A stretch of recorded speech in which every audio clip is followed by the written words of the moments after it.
old Sunday service where we all gather and talk about the week's news with a pint of freshly poured beer. Today we are going to be talking about the Honey browser extension possibly being a scam, Lily Phillips sleeping with 100 men in a day. We're going to get on with a bit of a jam first, and then yeah, we'll get right into it, guys. Okay? Alright, okay.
Are we in the right key?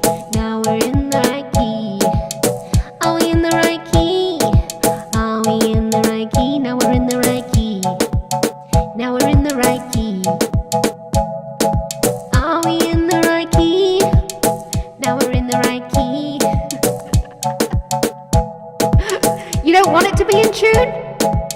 You want it to be an assault on your ears? Is that what you want? That comes later in the stream. The assault on your ears comes later in the stream.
Slam dunk the funk. Oh, it's by 5.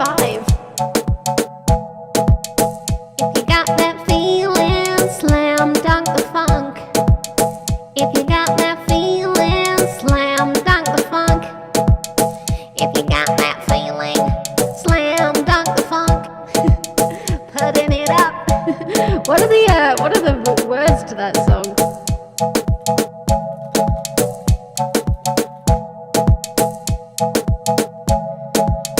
Bad boys with the power to rock you, blowing your mind, so you gotta get into 5. What you waiting for? If you wanna, 3, 2, 1, let's do it.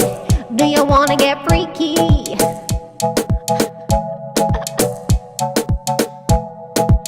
I think we need a bass line.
I'm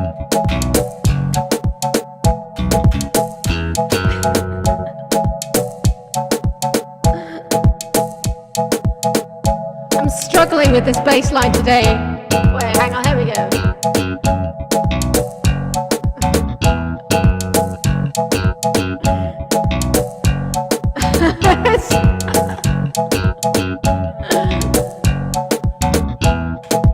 So annoying, Helen.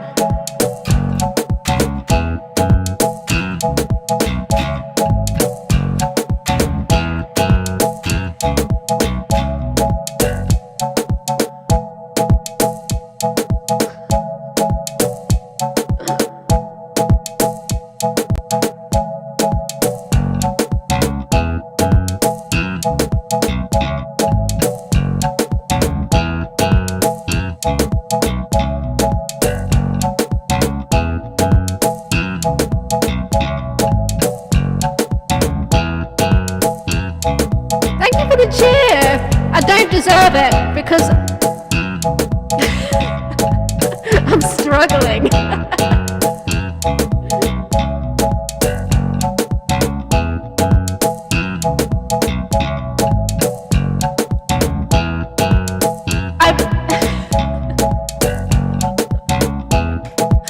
Fuck it. I hate everything I do. I hate it.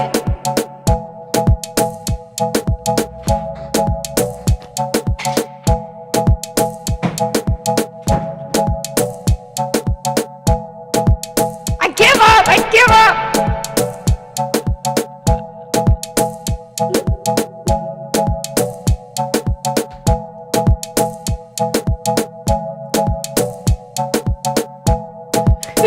That's how you feel every time you pick up your guitar.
should I sing about?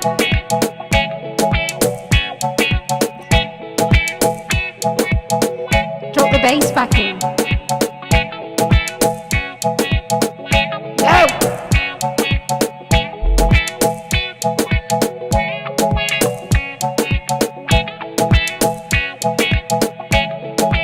Alright, we'll try the bass one more time.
Subdued in the bass line, and then it started working a little bit better. I think that's what we needed. Sometimes you need to lay your guitar line down, and then you need to do the bass after the guitar, and then you kind of have an idea of what you need to do. So trial and error, baby.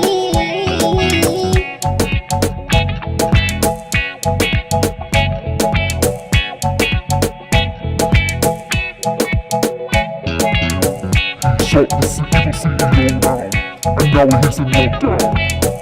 He shut the CEO down, and now he's in lockdown. He shut the CEO down, and now he's in lockdown.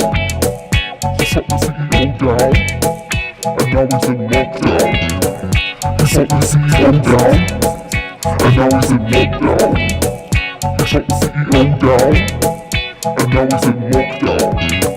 He shut the CEO down, and now he's in lockdown. He shut the CEO down, and now he's in lockdown. He shut the CEO down, and now he's in lockdown. He shut the CEO down, and now he's in lockdown. He shut the CEO down, and now he's in lockdown. He shut the CEO down, and now he's in lockdown. He shut the CEO down, and now he's in lockdown. Babe's in He shut the CEO lockdown. down, and now he's in Baby lockdown. is in He shut the CEO lockdown. down, and now he's in lockdown. Free my baby. He shut the CEO He down, did nothing wrong. and now he's in He lockdown. did nothing wrong. He shut the CEO down, He did nothing wrong. and now he's in He lockdown. did nothing wrong. He shut the CEO He down, did nothing and wrong. now he's in He lockdown. did nothing He shut the CEO down, wrong. and now he's in lockdown.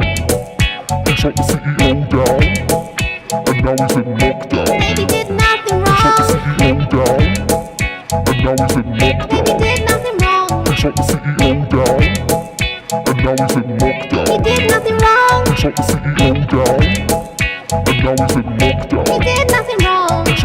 CEO down, and now he's in lockdown. He did nothing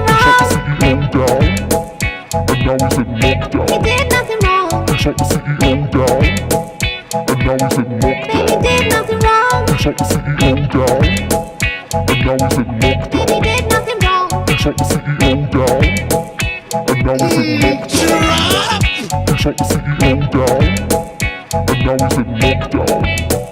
He shut the CEO down, and now he's in lockdown. He shut the CEO down, and now he's in lockdown. He shut the CEO down. Let me see you shake that thing. He did nothing wrong. Oh, baby did nothing wrong. He shut the CEO down, and now he's in Let's lockdown. dance. Baby did nothing wrong. And now he's in lockdown. He shut the CEO down, and now he's in lockdown. He shut the CEO down, and now he's in lockdown. He shut the CEO down, and now he's in lockdown. He shut the CEO down, and now he's in lockdown. He shut the CEO down, and now he's in lockdown. He shut the CEO down, and now he's in lockdown.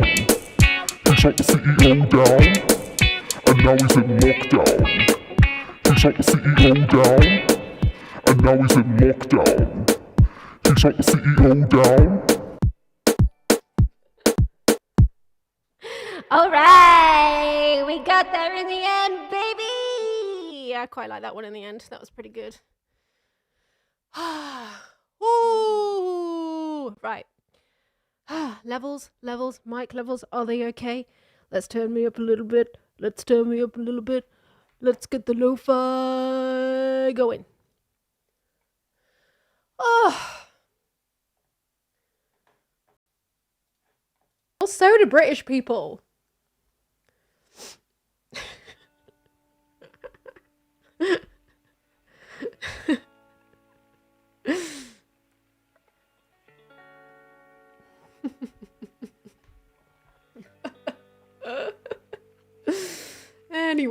Anyway, should we get on with things?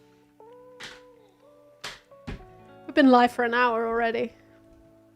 What we're doing? I can already feel a pee coming on.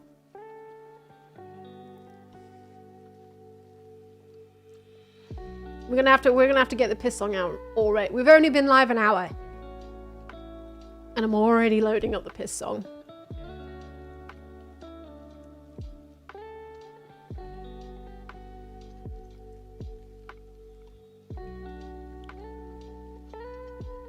No, we haven't done Hulk Tuah yet. We have not. We've got many things. I didn't know what to name this stream, to be honest, because there's there's like just a big list of smaller things I want to talk about, to be honest. And I don't even know if I'm going to make it to everything that I put in the title or in the thumbnail of the stream, but we're going to go through it all. But first, I really, really need to pee.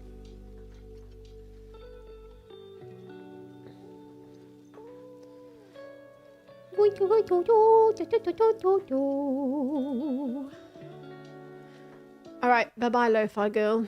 Alright, we're pissing, then we're coming back. Oh, Jesus.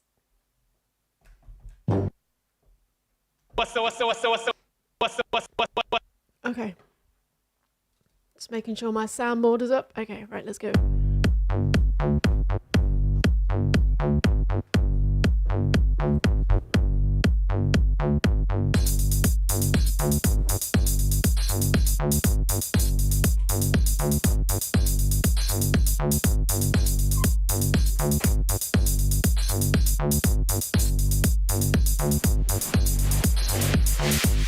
I can't talk right now, I'm making piss. I can't talk right now, I'm making piss.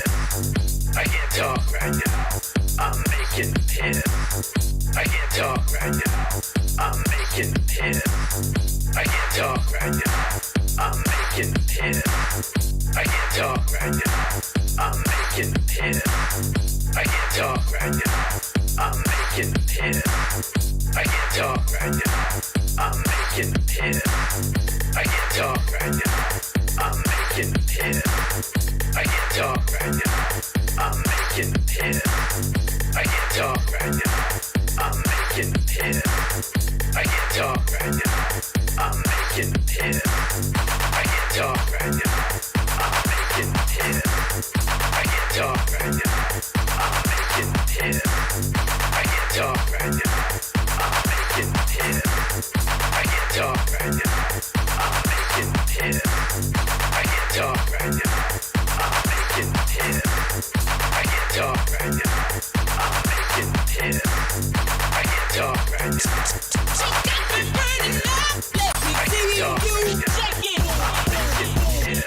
Pussy, and then just hurt me till I can get my satisfaction.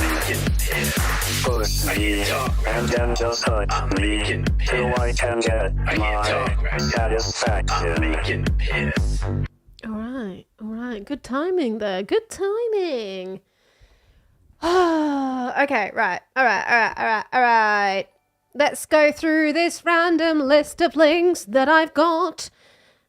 These are pretty much all taken from the Discord, the Stream Reacts channel on the Discord. If you would like to suggest things for me to chat about on stream, you can join the Discord, link in the description. You will have to join the Patreon. Yes, I am attempting to find better ways to monetize streaming because it makes barely any money. So, but I do it because I love you guys, alright? Okay, but it's very ridiculously low paid for various reasons. Alright. Yeah, okay, this is the first thing.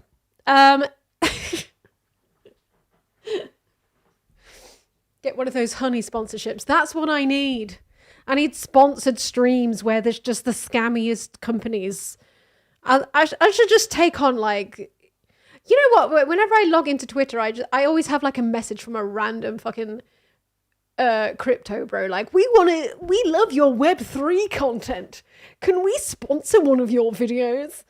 And I always ignore them. But what I should say is, yeah, hey, do you want to sponsor one of my Twitch streams actually, and then let them do that, and then just completely pretend that I'm like all for it, because like everybody who watches my stream will definitely know that I'm actually being very sarcastic, but then I can still make the money.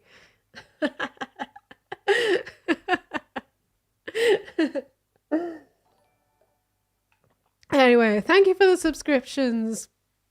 Thank you very much. But yeah, I don't know why YouTube is trying to do this. Like, why? If you left it right, so it's not like the random like commenters on, like it's not like the random people watching the video who can make the comments. It's like it's the creator who can leave a voice note as a response. Why are they doing this? Why? Oh, gifted subs. Oh, thank you for the gifted subs. Oh. Strange Quark 1221 has gifted some subs. Thank you very much. Why the hell would you want the creator of that video to leave you a voice note? Why? Like, do people want to hear me like just respond to a random hate comment on YouTube? Like, yo, fuck off, you wanker! Can you imagine? Actually, no, I've just decided I quite like this. Actually, I really want to do this. I've changed my mind.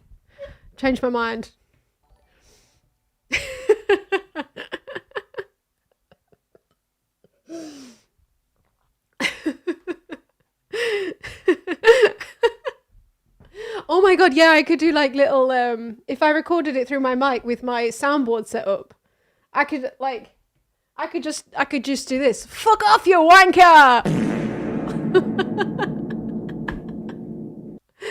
Okay, I've changed my mind. I actually really like this. I've changed my mind.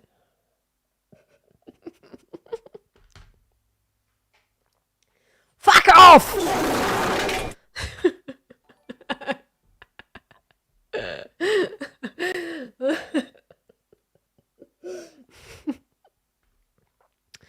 Anyway, that's all I wanted to say about that. YouTube keeps just like, I don't, do you call this like a, I'm sure there's a word for this, but it's something like feature bloat or like platform bloat, where they just keep on just introducing just random features that seem to just not add anything to the platform whatsoever.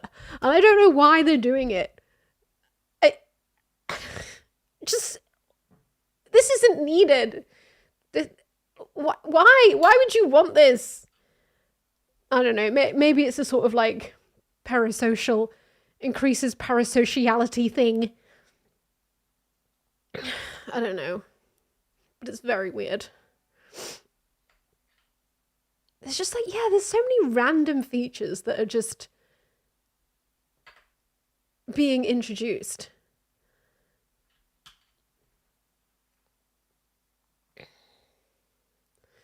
Innovation.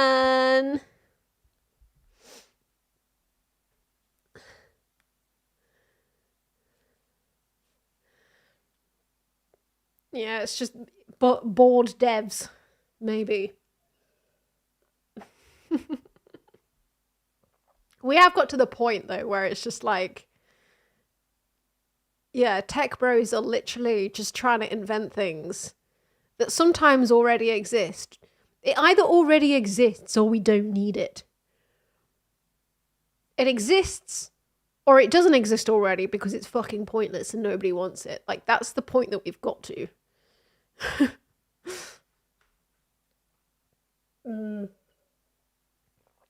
End shitification. Yeah.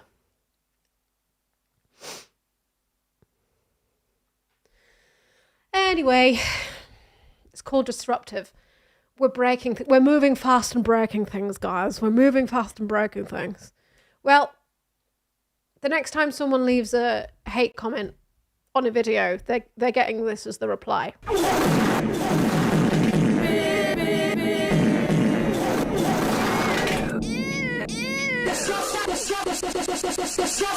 That's what they're gonna get.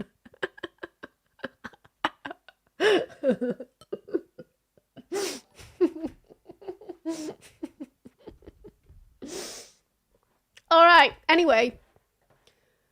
Oh yeah. Okay. This is a very weird update. So this guy.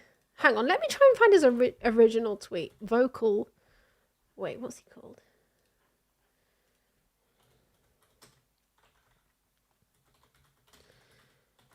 What are the best keywords I could use to try and find this tweet?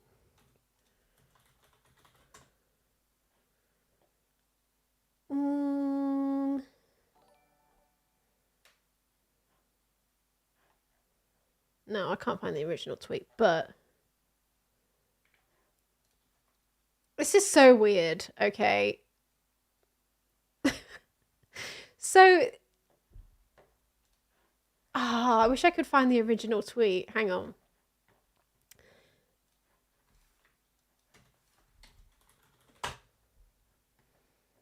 I will find it. I will.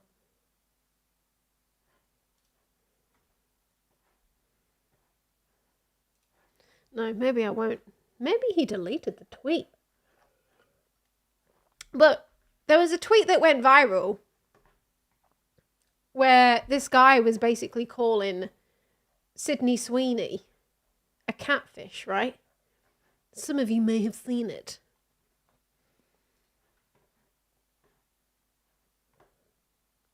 But now, when I Google that, it doesn't even come up. Like, what the hell is up with that? Oh, she did a response. Because, like, basically, she's been bulking up for a movie, Sydney Sweeney. She's a little bit more muscly. She's definitely more muscly than I am right now. And then some, like, paparazzi photo. Check this out. She's making a movie. I'm gonna get fucking claimed. She's making a movie about a boxer, I believe. A biopic about a boxer. So she's like bulking up basically, and some random creep paparazzi person took, you know, telescopic pictures of her in a bikini in her own house, and they got posted on Twitter, and somebody was like, all women are catfish, just because she didn't have any, just because in her own house she didn't have makeup on. Or she wasn't catering to the male gaze while in her own fucking house being creeped on by a random photographer with a telephoto lens. She was just, you know, sunbathing or some shit, minding her own business. So, like, those pictures went viral on Twitter, and, like, incels were basically like, she's catfishing us! How dare she! I thought she killed woke with her massive tits. But actually, she's not actually that attractive. Oh no! I'm so confused by these guys. Cause she doesn't even look unattractive in those photos. She doesn't look unattractive at all. I don't know if I can find them, but, like, she looks good in those, like, even though she's not posing in those photos, she still looks very good. So, like, I'm totally confused. Like, I'm gonna have to find them. Now, it feels weird even showing them, because, like, it's, like, they're pictures taken without her consent in a bikini. It feels weird even showing them. But, like, believe me, they're not bad. She looks good in them. But, like, yeah, she looks good in them. Which just makes me so fucking confused. Like, these incels and, like, right-wing guys are like, oh, lefties are, like, they don't know what a woman is. They don't know what genders are. Like, what? Like, you're the guys who, like, seemingly know what an attractive woman is. If you don't think the woman in these pictures is attractive, what the fuck is attractive? Like, what are your rules? You say we don't have any rules. What the fuck are your rules? I'm fucking confused. What the hell? I don't know. Yeah, it's fucking insane. But anyway, that the tweet saying that she was catfishing people went viral. So the guy who tweeted that,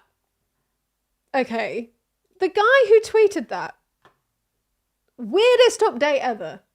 Okay, the guy who tweeted that is this guy, right?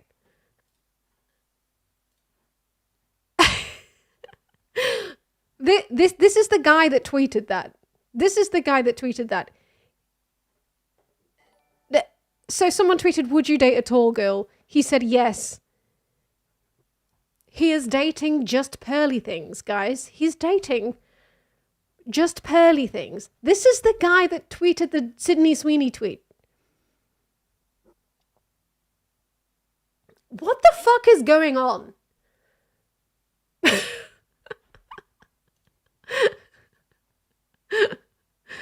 She's cute. Apparently. Okay. And, like, his pinned tweet is, like, a subtle diss to her. It's really weird. After dating aggressively for 2 years in a major American city, Dallas, here are the objective lessons I learned. I'll keep adding as I remember. Number 1, there are good women. You just most likely will have to settle on looks/weight, debt, and ethnicity if you're willing to deal with it.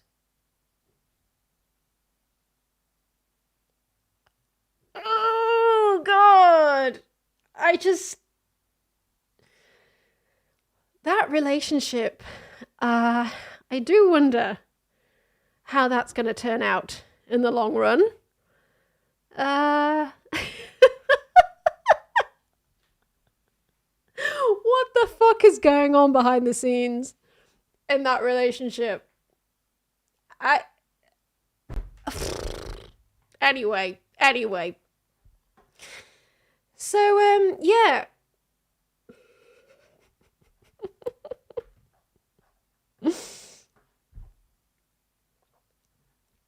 But I didn't realise Just Pearly Things was a tall girl. So, like, maybe that's why she's a femcel. Because she's like, oh, I'm too tall. I'm too tall for any guy to date me. I wonder if we can find out how tall she is. That's the first thing that comes up as a suggestion when you Google it. Just Pearly Things height. She has said she is 6 foot. Well, 5'11" and change. She is 6'1" in heels. I mean, that's kind of tall, but it's not ridiculously tall. There are many men taller than that, but... I mean, the reason that you may find it hard for guys shorter than you to date you is, you know, it's because of the patriarchy, the thing that you love so much. This whole idea that men should tower over women. It's the patriarchy, baby. It's society. Maybe you should start campaigning against that.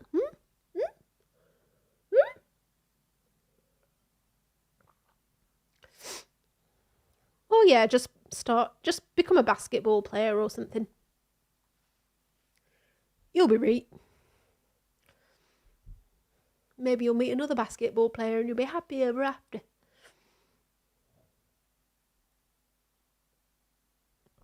So anyway, that's that random internet news. What's the next thing on my list?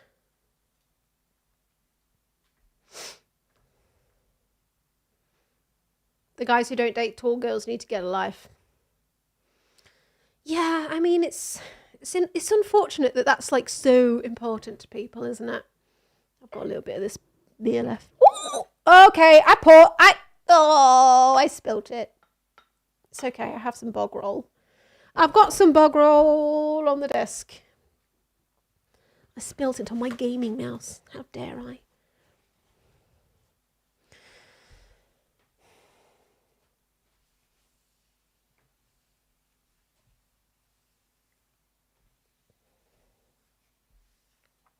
You finally caught a Mooncat stream. Yes, you did.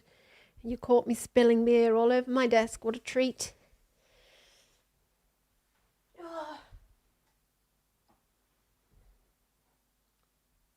You think most of the guys that complain about height are mostly insecure about their own? Yeah, I mean, there's a lot. The thing is that I think that's very much also a women problem as well, the whole height thing. Like, there's a lot of women who will be like, I would not date a man that's shorter than me. I think that's a very much a everybody thing. Apart from the NBs.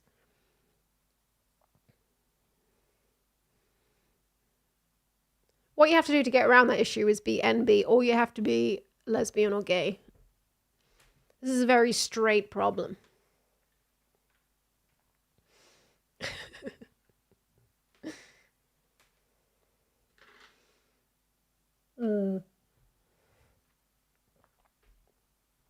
But yeah, straight people, yeah, very bothered about height, unfortunately.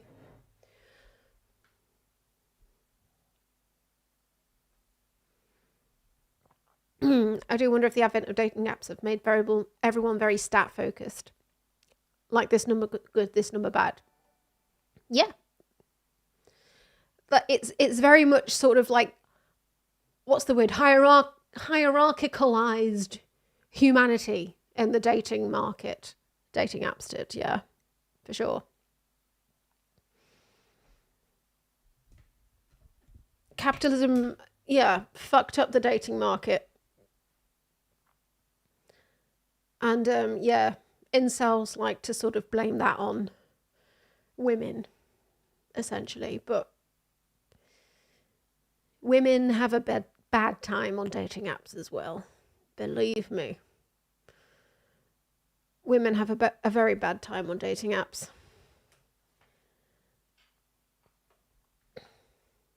Everybody has a bad time on dating apps.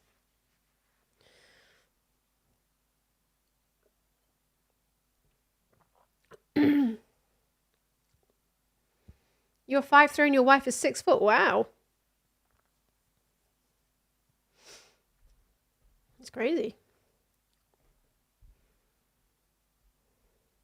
I think the general fix for all of this is like just getting off dating apps. I don't know how that's ever going to happen, but just like a general move back towards the time before we had dating apps. I see their positives, because before dating apps there was always that very sort of awkward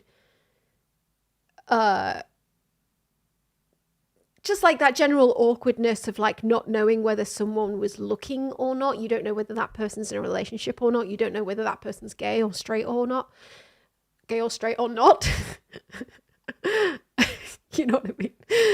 But like, there was always that awkwardness. And like, I guess dating apps are like, they kind of fixed that issue, but they introduced a whole different issue, which was like, the whole the different issue is the sort of like the clear sort of gender difference in how people use the apps. And that's only because there are like, when you have, as soon as like in the I'm only talking about the heterosexual dating app marketplace. But like in the heterosexual dating app marketplace, you have more men than you have women. And that's just inevitably going to end up with women rejecting more and men swiping right more. It's just inevitably going to happen that way, because that's mathematics. That's just how it's going to work out. And yeah, it's sort of introduced a whole sort of different problem where men feel more and more rejected and women feel more and more like they're just a piece of meat. They feel more and more like they're not a human being. I think that's... Dating apps have replaced one problem with a different one. It's not good. And I know some dating apps have tried to like get around that problem, like Bumble did the whole women have to message first thing, but I think they've got rid of that now, haven't they? I don't know if like other dating apps have tried to get around that in some other way, but yeah, no, the problem still persists, really. But no, I'm like, I advocate for just making friends, because that's how we used to do it, man. We used to just make friends, and like we'd know through our friend groups whether someone was single or not, and whether they were straight or gay or not or bisexual or whatever. You just know. So then you just know if there was like a potential thing there, and then you could see whether there was like a spark. That's how it used to happen. That's how us olds used to do it.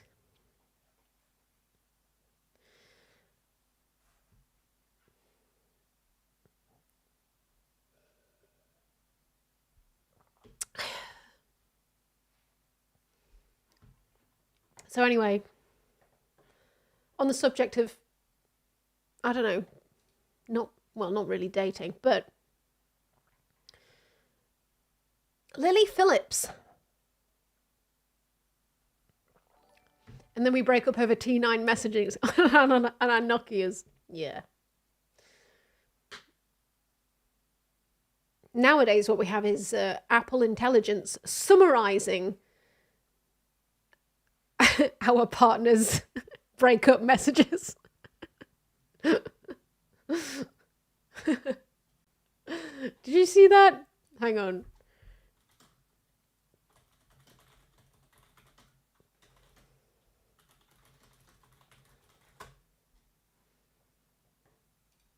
Yeah, there we go. Wait. This is how people get broken up with now. No longer in a relationship, wants belongings from the apartment. I mean, it's efficient.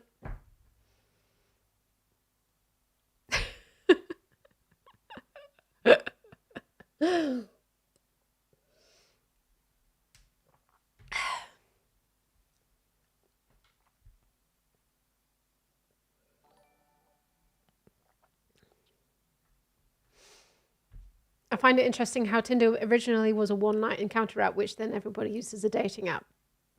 Is that how Tinder started out? I've never really used Tinder. I've only briefly used I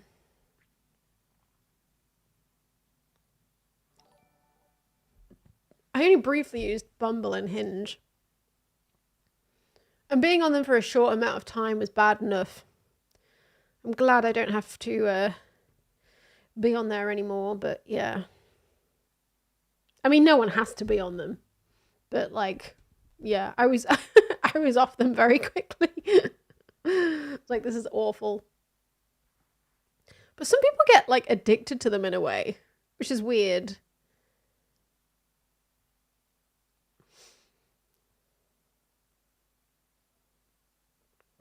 Yeah, all the dating apps are owned by match groups, so they have no real competition. Yeah.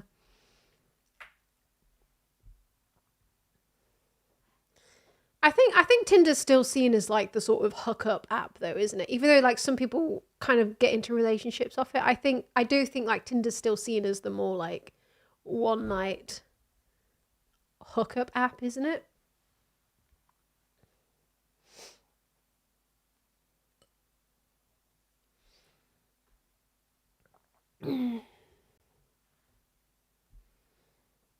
But I know like a lot of women get addicted because they sort of feel a little bit like I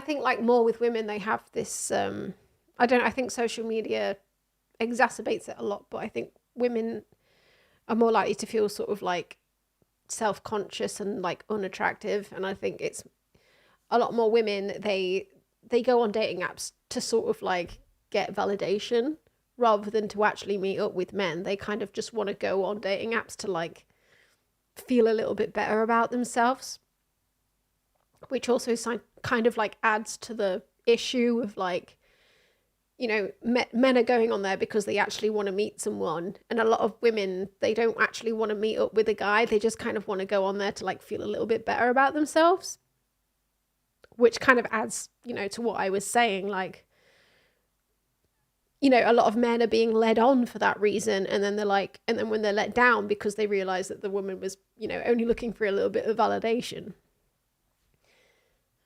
you know, and it's like none of this is like the women's or the men's fault. It's like it's society, and it's the way that algorithms have just like taken over our lives. That's the issue.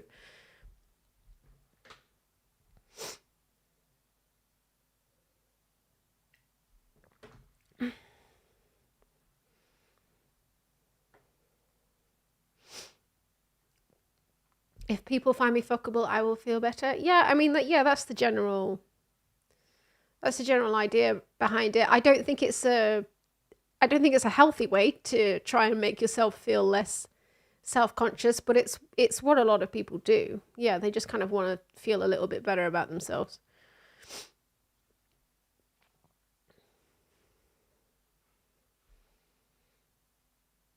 A bit like sort of, you know, posting a hot selfie and getting loads of likes. It's a little bit like that, but I guess more intense.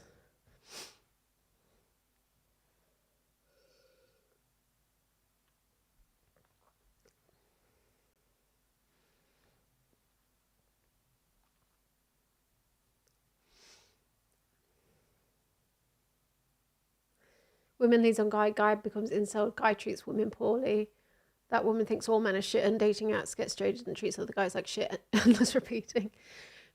Yeah, I mean, like, culture reinforces itself constantly, and yeah, I think you know, it's not only men that reinforce this negative culture of dating. It's women as well. It's when women expect to be treated like pieces of meat, and like just sort of like sexual objects, they'll act like they expect men to treat them like that, and it's sort of like a self-reinforcing cycle, basically. And it's the algorithm that does it. It's like the sort of the commodification of the dating market that causes it. But yeah, we kind of like we then go and reinforce it ourselves socially.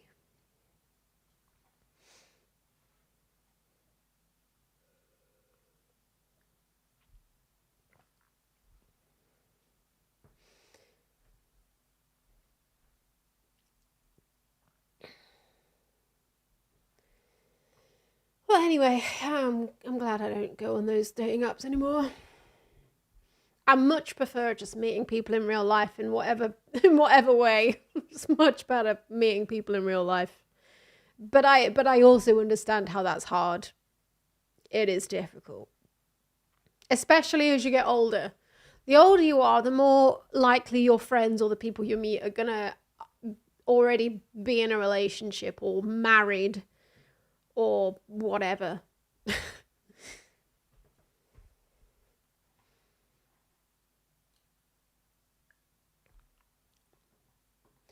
So anyway, I wanted to talk a bit about Lily Phillips.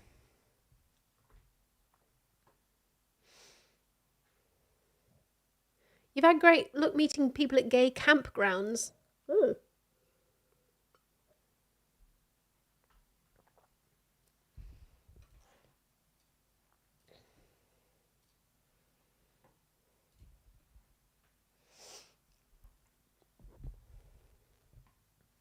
Just do something, go somewhere and socialise, things fall into place. Yeah. That's what you have to do. But I guess like when you're not used to doing that, it can feel, you know, daunting at first. But it's just practice, isn't it? It's just practice of talking to people. And you sort of get into a flow. And sometimes there's just going to be people that you don't get on with that well. Like you don't gel with that well. And like, don't take that as like, I'm a terrible person who can't make friends. Like maybe you and that other person just didn't gel that well. There's going to be people that you gel with well and people that you don't. If you don't gel well with someone, you know, just be like, okay, cool, bye. And go find someone else to talk to. And you might find that you gel really well. It's just like practice and sort of like learning who you are and learning what other people can be like. This is what I mean about getting older and getting wiser. Like when I was in like my early 20s, like if I didn't get on with someone straight away, I'd be like, oh, I'm a terrible person. Like, why can't I make friends? I'm just like really socially awkward, aren't I? But then like when you get older, you realize that like you just get on with some people better than you do others. It's nothing to do with you. It's just that situation, that gelling wasn't happening, and that's fine. You can go your separate ways. You know what I mean? This is what I'm saying.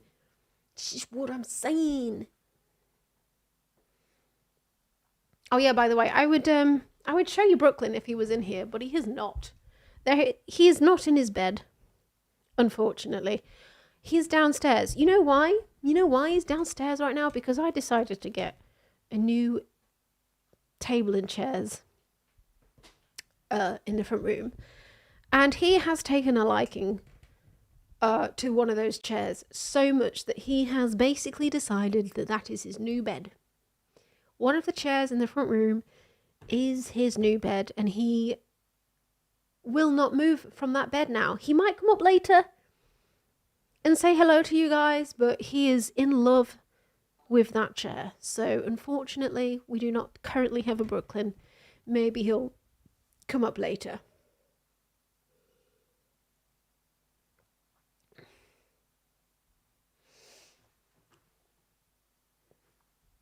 I bought some new chairs, and they're kind of like there's a cushion on them that's kind of shaped like a lap.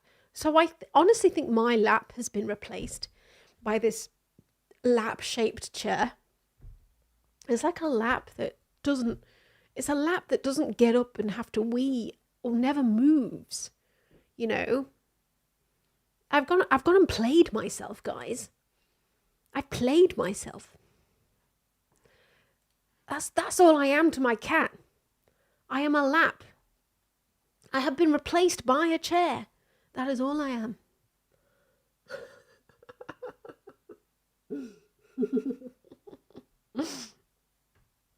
But anyway, we might see Brooklyn later if he comes upstairs. But he loves that chair. But now, I want to talk about this. It's kind of, I guess, like, mildly related, right? I don't know. But Josh Peters, he has done a documentary about Lily Phillips, this lady who did a documentary about... she's an OnlyFans model. She has slept with 100 men in one day. I guess as a sort of like PR stunt. I don't know. He's the whole documentary is actually on YouTube. I won't watch the whole thing. I think it's about 50 minutes long. I won't watch the whole thing, but I'll look at these clips that he's put on Twitter. The full uncensored version is on his Patreon as well, but also there's a full version on YouTube now, which is apparently censored. Have you noticed any sort of feelings of competition from like the industry since you've said that you were going to do this? You know what, I saw one other girl put a post up saying she's going to do it as well, which I don't mind being trendsetter. That doesn't bother me. I hope other girls like follow my path and things like that and do what they want a little bit more. Have you noticed? So she's inspired other women to sleep with 100 men in a day. I mean, I think it's like for OnlyFans models, they do this for the clout, don't they? They do this because they're hoping people are going to subscribe to their OnlyFans. If you're the second woman to have slept with 100 men in a day, I can't imagine that's a brilliant business decision. I don't think that's going to get you as much attention as the first woman who did that. But good luck. I don't know. Right, we've got Cruz Campo, Sevilla, Cerveza de Andalusia, España. We're going to Spain, baby, from Italy. Please enjoy responsibly. I will. Ooh.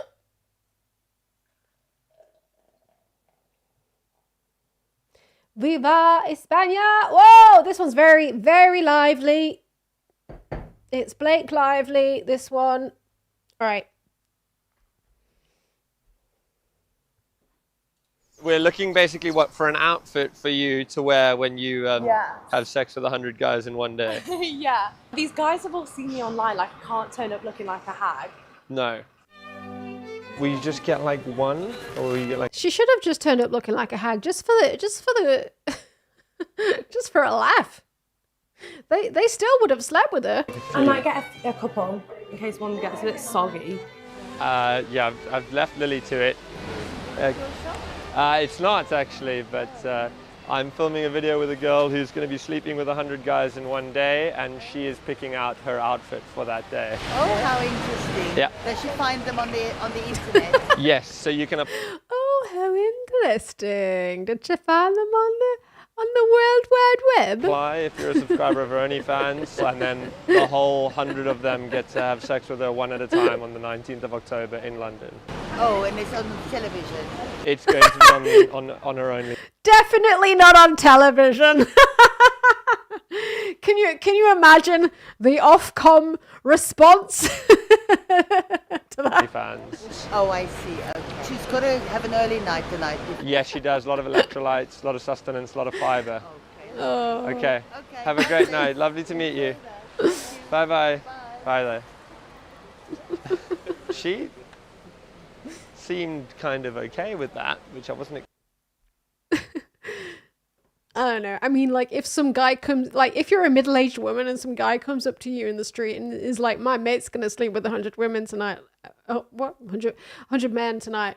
Like, what's your response gonna be like? Really, like, was he expecting her to be like a feminist spokesperson all of a sudden? Like, why is she doing this? And then start off on a monologue in the middle of the street, like. I think she just sort of wanted to be like, oh, okay, is it going to be on television? And then just walk off. I think that's probably why. You've obviously spoken to your parents about this, right? I actually haven't. My parents know what I do, but I'm not on the phone to them every day going, oh, you know, I just got DP'd, I'm 17 guys today, Yeah. or this and that. They don't need to know the logistics. Of course. I do feel a little bit like embarrassed being like, Mom and Dad, I'm 100 guys. Why? I guess because it's not really what my parents would have wanted me to do. Doesn't mean to say my parents are like gonna disown me or hate me or anything like that. I just don't want them to think less of me. You know? Like we can still be like very close and stuff like that, but I just don't think they need to know like exactly every single detail. Yeah, please don't tell them every single But they'll detail. find out, right? Yeah, probably. Yeah. I mean, they're probably not going to watch. They're probably not going to sign up. I think with like my like career and stuff like that, we're not sat here. I don't think my parents even watch my very, very above board YouTube videos. My parents don't even watch my very unsexual YouTube videos. I don't think a mum and dad are going to be signing up for OnlyFans. Talking about, oh, I filmed this with today, or you know, I filmed this, because there's just no need. I remember my dad saying like, my friends talked about you, like seeing you on. Oh yeah, I think I read something about like her mum managing her finances, right? So I think her mum is at least somewhat involved, from what I know. Dad saying like, my friends talked about you, like seeing you on or something like that, and they know, but like there's just no point in being like, oh, you know, I'm doing this. But like, that's, how old is she? Because like, if her mum is having to manage her finances, how old is she? She's 23. She's kind of young, but she's not like that young. Like, why do you need your mum to manage your finances? I don't know. Maybe her mum's like an accountant or something. Like, to be fair, my sister's an accountant. That's why I get her to. But it's not like she manages my finances. She just literally helps me do my tax return. It's not like I have to be like, manage this for me. So I don't know. I guess it's a question of like how involved she is. Still doing that. Yeah.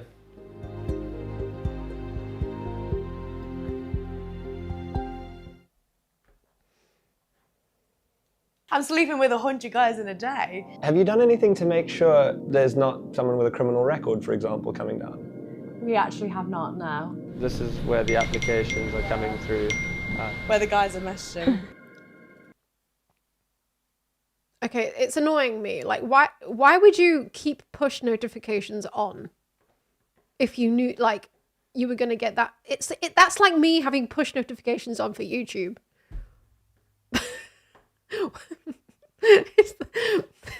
That annoys me.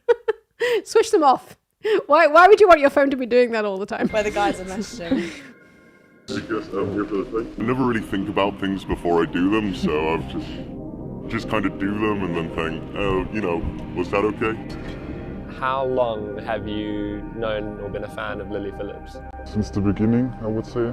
Did you ever think you'd be able to have sex with her? No, never. And today you did? Yes. Do you know how many guys have gone before you? No idea. No idea. Yeah, like example. Well, look, yeah, well, I don't even know.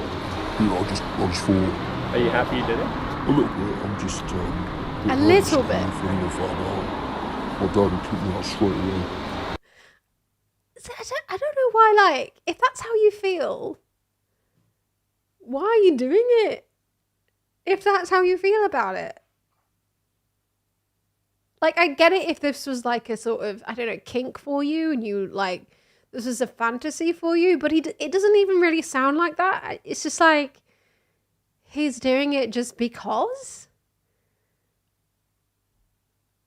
Like, why?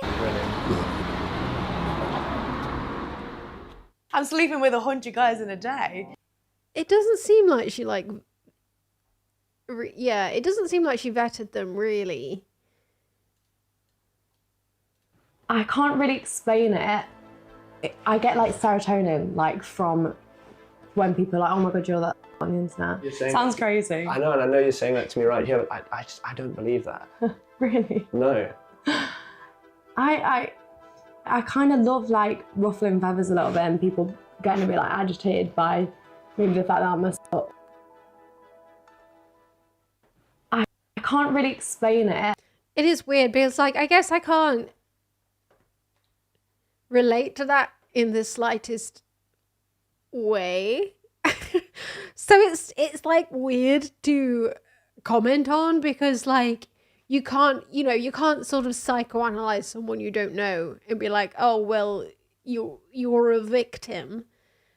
Clearly you must be fucked up in some way to think like that. I can't analyze her, I don't know her. But I can't relate to that in any sense of the word. I don't know. It's weird, but also like I can't sort of be in the mindset of anybody who would even set up an OnlyFans to start with.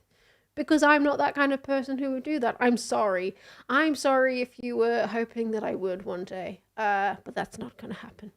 But yeah, I can't even be in the mindset of like someone who would do that to start with. So it's not like I can offer insight, I guess, into the type of person who would, and then the type of person who would sort of do this.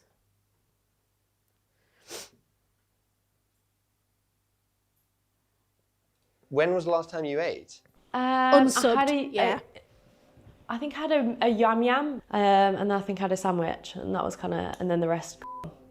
It's not for the weak, girls, if I'm honest. It was hard. I don't know if I'd recommend it. Why not? I think if you're a different type of girl, it's very like, it's kind of like being a prostitute in a sense of like, it's just a different feeling. I don't know how to explain it, like... It's not like just having sex with someone. Yeah. Just one in, one out, like it feels intense. Like more intense than you thought it might. Definitely. Rest. I mean, like, it's I know that a lot of guys like came in her eyes, right? Which is why she looks so red-eyed. Like, and I think like people are sort of misconstruing that as her having been in tears, heavy tears before. I think it's just all of the cum, to be honest. But like, obviously she's also quite overwhelmed by the whole thing, more than she thought that she would be. But like no one's in her head. No one really knows what's going on. You know, no one will ever be. Not even if she goes and gets fucking 1 million sessions of therapy, her therapist still wouldn't know what's going on in her head. Only she does. You know, so that's what makes this so weird, because it's like it's such a weird grey area. Like, obviously she consented. Obviously we've got no right to tell her what to do, but I think there's a bit of a sort of social conversation to have of like, you know, she, like, because she is doing this for money. At the end of the day, she's doing this because she thinks this will get her clout. That is why she is doing it. Obviously she's consenting, and that's fine, and sex work is fine and great. And I think OnlyFans has probably been, I don't know, I've not looked into it very much, but OnlyFans has probably been a net good for sex work, because it puts the power back into women's hands rather than these pimps, or, you know, how it used to be. But at the same time, you still have that question of like, she's trying to make money doing this, and is she only doing this because she's trying to make more money? There's a question, you know, to be had there. There's a conversation to be had there, I guess. Have you ever received any scary message on here that like something that frightened you or made you feel unsafe? Some people's requests are sometimes way too much. Like I had literally last week, like, can you put a bag over your head and pretend to be like suffocated? It depends obviously on the request, but stuff like that I probably won't do. I don't want to encourage it. Like that for me, I don't think that's doing helping What if someone society. offered you $1 million to do it? I probably would bend my morals for that, yeah. Yeah, me too.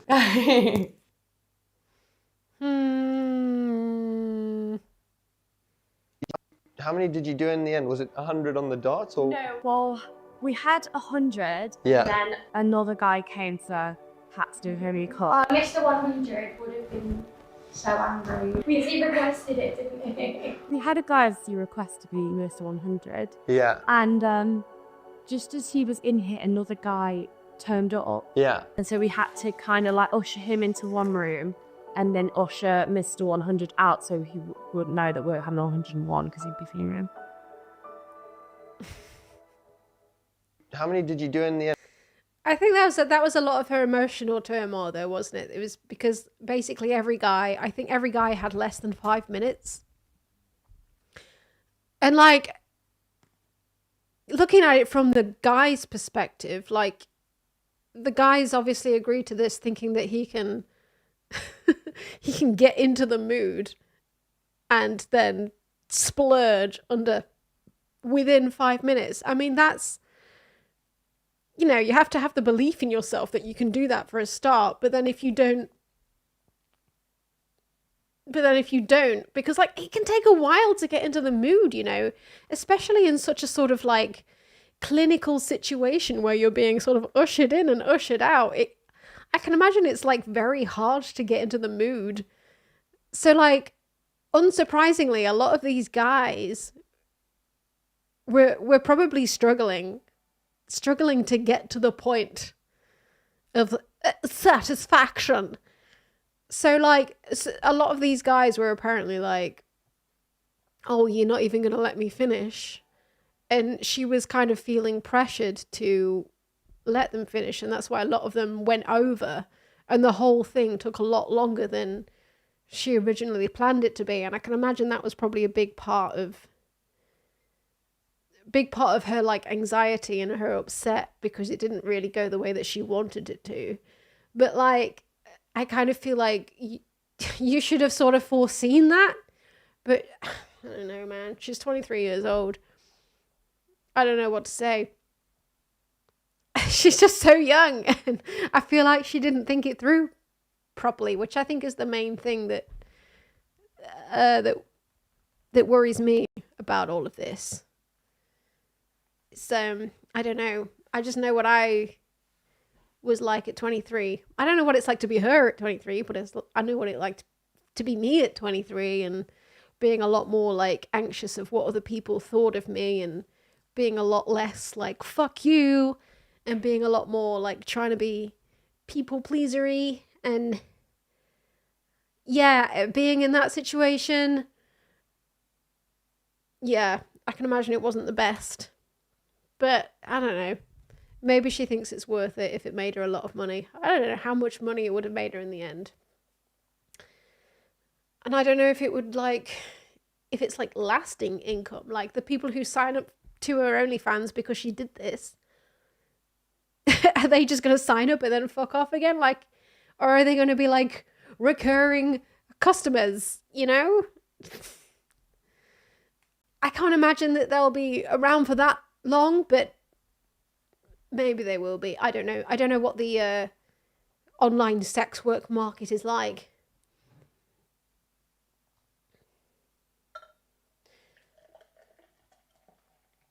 Ooh. Being guilted to let someone finish sounds like some sort of coercion. Yeah, there's definitely a grey area there as well, for sure. Like if you're sort of saying, oh, well, I have to let the next guy in now, and you're sort of being like, oh, so you're not even going to let me finish? That strays into the realm of sexual assault, really, doesn't it? If you're guilting someone into letting you finish. Like the moment that you've sort of even given someone the inkling that you might be thinking again about them letting you fuck them, you should be out of there immediately and out of the room. Bye-bye. Leave.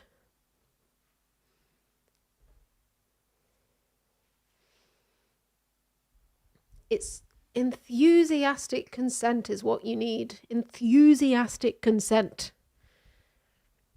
That's what makes sex amazing, guys. Enthusiastic consent. And I don't think all of these guys received at all points enthusiastic consent, unfortunately. I do need to pee again, unfortunately. I shall return soon. Do I need more beer? No, I'm alright for now.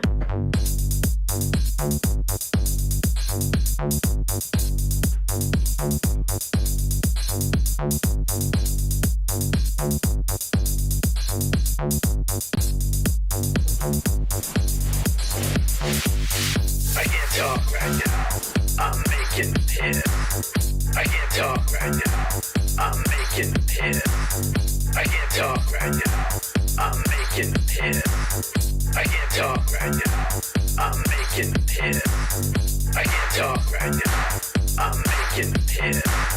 I can't talk right now. I'm making piss. I can't talk right now. I'm making piss. I can't talk right now. I'm making piss. I can't talk right now. I'm making piss. I can't talk right now. I'm making piss. I can't talk right now. I'm making piss. I can't talk right now. I'm making piss. I can't talk right now. I'm making piss. I can't talk right now. I'm making piss. I can't talk right now. I'm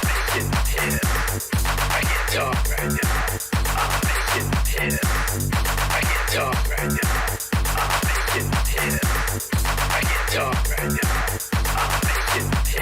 I can't talk right now. I'm making piss. I can't talk right now. I'm making piss. I can't talk right now. I'm making piss. I can't talk right now. I'm making piss. I can't talk right now. I'm making piss. I can't talk right now. I'm making piss. I can't talk right now. I'm making piss. I can't talk right now. I'm making piss. I can't talk right now. I'm making piss. I made it before the end of the song. I just about made it. Didn't have to loop. It didn't have to loop. I am world #1 pisser.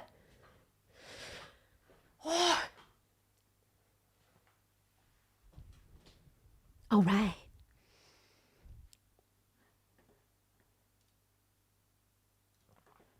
All right. Who is Lily Phillips? To finish off the 100 Men segmento, we'll check this out. Why did you want to make a documentary about her? So Lily Phillips is a porn star and adult content creator who makes the majority of her living off of OnlyFans. I came across a podcast clip of Bonnie Blue, who's another adult content creator, talking about a stunt her and Lily had done at Nottingham University, where they were inviting freshers to come and have sex with them, and they were filming that for OnlyFans content. After seeing that podcast pop up, I then saw a tweet from Lily, who I hadn't heard of before, pop up, advertising for a stunt where she was going to be sleeping with 100 people in one day in London and filming it for OnlyFans content. Happened to see that at a time where we were looking to pivot into the documentary world and thought this is a really interesting story. This is something I want to understand more.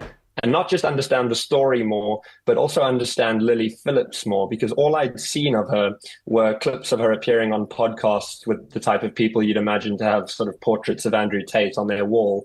And it didn't feel like anyone was actually, really talking to her and really trying to understand her. It more just felt like there were a lot of clips going out of them saying aggravating things and trying to annoy people on the internet. So I wanted to understand a bit more about who Lily Phillips was as a person. So you make this, you go and you set about making this piece. And at the start of the film, it's sort of slightly jokey and jovial and seems to be taking the mick out of a bit out of you, because this is slightly uncomfortable for you to be shown the sort of the how can we put this carefully on the radio, the accoutrement that she might be using in some of her videos. This is out of your comfort zone, and it's all quite light and jokey. And you know, this is an empowered businesswoman making choices, her own choices about her own body. And if men want to pay 600 quid to see pictures of her feet or another part of her body, and she's willing to do that, go for it. Yeah, absolutely. I mean, I was really impressed by just how switched on she was. She's definitely business-minded. She's lovely, smart, ambitious. And that's almost what makes her so interesting, because you're talking to this person and all of a sudden she goes, oh yeah, and then I'm going to be sleeping with 100 guys in a couple of weeks' time. And you just think, well, hold on a second. Is this the same person? Mm. The documentary then takes a different tone, or the tone of it changes as the story develops of, actually, this isn't a hoax to get some play online or to get her name recognized or to create buzz. She is really going to sleep with 100 men in a day. And you have this very odd scene where you're standing outside the Airbnb that she's using to host this event. And you yourself, I think, say, God, I sort of wish this was a hoax. I wish this wasn't actually happening. I wonder if the Airbnb host knew what she was going to be using it for. Talk us through that. Well, it all either way, fuck him. They're a landlord, right? felt quite surreal in the lead up to it. And, you know, as many times as someone tells you they're going to sleep with 100 men in a single day, it's such a big number that I don't think you can actually fully understand what that means. And after entering that Airbnb and seeing the sort of guys start queuing up and seeing this thing. Yeah, I wonder if she cleaned up all of the condoms and smelly jizz herself, or if she let the Airbnb host do it. Entering that Airbnb and seeing the sort of guys start queuing up and seeing this thing actually about to happen in real life. I think it was only then the actual reality of it started to dawn on me. It felt like it was starting to dawn on Lily too. And it was just something that was quite shocking for me personally. You know, it wasn't something I was used to, and it did make me feel rather uncomfortable. Do you think, from what you knew of her and your conversations with her about her business and what she was doing with her life, that she too was nervous, apprehensive, unsure, and had gone from this, you know, great content creator, whatever you think about the content itself, businesswoman, savvy, mature, in charge? Well, no, yeah, in the documentary, when Josh Peters goes into the room after she's finished, he like literally gags from the smell of jizz, because apparently like all the guys, they just like left the condoms on the floor after, like, and it just really stunk of jizz in there. Like, is that something you can ever wash out of like bed sheets? Is it really? So whatever you think about the content itself, businesswoman, savvy, mature, in charge, to something else. It's so hard. Like you would be chucking those bed sheets away, wouldn't you? No. Yeah. Mature, in charge, to something else. It's so hard to say, because no one will know the true answer to that except for Lily herself. But it certainly felt like on that day, for one of the first times, I saw someone who seemed a bit more vulnerable, a bit more nervous, and not so sure of what they were doing compared to the person I'd been speaking to in all the lead up of the documentary. You know, in the lead up, it was, oh, this is my fantasy. I'm not worried at all. It's going to be amazing. But I could definitely sense a bit more tension and a bit more apprehension on the day itself. Because the big question that I think everyone is asking is, why on earth did she do this? And again, she knows the real answer. But from what you show in the documentary, or at least you sort of allude to, is money isn't necessarily the answer, because she's making a packet from OnlyFans, right? I mean, she's got to be making millions. Yeah. She's making a huge amount of money. And strangely, it didn't feel to me like she was massively money motivated. She's obviously a very successful person, but she wasn't flashy. I didn't get to her house and see designer handbags and expensive jewelry lying all over the place. She's quite conservative, I think, with how she, spends her money. To me, it felt like either A, what she says, this is her fantasy and this is something she really enjoys, or B, I think she has a desire to be notable and to be well known. She spoke a lot about how cool it would be to hold the world record for sleeping with over 994 guys in a day, making it 1,000 that's what she wants to do next. So she spoke a lot about that. Wouldn't that be cool to hold a world record? But it really didn't feel like to me that her actions are entirely money motivated.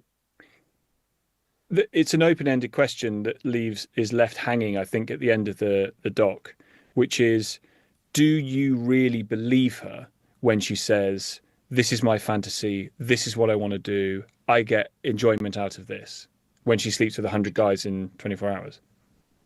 I think it's so interesting. And I think it's actually such a nuanced point. And I think that's what's been missed by a lot of the commenters online, as it so often is. There's quite a few different schools of thought going around, and everyone is so sure in their sort of conclusion of this documentary. On the one half, you've got people saying that, she's soulless and this is terrible, and how can she do this? On the other hand, we've got people saying it's liberating, she's a businesswoman. But I think there is so much more nuance to things than we often give credit for. I think at times she definitely feels, oh God, like, what am I doing? Am I making a mistake with my life? Am I going to regret this someday? And I think at times she goes, this is brilliant. I'm making loads of money. I'm becoming extremely famous. I have all the time in the world to do what I want because I have a career that allows me to do that. So, I think there's a lot of nuance to it. The main question I actually wanted to get to with her, which I tried to in the documentary, but I still don't feel like we fully got there, was, has Lily Phillips fully thought about the consequences of her actions? Has she considered fully what her career and what she's doing now is going to mean? I did see one, when he was talking to her, when he was interviewing her, I think beforehand or after.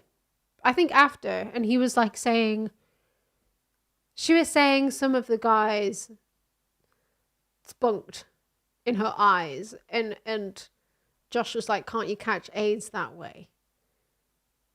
And she was like, I don't know, can you? It was like she didn't even know that could be a thing. That's very worrying, isn't it? In years to come.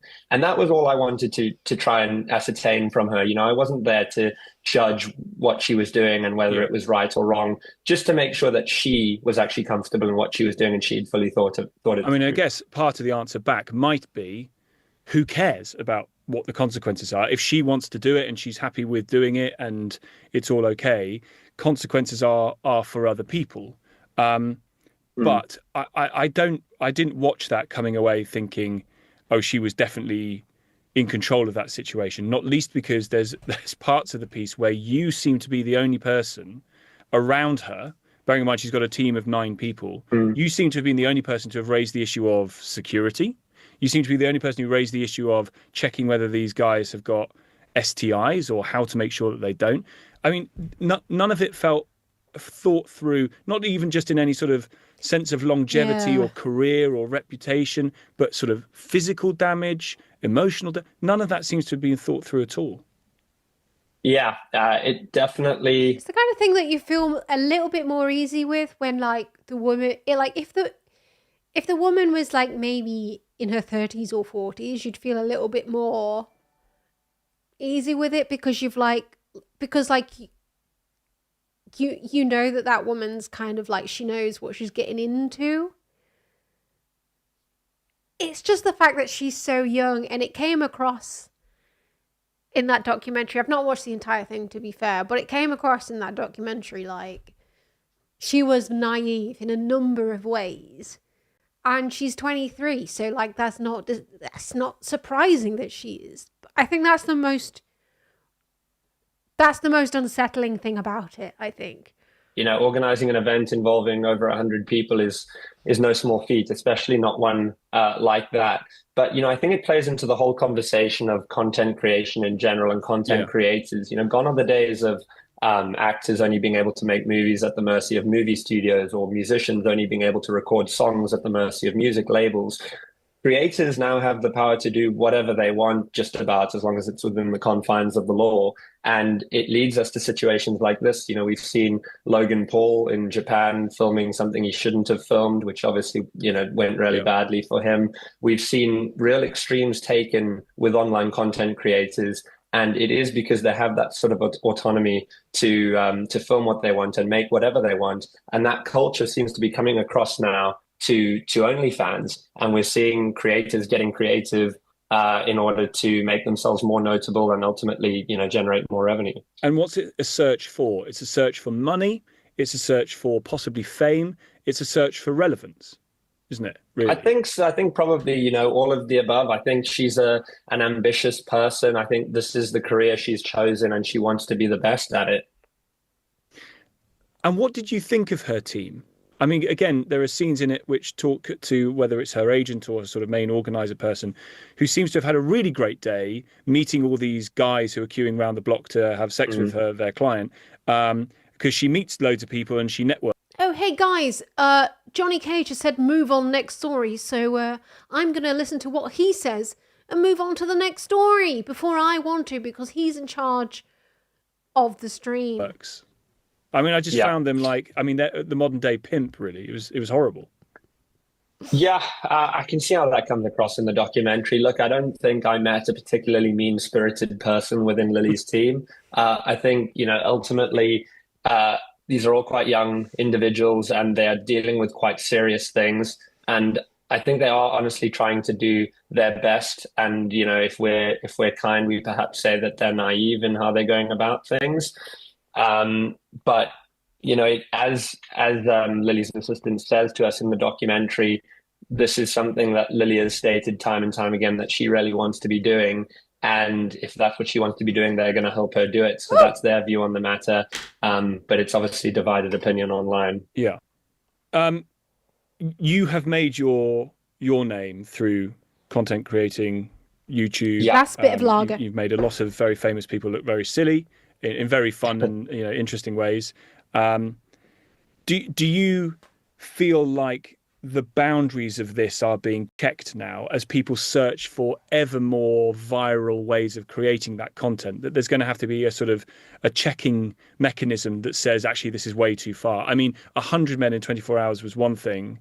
1,000 is the next project. I mean, that's just crazy. Yeah. It's hard to see how it's possible even, but that's what she says she wants to do.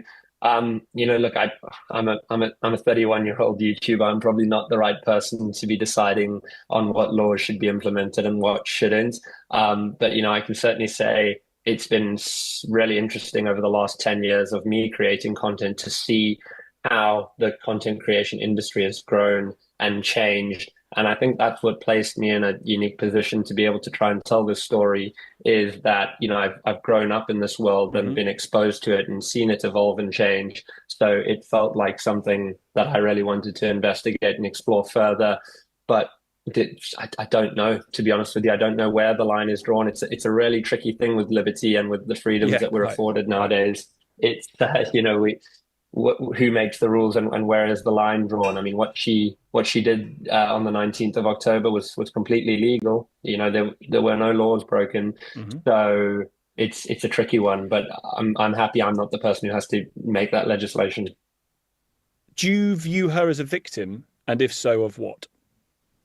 No, I don't view her as a victim. I mean, I've only been able to, I don't have all the information. I only have what she has to tell me, and I have to go on that. But from, all that I know is she started posting to OnlyFans when she was in university. She then dropped out of university because she was doing so well from it, and that progressed into her porn career and into her OnlyFans career. And, from everything she tells me, her parents know what she does. They are at peace with it. I mean, that's what I don't get. Why would you figure, like, why would you decide that you're doing so well out of OnlyFans that you're going to drop out of university? How much time is that really taking you that you can't at least finish your degree and just post on OnlyFans at the same time? Like, why would you think, oh, this is my career? Posting on OnlyFans is my career. It might be, but it might not be. So why not just finish your degree anyway? Unless you fucking hate it. Which, I mean, fair enough. Like, maybe she hated her degree and she was like, I don't give a shit about this. But, like, it's such a risk because OnlyFans can be such, like, a flash in the pan. Like, you just don't know. She's at peace with it. So, I've only got her word to go on. I mean, she didn't seem at peace with anything at the end of that day. I mean, she looked broken and defeated and actually traumatized. And there was descriptions of what I guess therapists might call disassociation. You know, it was horrific to watch. I would give myself that degree to fall back on, like, after, like, the OnlyFans money dries up, because I just feel like that's gonna dry up at some point. Thinking of it from a business perspective, like, yes, clearly you have a skill if you're doing well on OnlyFans, but it's one particular skill that makes you successful in one particular way. You have to be constantly looking forward and thinking, well, what can I do after this? You know, like, you can't just be like, oh, we're making loads of money doing this now, therefore it's going to last forever. Like, that in itself seems like a kind of a naive decision to make. I don't know. To be in the room and to film it. Yeah, it was very upsetting, to be honest with you. I mean, I'd got to know Lily a bit, obviously. Yeah. It was, I got to know Lily a bit throughout. You say just retire young, but, like, that's the thing. I don't want to retire. Like, even if I could retire now, I don't want to. I don't want to do nothing. I would be bored. Like, why is that a thing to, like, why is there this desire to do nothing? I always want to be doing something. About the duration of making this documentary, and she really is such a lovely, smart, talented, incredible person to be around. Someone who really just sees the best in people and is truly a lovely person. So to see her so upset at the end of it all was definitely upsetting for me. As I said in the documentary, whether that was just her overwhelmed by what was obviously an extremely tiring and overwhelming day, or whether that was, a little look into the toll that this kind of work can take on people. I don't know. We left that open-ended within the documentary. It's not for me to say or to offer an opinion on that. I think our job was to try and show some truth on this matter and let people make up their own minds. And just finally, we can't let this pass without drawing attention to the fact that it does take two to tango. And you can't have sex with 100 men in a day if 100 men don't turn up. And you speak to some of the men that turned up. I mean, some people flew in from parts of Europe to do this. Well, I mean, what do you make of them? I mean... I'd been thinking about that a lot in the lead up to the day itself. What are these guys going to be like? Who are these men? I had this sort of demonic figure in my mind. But I think the thing that surprised me the most on the day was that it was just like walking down the street. You had men from all walks of life, all kinds of ages and all different demographics. And I think what was actually so surprising about it was there was nothing really to distinguish any men from any normal person that you'd see walking down the street. And I think that's something that's interesting, that while there's so much condemnation for this online, the facts of the matter are there were some, normal, everyday looking people there. And those are the people that are among us and live amongst us. Obviously, they're never going to be public about the fact that they're doing this. But I find it interesting that amongst all this condemnation, there were people there who you would imagine are probably condemning the act themselves, even though they were actually there. Quite, because they will have added in a small way or be 1/100th of any trauma that she might have suffered. And you just wonder whether they have gone home thinking about that or worrying about that, or whether they don't care. Yeah, I mean, it was it was hard to say. Some of the guys said, they just thought, oh, might as well, why not? Another guy said he'd been a fan of hers since she started OnlyFans, and he'd actually flown in from Switzerland for the day itself. Are you going to film her attempt to have sex with 1,000 men in 24 hours? Is that something that you'd want to do? No, we have no plans to. I think, we wanted to tell a story here about a bit more insight into who Lily Phillips was. As I said, I think up to this point, all we'd seen of Lily was podcast appearances and clips here or there where no one was taking the time to actually talk to her like a human being. It was just, oh, you're going to be doing this with this many men, or aren't you such a this, that, or the next thing? And there was no actual care or time taken, it felt like, to find out who this person is, why they're doing this, whether they want to be doing this, and what the ultimate reason for all of this is. And I hope we got near to some of that truth within the documentary, and that was certainly our ambition with it. Well, that's interesting. I mean, just to respond to people in the chat who are like, yeah, I would retire this young if I get to just do hobbies for the rest of my life. I totally get that as well. I get that. I guess, personally, I'm like, I don't know. Personally, I'm like, I think my entire life I'm going to be wanting to create things. So I don't know. I feel like my entire life I'm going to be sort of working in some way. I can't imagine being like, oh, I'm going to just fucking retire now. And I don't know, not work in any way. But yeah, I guess I have I have the privilege of liking what I do. And I understand that not everybody does. And not everybody's going to get the opportunity to like what they do. What I in an ideal world, everybody would get the opportunity to contribute to society in a way that they like, and everybody would be paid for their art that they're making. But that's not the way the world works at the minute. I would create more if I was able to retire. Yeah, I mean, I think that's why, that's one of the big arguments for UBI. It's if we had UBI, then we'd have more art. And I think we have the resources to do UBI, but the question is, if we had UBI, would society be better overall, or, would people just be lazy if we had UBI?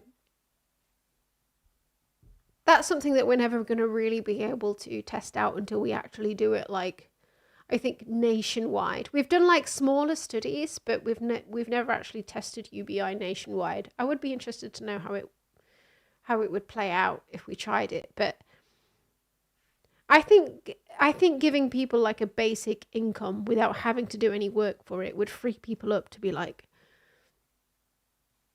to do things that they actually love doing,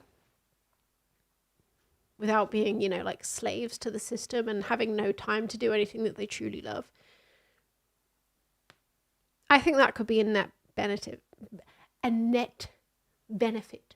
to society. Possibly. But we've never actually properly tested it. So I can't say for sure.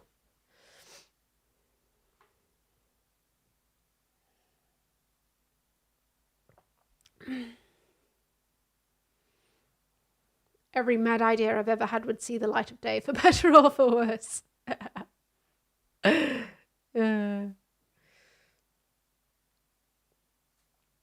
People would volunteer to do woodworking for you.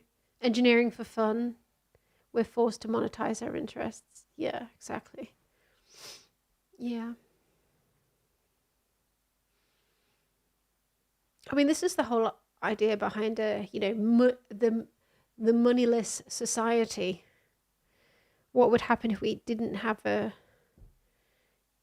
do anything for money? What would we do it for?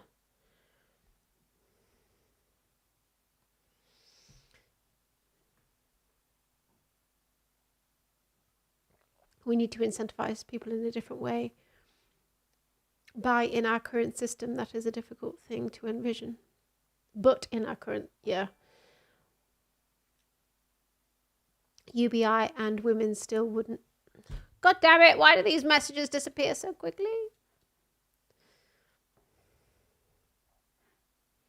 Why do you disappear so quickly?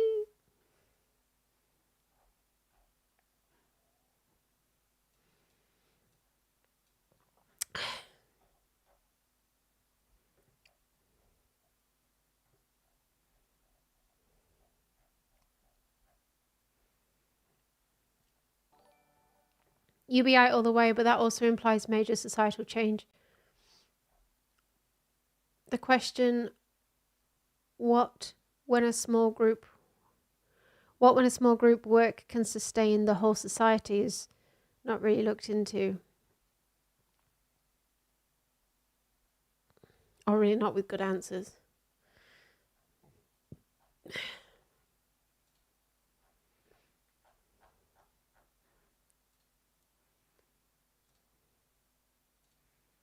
Hey Streamlabs, I would like to see if people...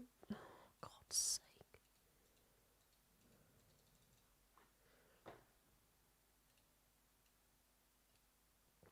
Struggles. The struggles.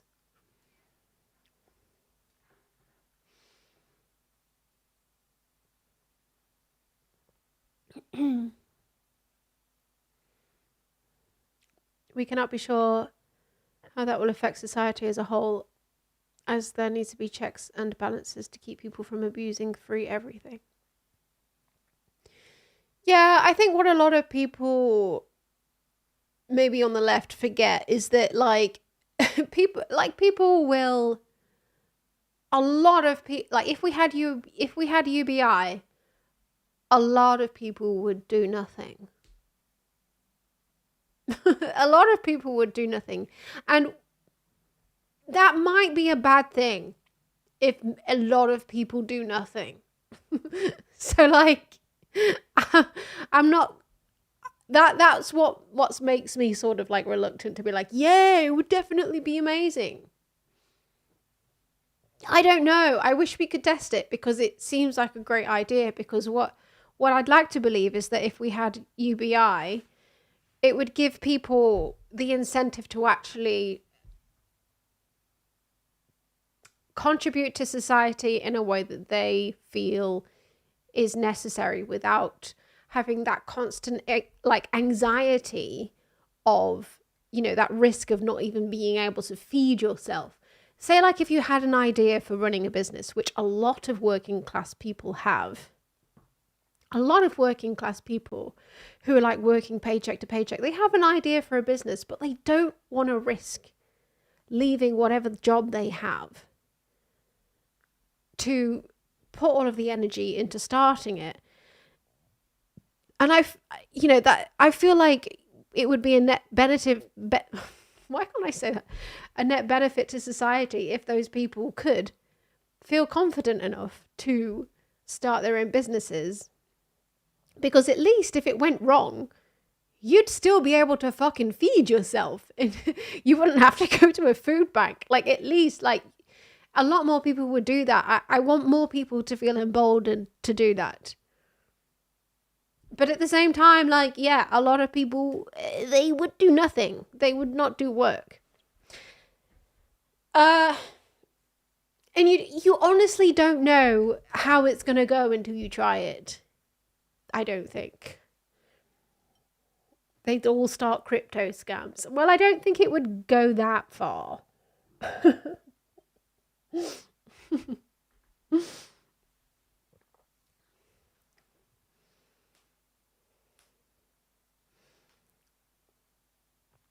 Doing nothing also means not doing crimes. Yeah.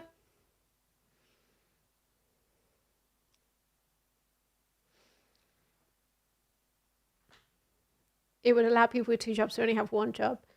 Yeah. Yeah. It would have it would have lots of benefits. Lots of benefits. And it would also stop making a lot of people who are on benefits have to constantly sort of prove to the government in various ways that they're useless, in quotation marks, to society. Like, the reason that a lot of people like on benefits and on that sort of cycle of being on benefits, like they sort of get into depressive states, because essentially what their life is spent doing is proving to the government that they're useless to society in whatever way, because maybe they're disabled or they're a carer for a disabled person or whatever situation they're in. And like having to say that over and over again to the government to be able to get money to fucking survive and get food, it like puts you in this like constant depressive state, like, oh, I'm useless, I wouldn't be able to like contribute anything to society. Whereas like if you just gave those people like a basic income so they didn't have to be involved with the benefit system constantly, then they'd actually stop feeling like they were useless, and they'd actually start doing is thinking about other shit instead. Like, actually, what I could do is start running a business from home on the internet. Actually, maybe I could start, I don't know, making jewelry at home or something and selling it on Etsy, and maybe that could make them loads of money. Like, that's just an example, but like that's an argument for UBI. Like, a lot of people on benefits could contribute to society and like make money and run businesses and stuff, because you know they have the knowledge and they have the free time and everything to do that. But they don't do that because they just fall into this cycle of being in the benefit system. And it just like keeps people down. You're literally trying to start a jewelry making business. Yeah.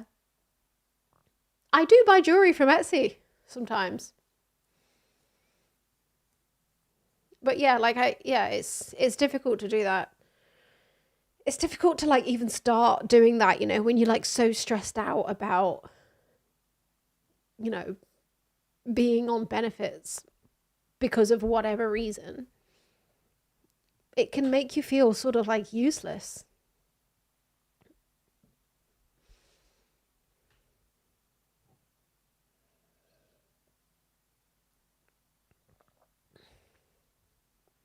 It's dehumanizing. Yeah.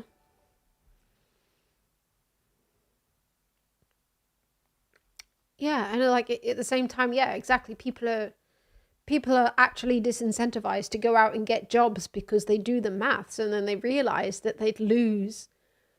Oh, thank you for the donation. It'd be great. It would be great if Streamlabs would tell me what you said. I feel so seen right now.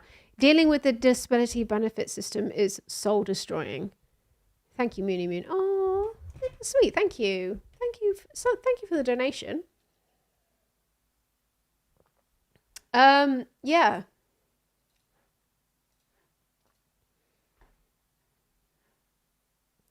Yeah, I mean, like, yeah, it makes people feel like shit to like have to go through that system constantly when they could be, when obviously, like, we have the internet now, we have so much technology now that can allow people to contribute to society like so productively from home, yet we're still making them like constantly apply for these benefits.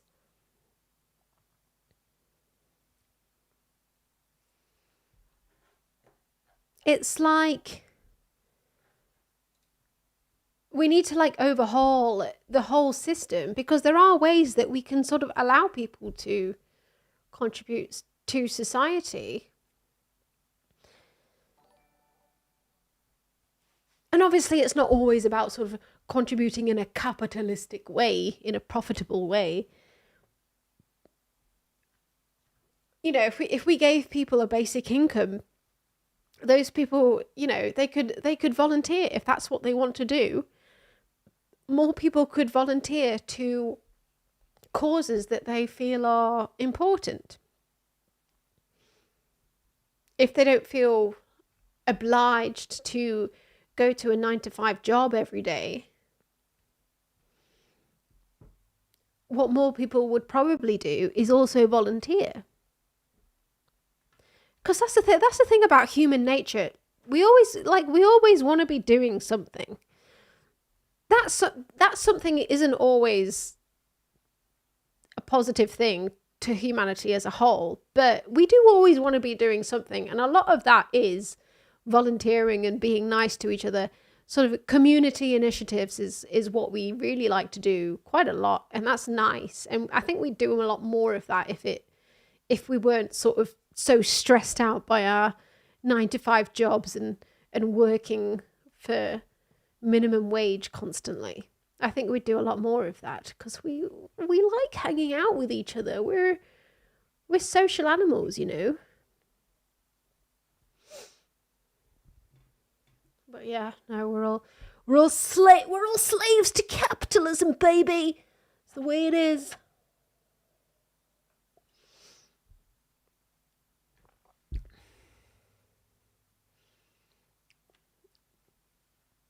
But anyway, yeah. A good experiment with UBI, I think, would be beneficial. But I don't know when that would happen, but I'd be interested. I know Sam Altman did one, but I wouldn't trust in him that much. Basically, Sam Altman did an experiment in UBI because he only did it because he was basically like, we'd better do this study because AI is going to get rid of so many jobs in the future. He basically only did it because, like, his entire thing is like, I better show everyone that AI is going to overtake the entirety of the economy. So what I'd better do is a study into UBI. And I think, I believe his study was like quite positive, but I don't know, I just wouldn't trust anything Sam Altman says because he's a very, very pro AI guy. Yeah, he's basically a techno-feudalism guy.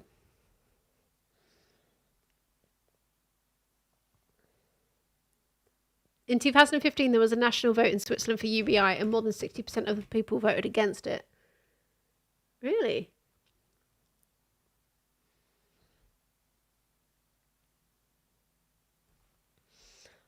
Anyway, I'm getting through this list so slowly. What time is it? 11:15. Oh my God, you guys. All right. I didn't plan on talking about UBI. This was not in the plan. Okay?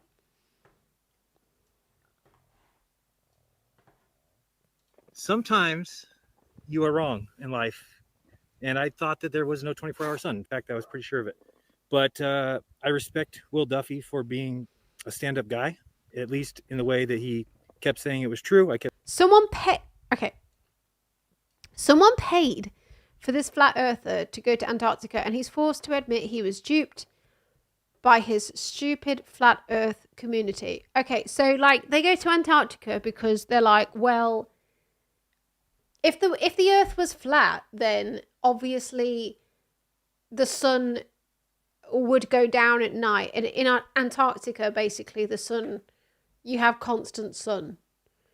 So if you go to Antarctica, that would disprove your belief in flat earth because you wouldn't have night and day. Sometimes you are wrong in life. And I thought that there was no 24-hour sun. In fact, I was pretty sure of it. But I respect Will Duffy for being a stand-up guy, at least in the way that he kept saying it was true. I kept saying it wasn't. He said, "You want to go? I'll take you," and brought me here. And it's a fact. The sun does circle you in the south. So what does that mean? You guys are gonna have to figure that out yourself. Don't listen to my beliefs or my opinion. It shouldn't matter to you. But did NASA learn that you were going on this trip? And because they realized that you were going on this trip, what they did was they got the sunlight knob and they turned it down at night. Surely that's what they did. but at least you should be able to accept that the sun does exactly what these guys said as far as circles the southern continent. So that's about it. I realize that I'll be called a shill for just saying that. And you know what? If you're a shill for being honest, so be it. I honestly believe there was no 24-hour sun. I honestly now believe there is. That's it. If you want to call me a shill. It's the dimmer knob. NASA has a dimmer knob. Fuck's sake. So be it. I'll live to see another day, and at least I know that I got to see it. And I just want to say thanks to Will through everything. You've been at least kind to me, and I appreciate that. I appreciate the trip. If you guys want to, my whole master plan worked for getting a free trip out here and to, but no, it's amazing. I can't even tell you. Flying in was the best thing I've ever seen. So looking around, best thing I've ever seen. So, how could I give him a hard time for bringing me down here? $35,000. I mean, I'm glad he enjoyed his trip, at least. $1,000 trip. It's been incredible. It will continue to be incredible. We've got some tracking mounts swinging around, seeing the sun. What does it mean? You have to figure it out. To me, it means that the AE map no longer works, but that doesn't mean that I'm right. It means that it could work. You'll have to figure out how, because I've tried and I struggle with it. The other thing is a 24-hour moon. If that happens, you got another thing we got to worry about. So it seems like the moon does circle here. I got a 24-hour moon for you, baby. I'm not actually going to do that. As well. So I can't believe you thought I was going to do that. It doesn't mean that AE map is over, flat earth is over. Maybe somebody's got the answer. I don't have that answer right now. So just want to say thanks again. Appreciate it. Thanks, brother. Yep. So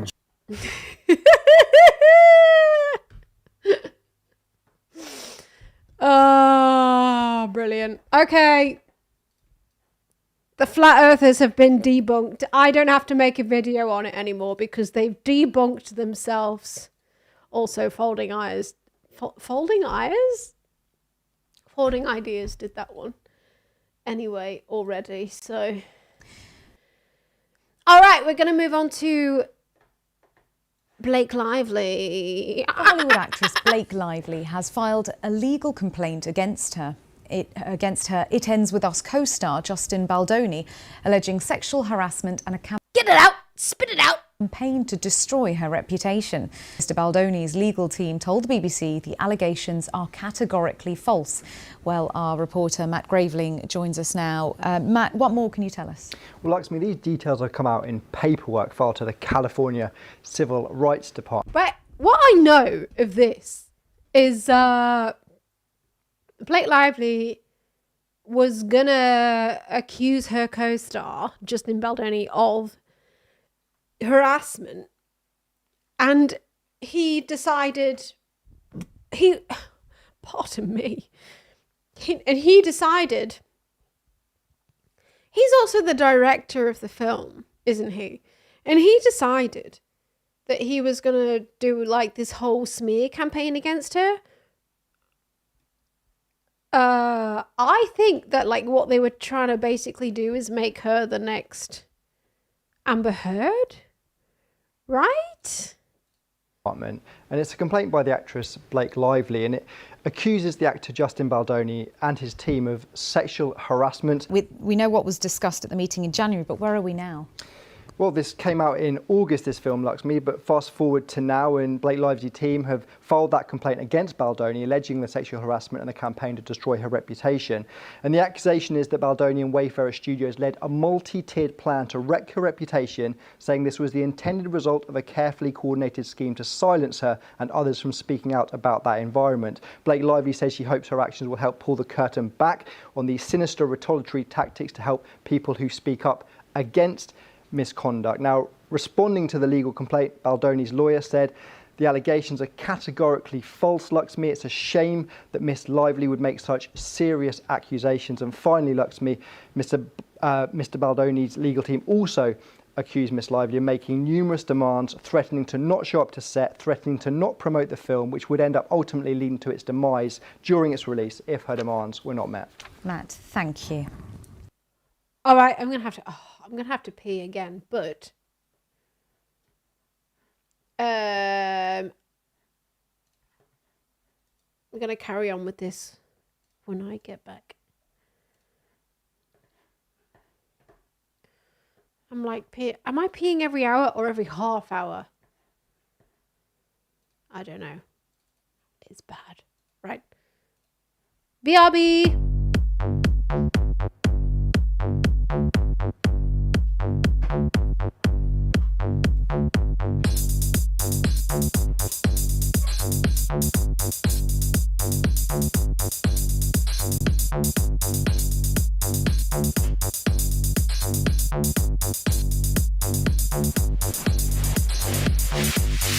can't talk right now.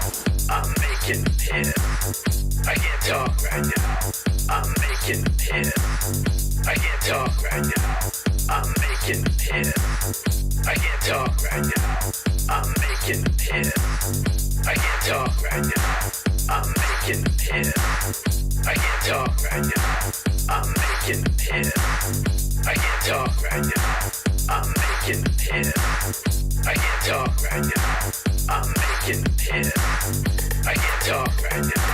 I'm making piss. I can't talk right now. I'm making piss.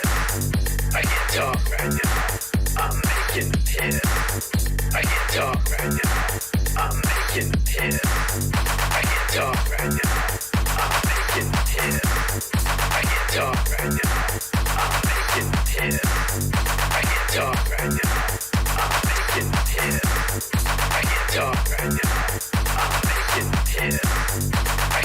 now.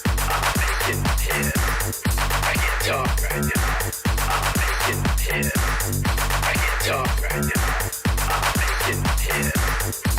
I can't talk right now. I'm making piss. I can't talk right now. I'm making piss. I can't talk right now. I'm making piss. I can't talk right now. I'm making piss. I can't talk right now. I'm making piss. I can't talk right now. I'm making piss. I can't talk right now. I'm making piss. I can't talk right now. I'm making piss. I can't talk right now. I'm making piss. I can't talk right now. I'm making piss. I can't talk right now. I'm making piss. I can't talk right now. I'm making piss. I can't talk right now. I'm making piss. I can't talk right now. I'm making piss. I can't talk right now. I'm making piss. I can't talk right now. Let's dance. Show what you got. Show what you got. Now throw your hands up in the air. Now throw your hands up in the air. I can't talk right now. I'm making piss. I can't talk right now. I'm making piss. I can't talk right now. I'm making piss. I can't talk right now. I'm making piss. I can't talk right now. I'm making piss. I can't talk right now. I'm making piss. Let me see you shake that thing. Let me see you shake that thing. Let me see you shake that thing. I'm making piss. I can't talk right now. I'm making piss.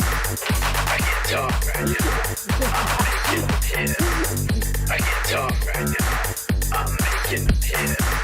I can't talk right now. I'm making piss. Let's go. I can't talk right now. I'm making piss. Let's go. I can't talk right now. I'm making piss. I made a cocktail earlier. It's mostly gone now, but some of it was still in the fridge. It's cranberry juice, orange juice, apple juice, something like that, and vodka. What's it called? It's not Sex on the Beach. It's something else on the beach. Sex on the Rocks. It's called Sex on the Rocks. There's a little bit left in this shaker. Yeah.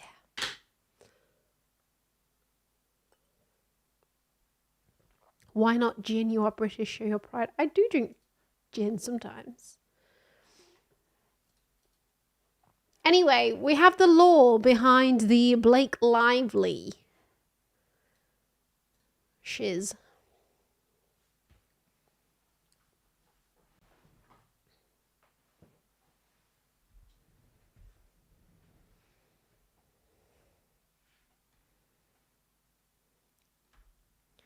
They are both terrible places for sex. What, on the beach and on the rocks? Depends what you're into, really.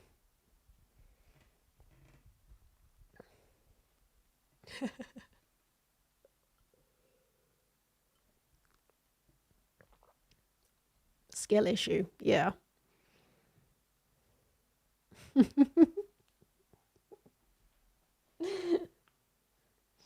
Blake Lively accuses Justin Baldoni of sexual harassment and orchestrating a smear campaign against her. The majority of socials are so pro-Justin, and I don't even agree with half of them. LOL. So I think these are messages sent by the people who have conspired to do a smear campaign against Blake Lively. I do not want to burp. I didn't burp into the mic. I burped away from the mic.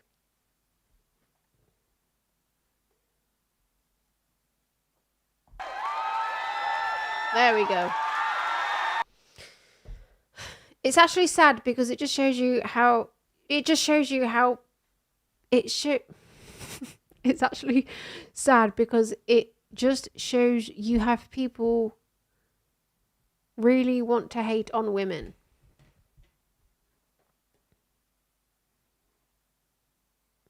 Maybe that's meant to be how. It shows you how people really want to hate on women. Blake Lively's complaint against Justin Baldoni explained. Alright. Of trying to destroy her reputation and ruin her life after she spoke out against the misconduct that was allegedly occurring on the set of their film, It Ends With Us. Blake's lawsuit claims that Justin, his business partners, his PR team, and hired subcontractors all conspired to roll out a takedown campaign that served two purposes. One, to conceal the pattern of harassment and other misconduct by Justin and his production company's CEO, Jamie Heath. And two, to retaliate against Blake by destroying her image. And according to the lawsuit, Ryan Reynolds even blocked Justin on social media in the midst of all of this.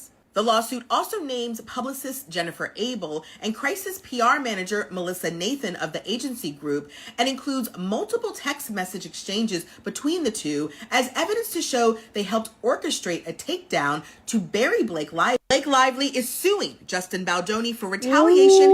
In this text exchange, according to the lawsuit, Justin was concerned that the agency group's plan wasn't aggressive enough to protect him, and Jennifer relays that to Melissa, who responds, "Of course, we send over the documents. We can't send over the work we will do. That could get us into a lot of trouble. We can't write down, we will destroy her."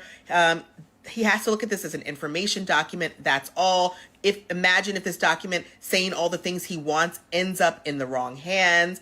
You know, we can bury anyone, but I can't write that to him. I will. I'll be very tough. The lawsuit accuses the defendants of organizing a sophisticated retaliation campaign and utilizing a tactic known as astroturfing, which is defined as, quote, the practice of publishing opinions or comments on the internet and in the media that appear to come from ordinary members of the public, but actually come from a particular group.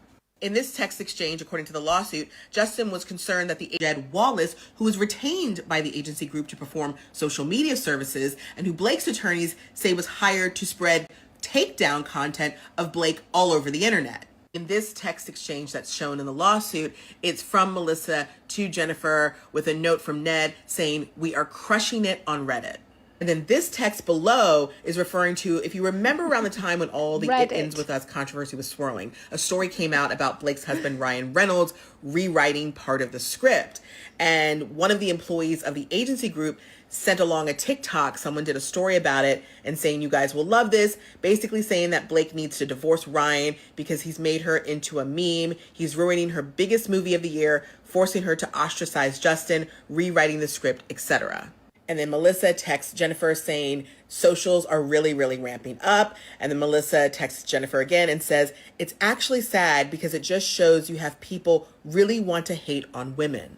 Jed Wallace, who was retained by the agency group to perform social. And what this lawsuit alleges is that this takedown team would funnel these negative stories about Blake and positive stories about Justin to smaller publications that had more lax editorial standards, and then feed those stories to the larger publications to spread to a bigger audience. So in August of 2024, a lot of Blake's interviews started going viral. You know, some of the people were calling her tone deaf in interviews. And then there were interviews from years ago where people were like dissecting how she was treating the interviewer. And so in one of these text message exchanges, they sent this Daily Mail article that was titled, "Is Blake Lively Set to Be Canceled?"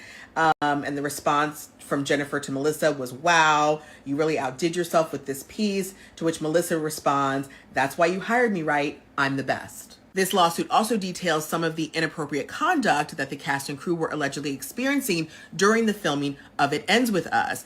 And what this lawsuit alleges is that this takedown team would, and basically what supposedly happened is, you know, filming had to stop because of the strikes. And then before Blake would return to set, she had her lawyers send a letter of like, these are the things that need to change. Because she says, you know, she'd been filing HR complaints, and because Justin and Jamie were the ones in charge, they weren't investigating these claims. And so before she would come back to set, she basically had a list of demands of these are the things that need to change. They agreed to it. And then she says, because she made those complaints, she's being retaliated against because he, Justin, was fearful of those allegations coming to light, allegedly. And what the lawsuit says specifically to that effect is Justin was, quote, desperate to suppress any suggestion that he engaged in inappropriate conduct, much less sexually harassing conduct, because it would entirely undermine his carefully curated public image as a feminist ally, end quote. And basically what supposedly happened is, you know, filming had to stop because of the strikes.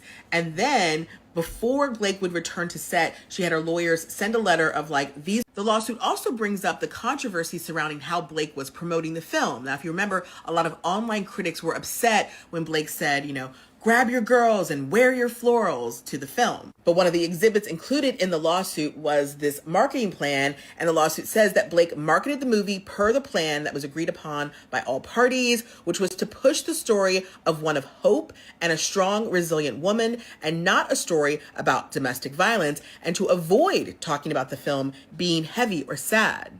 And the lawsuit claims that it was Justin who decided during the marketing of the movie to pivot and capitalize on female trauma, and claims he only did that as an attempt to cover up why the cast was not following him on social media, and that he was concerned that the public would learn about the complaints lodged against him during filming. This entire lawsuit is like 80 pages, so I'm sure this will not be the only video I will be doing on it, so make sure you are following for updates. The lawsuit also brings up the controversy surrounding how Blake was... Oh man, the law goes deep, doesn't it? A few days later, Mr. Baldoni sent the narrative for the social media campaign, sending Miss Abel a screenshot of a thread on X that had accused another female celebrity of bullying women. Mr. Baldoni stated, "This is what we would need." Hailey Bieber's... Oh, does that say? Hailey Bieber's history of bullying many women. Huh? Not just Selena Gomez throughout the years. A thread. Oh, right. So they wanted to do that, but about Blake Lively. This is what we would need. Yes, I literally just spoke to Melissa about this on the break, about what we discussed last night for Social and Digital. Focus on Reddit, TikTok, IG. Oh, this is spicy. Still didn't tell me what your sign was, though. Because it doesn't matter. There's no such thing as signs. Oh, I think that's some different stuff. The lawsuit also, and basically what this lawsuit alleges is what's supposed. The lawsuit. I mean, yeah, That's interesting. I can definitely see how that's sort of easier to do with a female celebrity than it is to do with a male. I think when you have a woman making these accusations, it can be a little bit easier for, you know, a smear campaign like this to gain traction, just because of like general misogyny. Yeah, but that's wild, like having a little bit of an insight into how it happens. Yeah, it's mad. I mean, yeah, obviously these are accusations. Maybe all of these screenshots are fake. You don't know that, but here's the... Oh, hey, this is more left in here than I thought. If my sex on the rocks.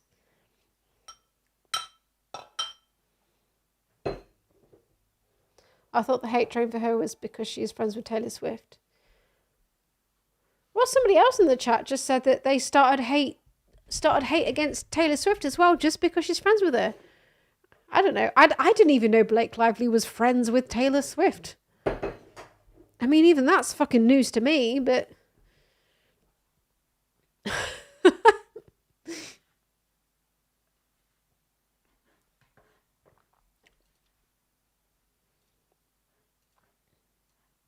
All right, let's move on. Oops.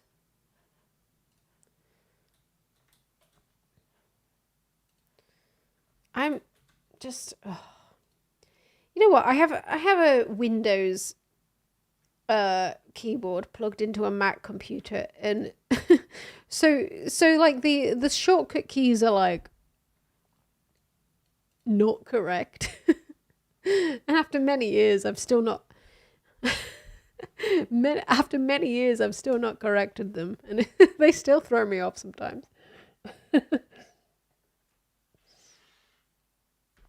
Right.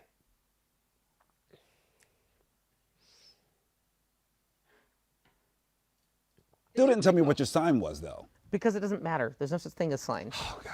You actually believe in this hocus You pocus just stuff? called me out for being a Sagittarius. Yeah, because so you believe Sagittarius is a funny word. That's why I said it, and you're. It was just a punchline. It was a punchline. If I said Aries, it's just not gonna. It's not gonna hit But the same way. you dialed in. You were like, you may be a Sagittarius. Yeah, because it's funny. That's Because me like doing nobody's. Oh, Aries are not funny, but Sagittarius are. I'll have you know, I'm an Aries. Sagittarius, by the way. Nobody I'm is. a Sagittarius. Nobody is. There's Anna no Nicole such thing. Smith was a Sagittarius. No, she wasn't. She was a person No, who had like a birthday. That's all. I just wanted And to bring you her up don't because like, we shared the same have you ever birthday. done this when people say like, "Can you read my horoscope?" Like I like to read someone else's. I would read you Libra, and you'd be like, "That's interesting." No, applies to- it's not true. Oh yeah. No, Yeah. no, No, it totally totally isn't does. true. It is I not. mean, it's like the whole thing is to be so general to reach No, out it's to everyone. specific when it comes to attributes of your personality. Yeah, horseshit. Like actual gonna horse. tell I you. feel like it's proven. The moderator's losing her mind. She's like, "You're not talking about like, we're not talking projects about or films, acting. we're not talking about anything. No, this is it. This is we're gonna do just- this for 45 more minutes, just so you know. We're about to get into ghosts. Do you think things are haunted? Still didn't tell me what your sign was. It's funny. These Saint hoax carousels on Instagram, they're always entertaining. Love them. Fuck it. Why don't I just read the rest of this Saint hoax carousel? Sydney Paul's transgender storyline from upcoming Pixar series. What? Disney. Oh, for fuck's sake.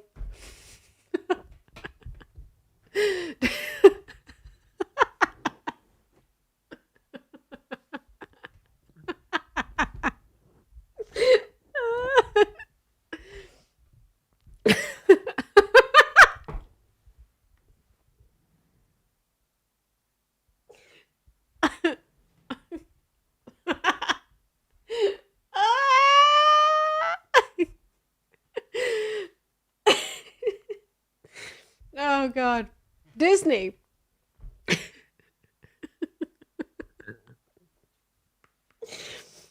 Oh God, leave me alone. Disney pulled a transgender storyline from Win or Lose, an 8-episode Pixar streaming series that debuts in February, the company said Tuesday.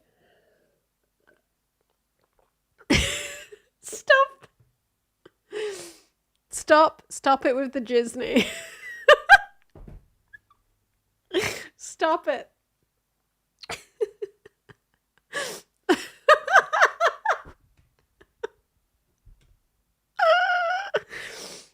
Oh, fucking hell. When it comes to animated content from a younger audience, a Disney spokesperson said in a statement. Oh no, I've got the giggles now. When it comes to an when it comes to animated content for a younger audience, a Disney spokesperson said in a statement, "We recognise that many parents would prefer to discuss certain subjects with their children on their own terms and timeline." God's sake. Just so I have this clear, the same company that had no reservations about the first 15 minutes of Up being an unflinching portrayal of infertility, illness, death, and grief, thinks that showing a trans person being happy will inspire too many difficult conversations. Very true. Very true. Like, let's be honest, what those parents want to tell their children is, you know what, that's not real. That's not a real thing, being transgender. Hello, Mariah. Oh. I need a signature. Who got the Sharpie? We have Mariah. I got one. Sharpie. Who has the shades? Yeah, you can have them. Hi, Mariah. For free. Are you filming me in my bad side? No. This is what you do when you're famous. You just walk up to someone and you're like, "Can I buy your designer shades?" And they're like, "Yeah." That's me. Mariah. Of course, that someone is Rihanna. Whatever you want. Wow, this is iconic. Mariah Carey is signing my kid, y'all. Amazing. We love it. Oh, look at that shit. Look at that shit, y'all. I love it. Hello. Is she gonna get that tattooed? She better get that tattooed on her tit. Party City is going out of business after 40 years. I don't know what Party City is, but I'm gonna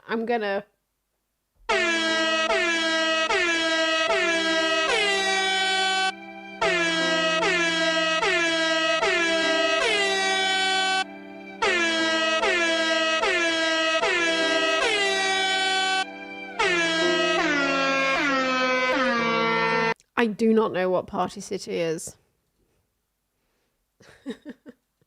Is that our Toys R Us? Is Party City our Toys R Us? Huh? Huh? Anyway, let's move on.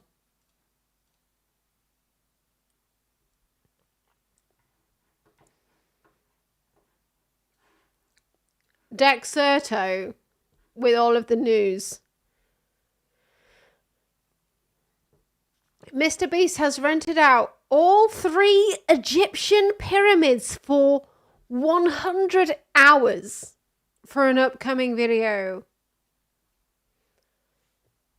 But readers added context that they thought people might want to know. Per Egypt's Ministry of Tourism, he filmed with a permit outside regular hours without exclusive access. The pyramids stayed open to visitors. What the fuck is this video gonna be though? Like, I can't fucking wait to find out what this video is gonna be.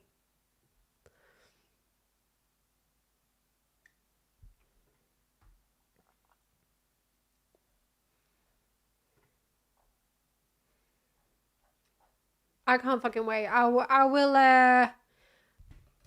react to the Mr. Beast pyramid scheme video as soon as it comes out.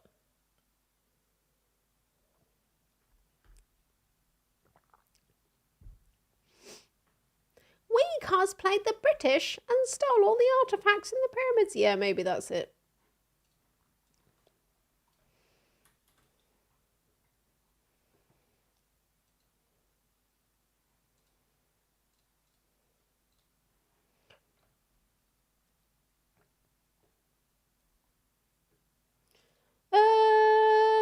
All right, we will move on to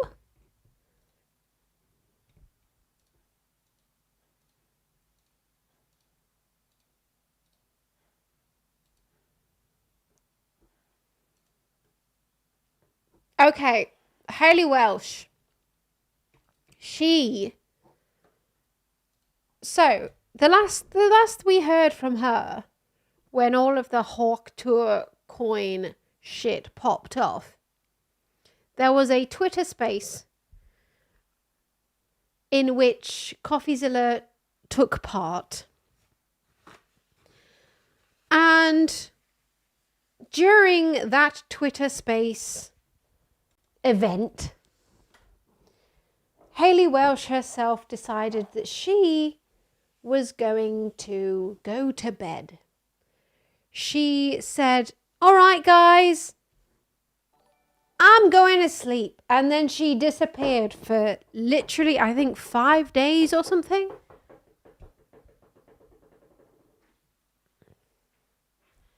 She been sleeping for a while. She been asleep.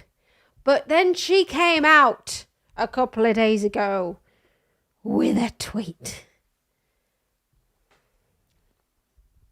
I love her wiki page. Does she have a wiki page? I don't even have a fucking wiki page. Oh no. She has a wiki page?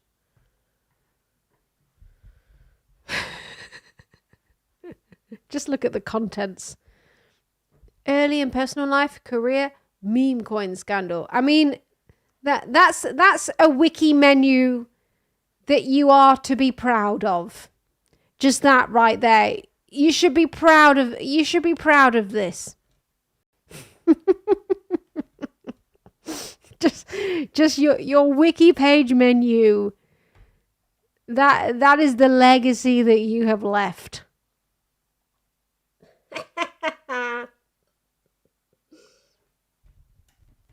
Are you going to make me a Wikipedia page now? What would my Wikipedia page contents menu be?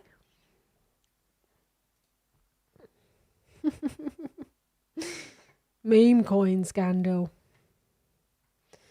In December 2024, Welch released a cryptocurrency meme coin on Solana called Hawk Token. The coin reached a market capitalization of nearly $500 million. I mean, when they say market capitalization of nearly $500 million, that number itself, it's not really how much it was worth. This is the nature of crypto. It wasn't really a market capitalization of $500 million. It wasn't, because it was crypto. Anyway, before plummeting to $25 million, with at least one investor filing a complaint with the US Securities and Exchange Commission. At least one! At least one!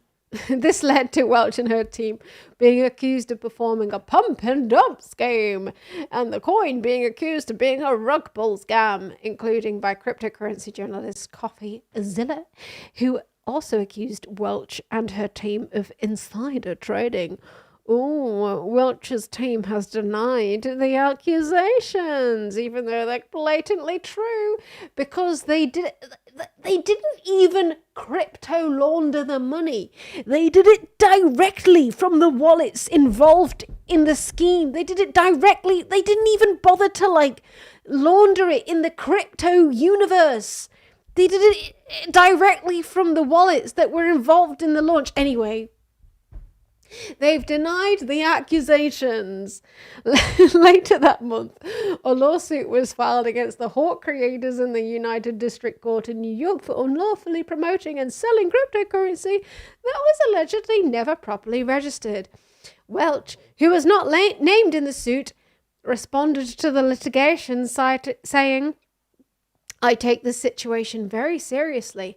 I want to address my fans, the investors who have been affected, and the broader community. I am fully cooperating with and am committed to assisting the legal team representing the individuals impacted, as well as to help uncover the truth, hold the responsible parties accountable, and resolve this matter.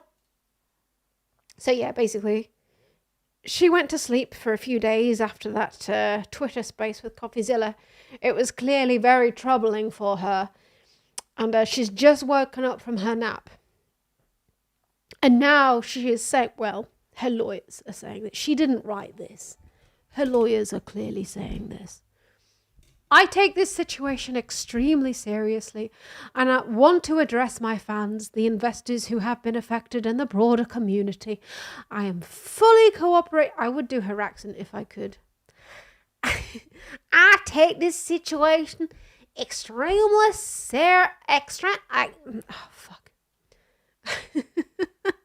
I take this I can't do it. I am fully cooperating with and I'm committed to assisting the legal team representing the individuals impacted, as well as to help uncover the truth, hold the responsible parties accountable, and resolve this matter. If you have experienced losses related to this, please contact Berwick Law using the link below. Ooh. So, yeah. Clearly, she has realised how much she's fucked up. How much she realised this was a fuck up beforehand. We don't know, but either way, she is to blame because she should have done her own research. She should have done her research. Yet she decided to believe all of the crypto bros that came running to her looking for clout.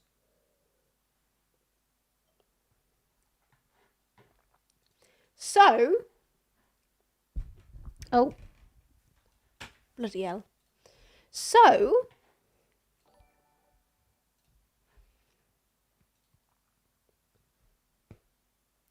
this is from her team.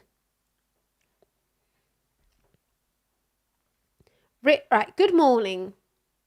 Reaching out on behalf of Hayley Welch in regard to today's class action lawsuit filed by Berwick Law against the creators of the meme coin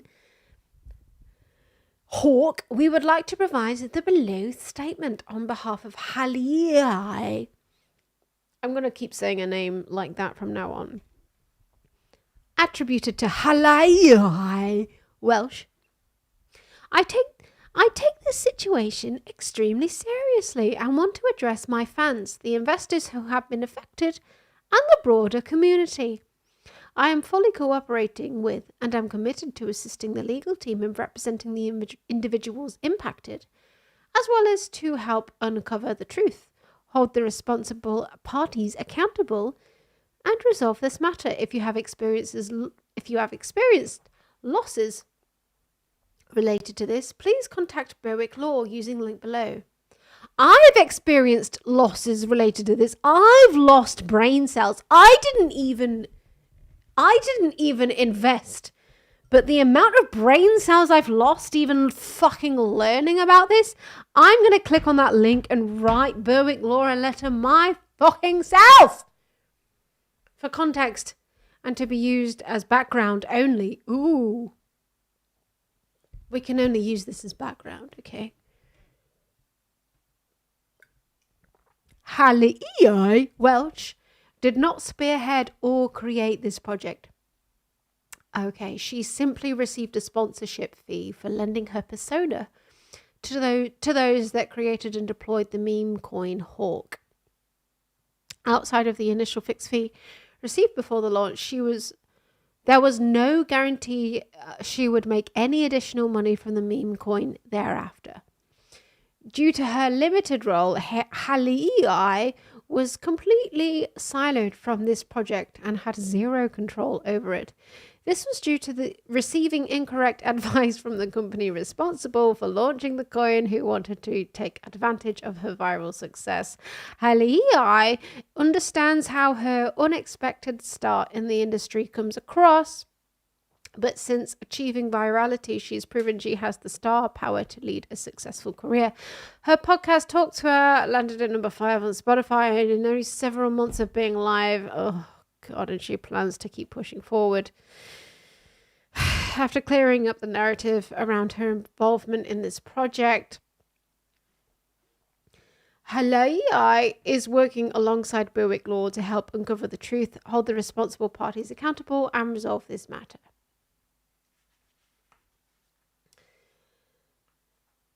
I mean, that's what she's going to say, isn't it? She's going to be like, none of this was me. It was like these other guys who were telling me that it was all going to be good. None of it's my fault. Even if that was the case, you're still at fault. You're still an adult person who didn't just do the proper research into what you were doing. Like you're still at fault. Like, it doesn't fucking matter. You're still at fault at this point. There is enough information out there which would tell you that this is bullshit. There is enough information out there at this point to tell you that this is going to be a complete scam. You can't just be like, ooh, all these guys were telling me that it would be great. I don't think any reasonable person would agree at this point that you would be thinking that starting a meme coin would be a legitimate I don't know, a line of income to create for your business. I don't think any legitimate person at this point is thinking starting a meme coin is going to be a genuine long-term venture for your business. No legitimate business person is thinking that. It's all at this point such a scam that, like, even legally, like, when you're thinking about these things in terms of like legality, it's all about, you know, the question that the judge always asks is like, would a reasonable person think that this was a scam? Would a reasonable person think that they were going to lose money on this? Would a reasonable person think so and so? And at this point, I think a reasonable person would know that this was a scam. The victims of this scam, I mean, that's a whole different story. Like, genuinely, I don't think anyone who's a victim of a pump and dump is really a victim in the sense that you'd think of a victim of a scam. I think a lot of people in the crypto ecosystem at this point, most people, if not all people in the crypto ecosystem at this point, they know what a pump and dump is, they know what a meme coin is, and they know that there's no real roadmap behind any of these coins that are being started. I think at least 99% of the people in the ecosystem are attempting to make money out of other people in the ecosystem. They're just trying to make money out of each other. I think a lot of them are perhaps, you know, people who are a bit addicted to gambling and they don't kind of want to admit that, maybe. I think they're just like degenerate crypto bros who maybe they've lost money on a different meme coin, and they've got that gambler's fallacy of like, oh shit, I've lost a lot of money on this meme coin, maybe I can make it all back on this meme coin. It's not like they're sat there thinking, wow, I really see the potential behind this meme coin. I don't think they're thinking like that. I think they're thinking, shit, I'm like a degenerate in this world of meme coins and I'm desperate to make my money back. Oh, here's another one that I think could do pretty well.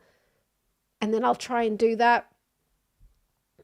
But it's kind of turned into, you have the sort of degenerate traders, but what they're working against is the bots, the people who just create bots, and what the bots do is just look for meme coins and the ones that are likely to pump very high. And what the bots are programmed to do is snipe those coins as high as possible and then cash out of those coins as quickly as possible. What those bots are programmed to do is cash out of those pumps before the humans can possibly cash out of them. So, I mean, the crypto ecosystem at this point is ruled by bots, what they call these sniper bots, who can just make money in the snap of a finger much quicker than a human could ever do.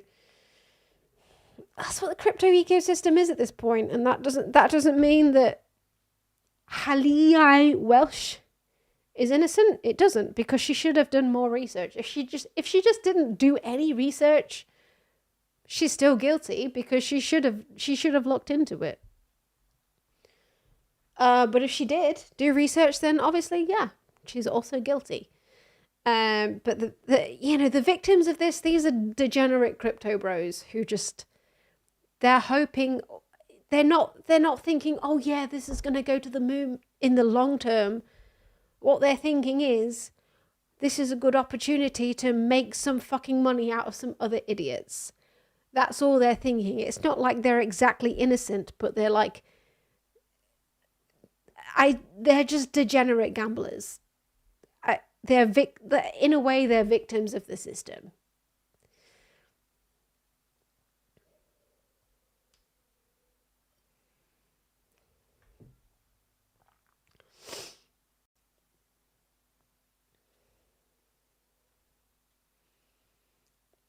Just like that bot that outbid me on that Volvo 240 in 2008. Yeah.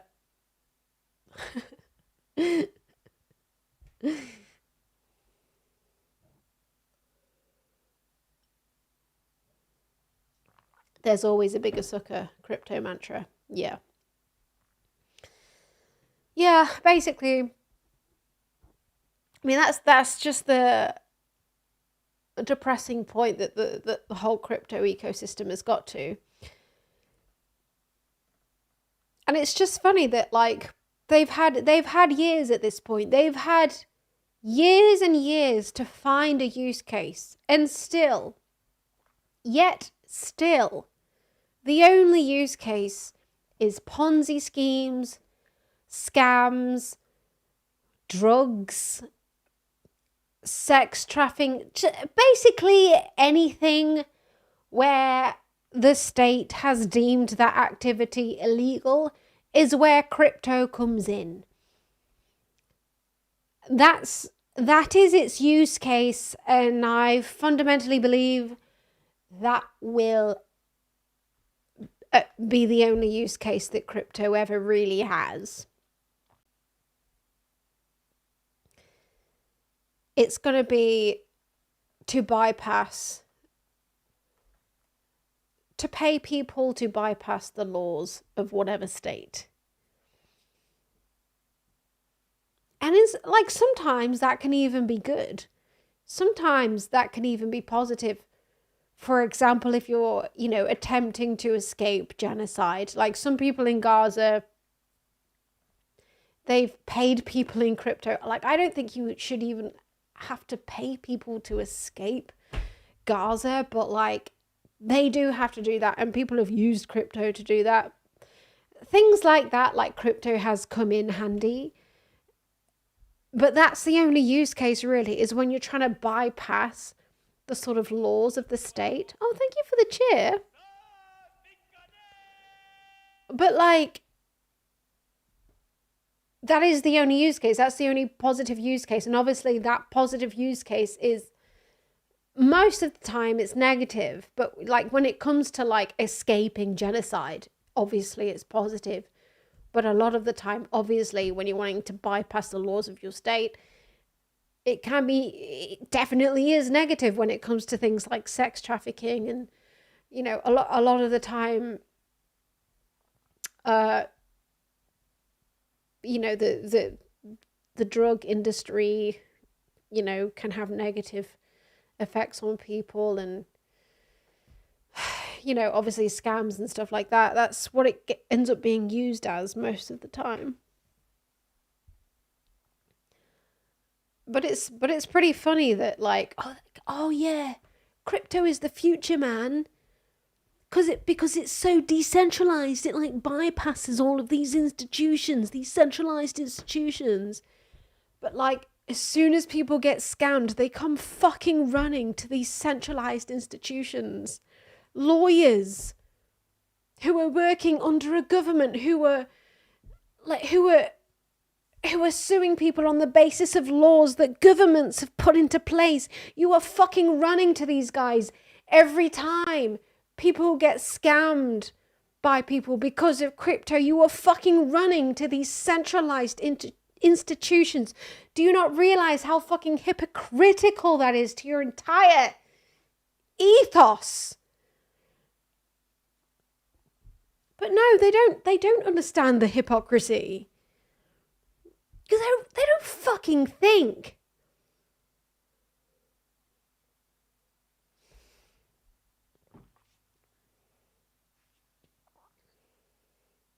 It comes back to this whole thing about like not trusting institutions. We were talking about this like on my previous stream when I was talking about Diary of a CEO, and obviously like Stephen Bartlett has all of these guys on who are like, oh, big pharma, they tell you to, you know, have chemo when you have cancer, but actually what you should be doing is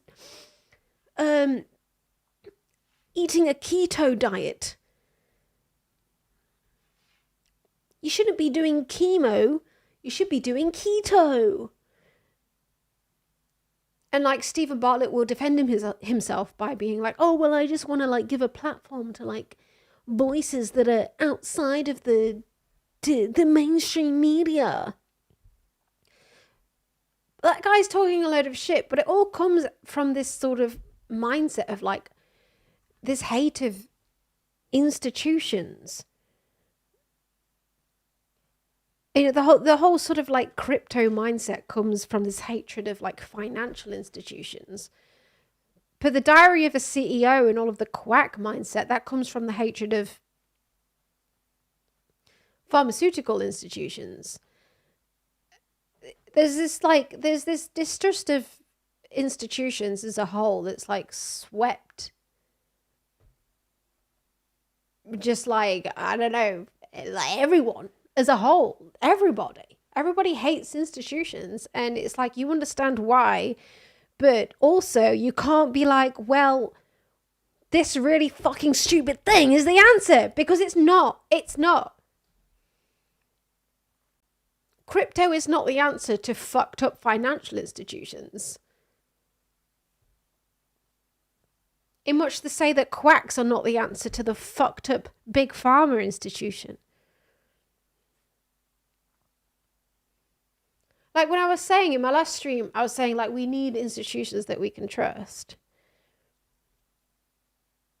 Like so, someone like sent me a really long email after that after that stream. Like, I can't believe you would say that we need institutions that we should trust. Speaking as a leftist, I'm like I'm not trying to say, like, when I say we need institutions that we can trust, I'm not trying to say we should trust institutions. That's definitely not what I'm saying. I'm not saying let's unequivocally, unquestioningly trust institutions. I'm just saying we need institutions that we can trust. The institutions that we have, I'm not saying that we should trust them unquestioningly. I'm saying that we need them, but we should absolutely criticize them. We should constantly criticize them and constantly keep trying to improve them, because they're better than all of us sitting there and watching fucking podcasts. But it's kind of disappointing that some people don't seem to understand the difference.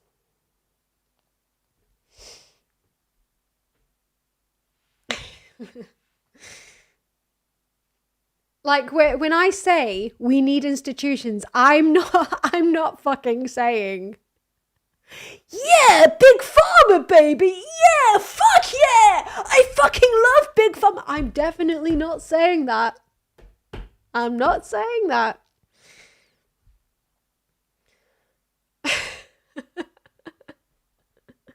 But like, if I say that, people misconstrue that I'm saying that I'm like some fucking shill for big pharma. I'm absolutely not that, but I believe that we need an institution that we can trust. We need an institution that listens to scientific consensus and acts on that in the interests of the benefit of humanity as a whole. Big pharma is acting in the interests of profit. I would never say that I'm in favor of that, obviously. Anyway.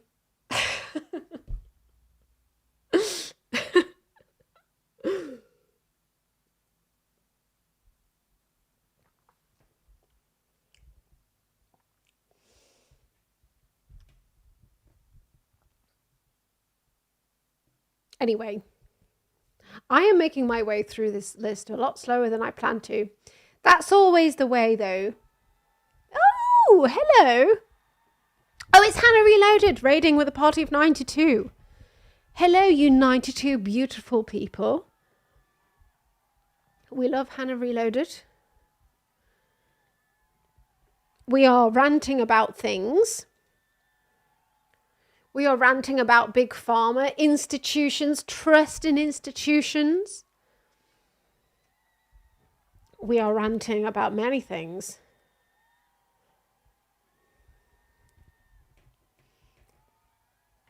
The royal we. We're all ranting about it. I was going to move on to this sovcit thread. Ian Clifford Stamp makes £500,000 a month by selling made-up sovereign citizen get-rich-quick schemes to vulnerable people. Like, the amount I know about sovereign citizen schemes at this point, this is what I should be doing.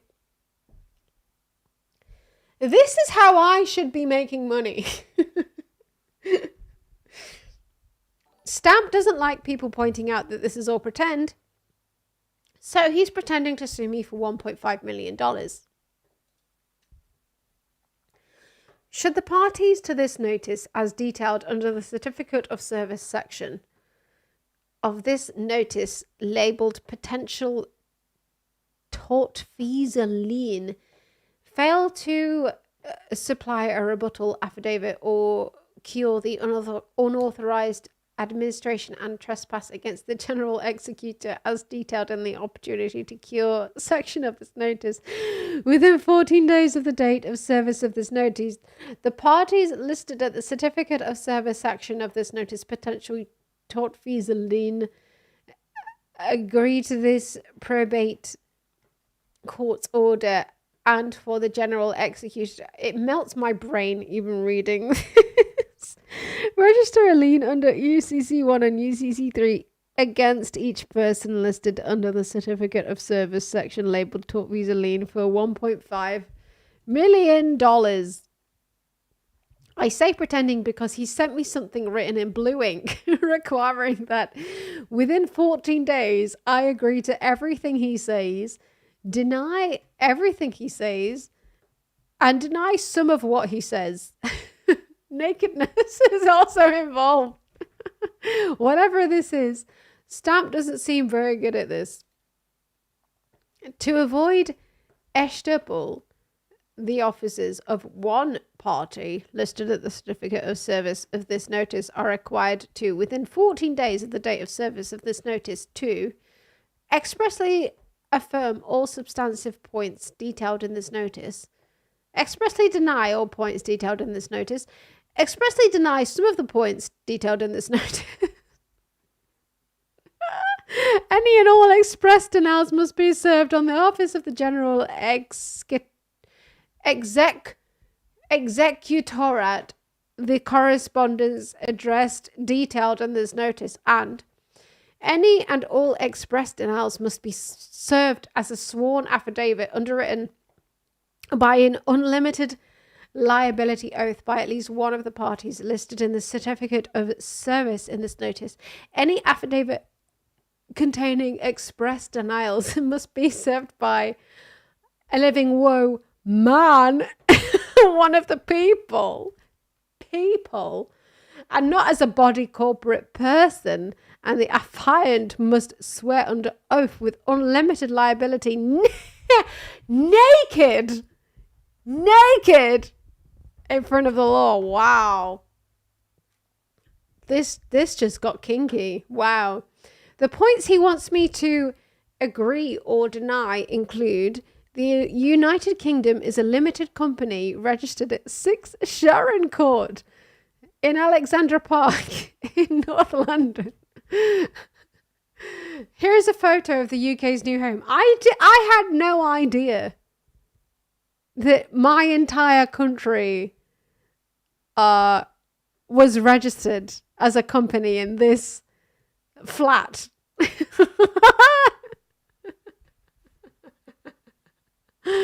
But I love that. I love that. The General Executor is an expression of God, the I am. The General Executor is not Ian Clifford Stamp. The General Executor is not Ian Clifford. What the fuck is going on? All text written in all capitals is not English.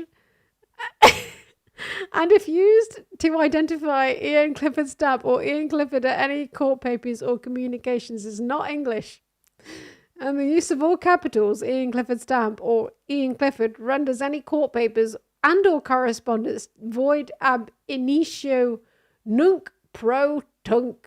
The United Kingdom is a UK limited company registered at 6 Sharon Court, London, N12 8NX, DUNS number 515721152. Wow, I never knew that.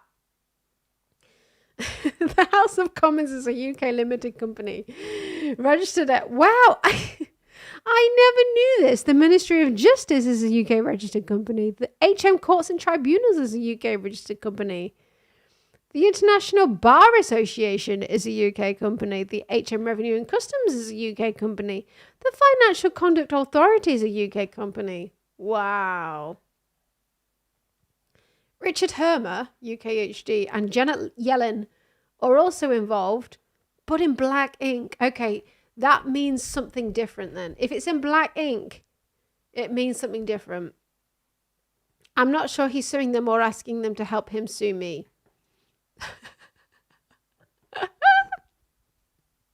I, Ian Clifford, certify the foregoing was provided by UK Special Delivery mailed to the office of Daniel Mark Needle, represented by Daniel Mark, with a hyphen in the middle of his name. Okay, that means something different.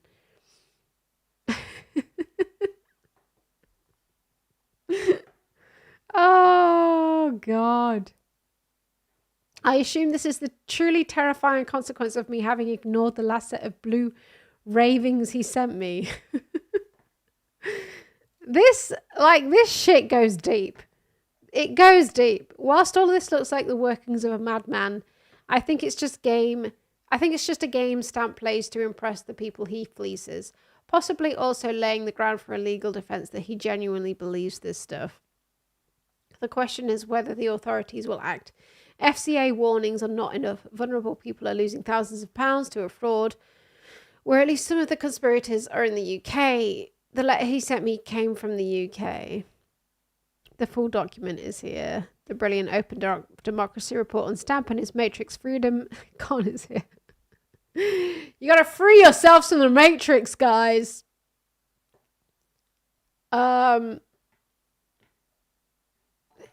Here is his response to Stamp.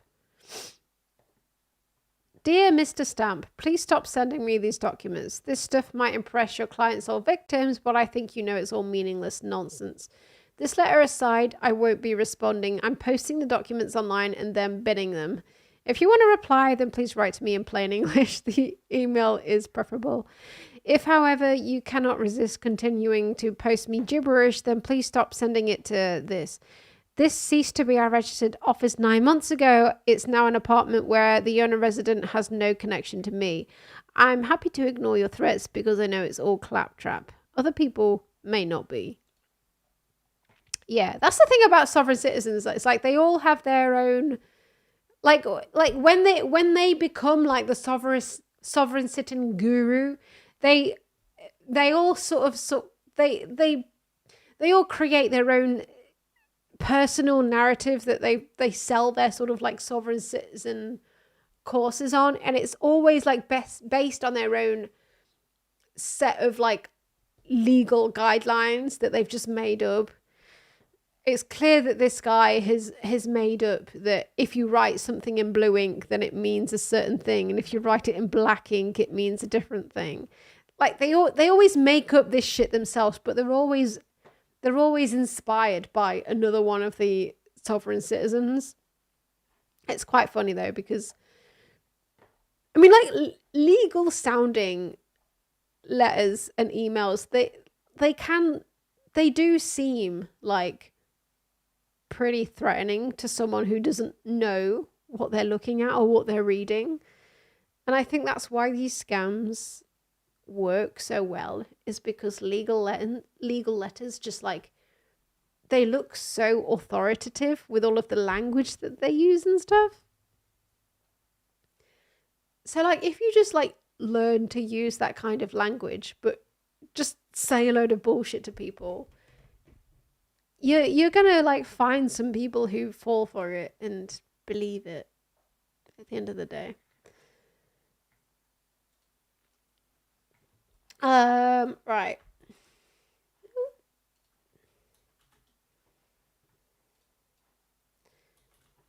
I guess it comes down to the fact that like most people don't know how the law works.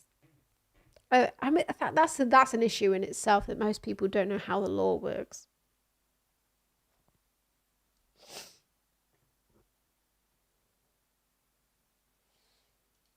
I mean, like if you don't know how the law works, then it's quite easy for you to be intimidated by a letter from a lawyer, perhaps a slap lawsuit that you might receive. You might be intimidated by that.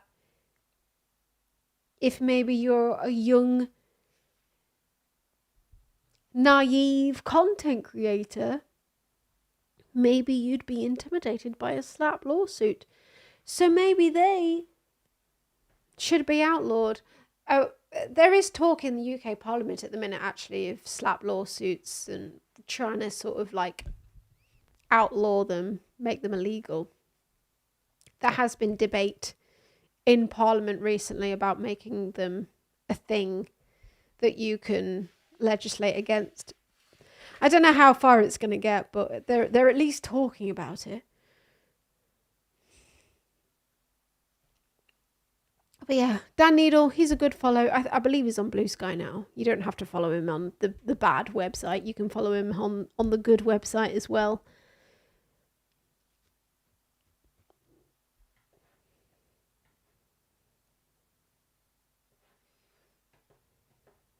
Right, I'm going to pee one more time, and then we've got some UK news to get to, but I'm going to go for a quick wee first.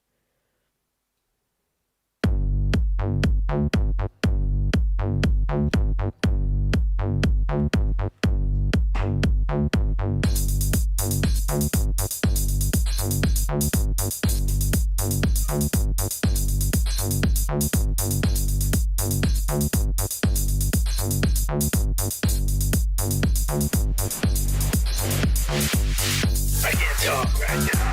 I'm making piss. I can't talk right now. I'm making piss. I can't talk right now. I'm making piss. I can't talk right now. I'm making piss. I can't talk right now. I'm making piss. I can't talk right now. I'm making piss. I can't talk right now. I'm making piss. I can't talk right now. I'm making piss. I can't talk right now. I'm making piss. I can't talk right now. I'm making piss.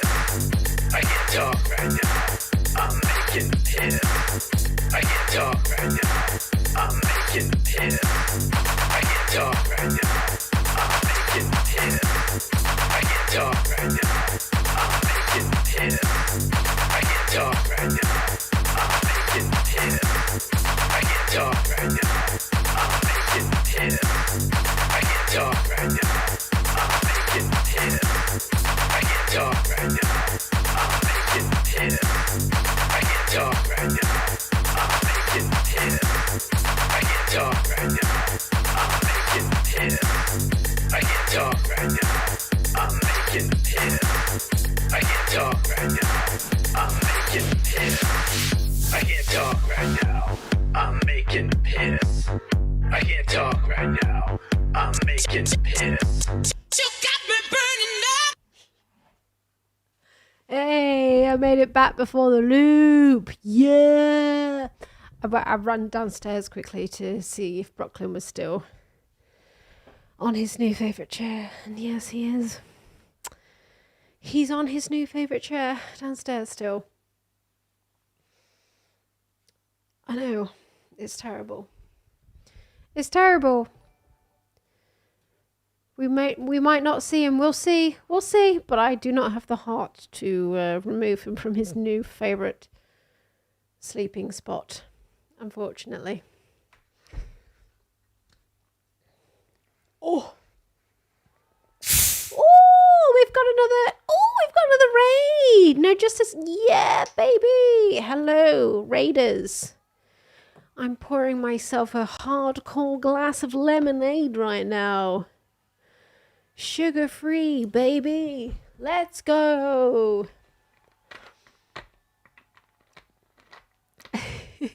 Raiders, please refresh your screen so the views count. I don't know what that means. Why? I know she said that before. Why do people need to refresh? I don't understand. Do they not count? Do the views not count for me if they don't refresh? I don't understand.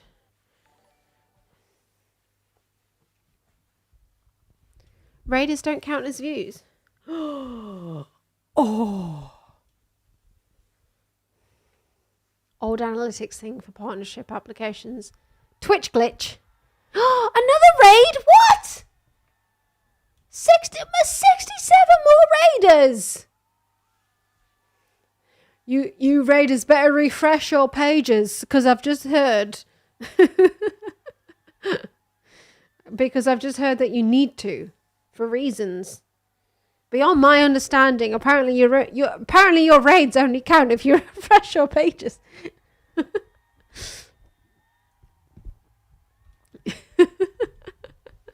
All right, we're about to get on to some UK news, but first,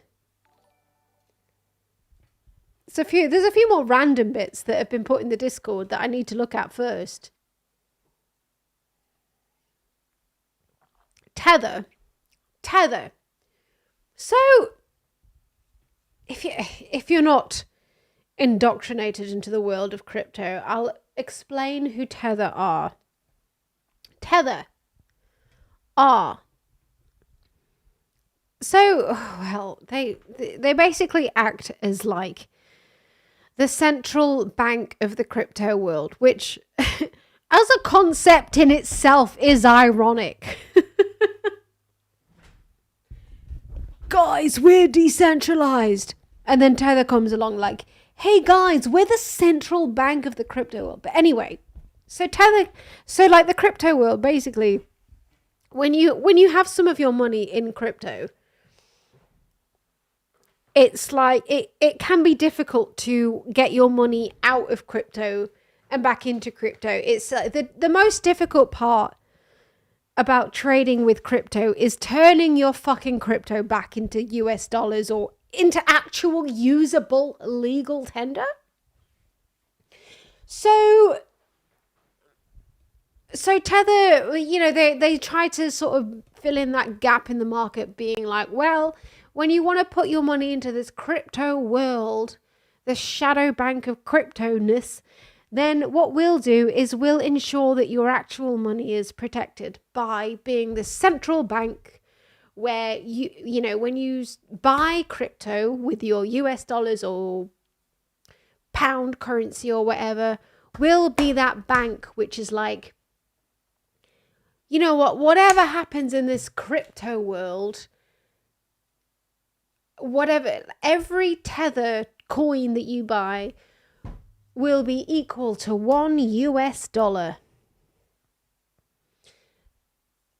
Every Tether coin that you buy, doesn't matter what happens in this crazy wild west of crypto, whatever Tether coin you buy, you'll be able to at least get $1 back for every Tether coin that you have.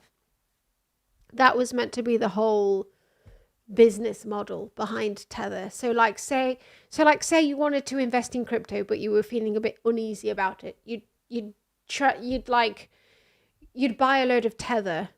You'd buy, you know, 30 Tether for $30.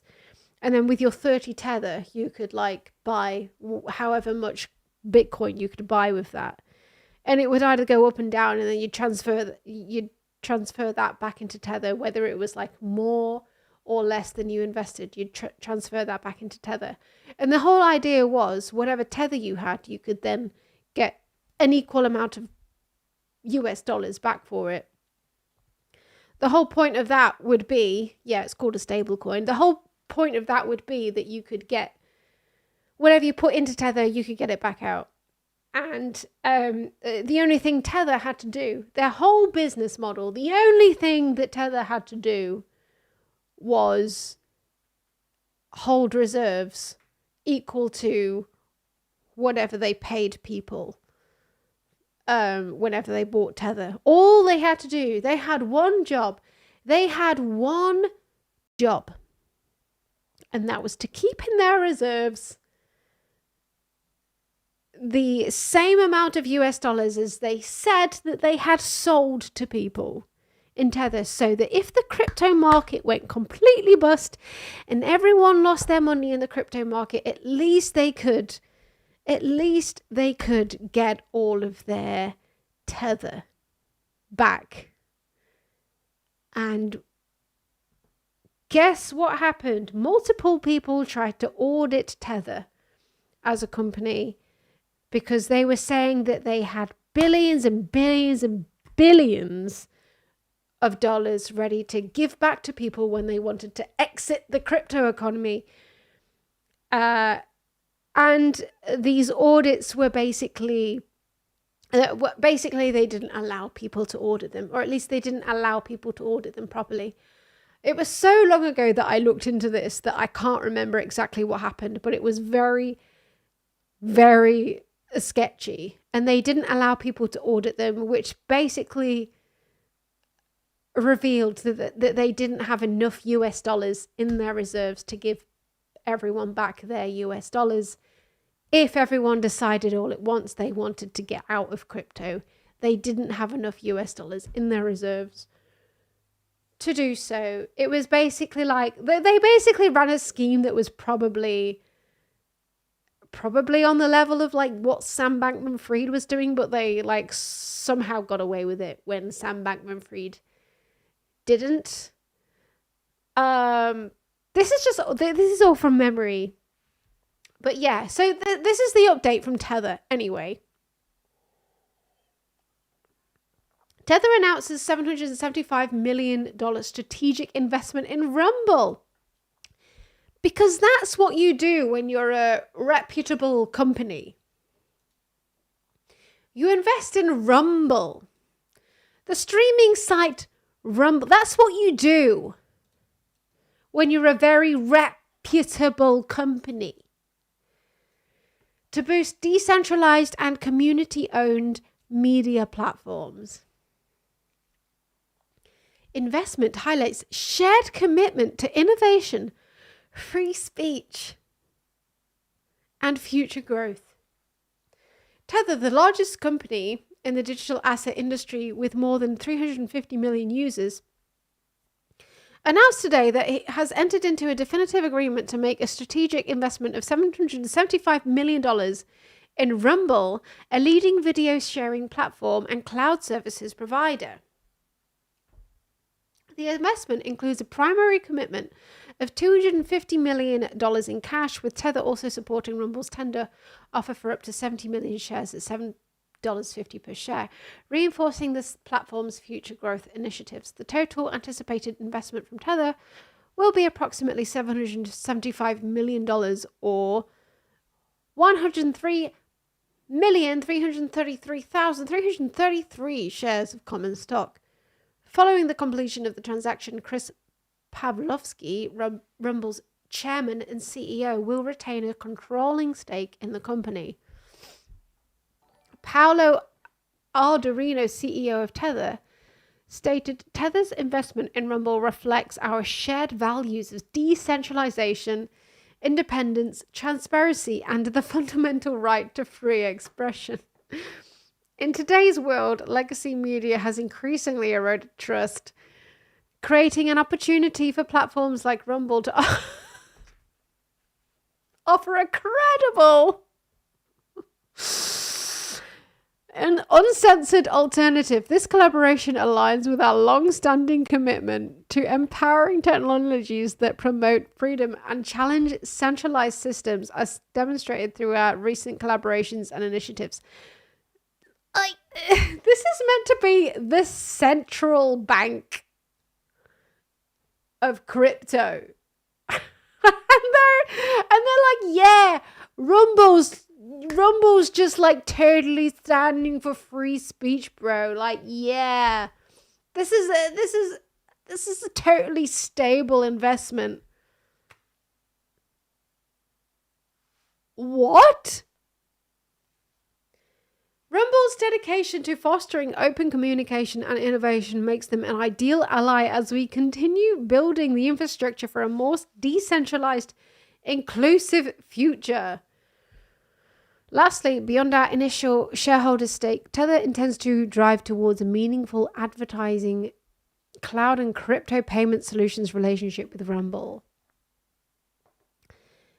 He added, Chris Pavlovsky added, I could not be more excited about this collaboration with Tether for many reasons. First, many people may not realize this incredibly strong connection between cryptocurrency and free speech communities, rooted in passion for freedom, transparency, and decentralization. Second, the immediate commitment. Oh, God, it's so frustrating that they use these buzzwords. Freedom, transparency, and decentralization. It sounds like, what's so frustrating about this is that it sounds so socialist, and it's like that's what it comes down to, what they really want, when that's not what they're really getting. Like, crypto is the least decentralized thing ever. It's such a scam. Second, the immediate commitment of adding $250 million in cash to our balance sheet not only confirms the level of support and commitment to a collaboration between our companies, it also fuels our growth initiatives as we continue to move materially towards EBITDA break-even. I don't know what that is, break-even in 2025. Third, this transaction provides an immediate liquidity event for all of our current shareholders who elect to participate in the tender offer. I truly believe Tether is the perfect partner that can put a rocket pack on the back of Rumble as we prepare for our next phase of growth. Fucking hell. Oh, it's just fucking sad, isn't it?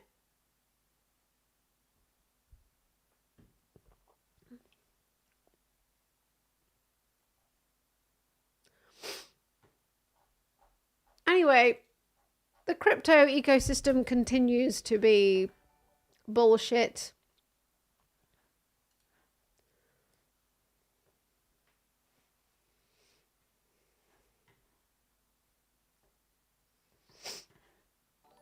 All right, let's move on to some UK news. UK news. Oh my God, it's midnight. What's going on? What's going on?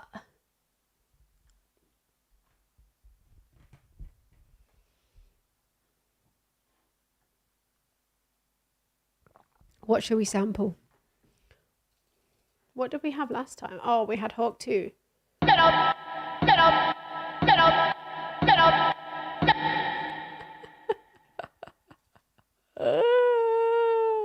Nightmarish. What should we sample this time?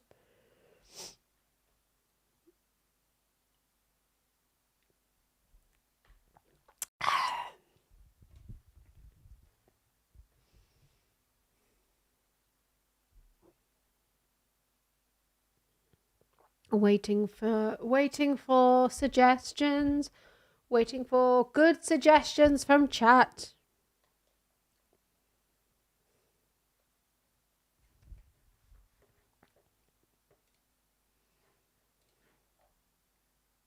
Fart sounds. A honey ad read. Dogs barking Christmas carols. You know what? Because I'm planning on doing that meme stream.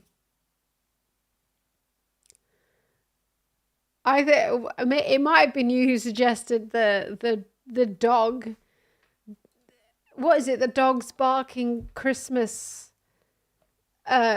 carols. And I was so I was like listening to that, but I was listening to that in my AirPods in like this co-working space that I use. And I was just like pissing myself, just like in this public co-working space, just with this, with this like dog barking, like this. I mean that one will do.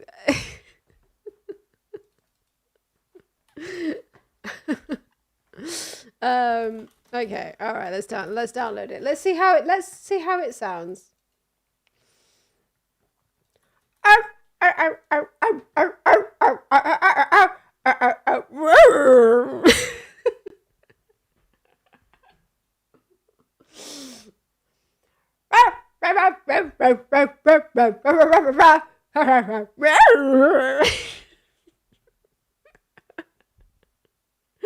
Oh my God.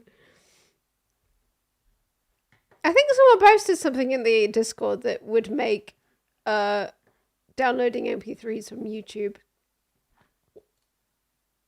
a little easier, which I should have looked into because I'm struggling right now.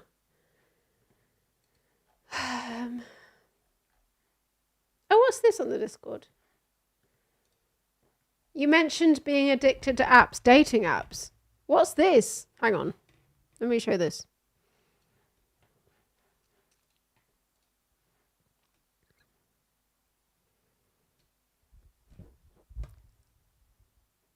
On Tinder for 2 years, 107 days. You swiped 510,417 times. Left swipes 443,627. 66,709 right swipes. 365 matches. 137 chats. 0 dates.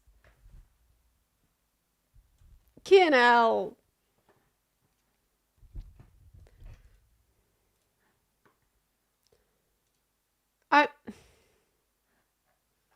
Oh my God, this website will not let me download this goddamn MP3.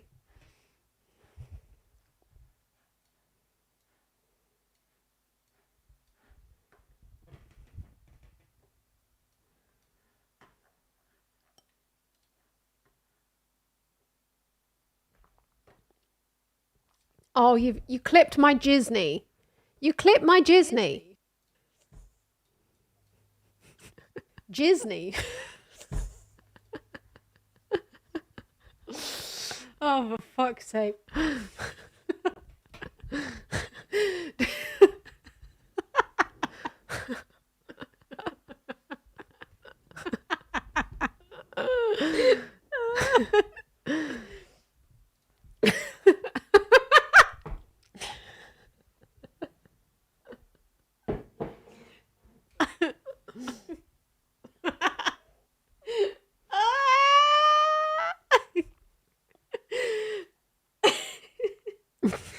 Oh God, Disney. Oh, there's a little burp in there as well. Oh God, leave me alone. Beautiful, beautiful. Disney pulled a storyline from Win or Lose, an 8-episode Pixar streaming series that debuts in February. The company said, "Lovely." Oh my God, this. So someone did put a thing in the Discord, which will help me do this easily, and I promise I will look at that, but I haven't yet, and I'm struggling.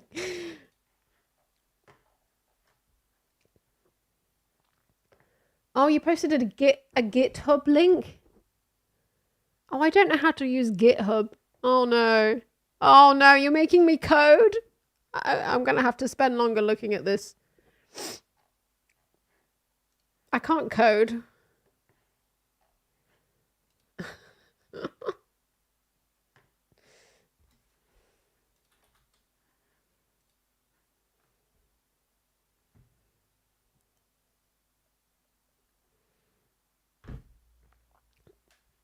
You're going to clip my reaction to the clip now so I can react to the clip of me reacting to the clip. And it's just going to keep going like that. Like that Bo Burnham skit.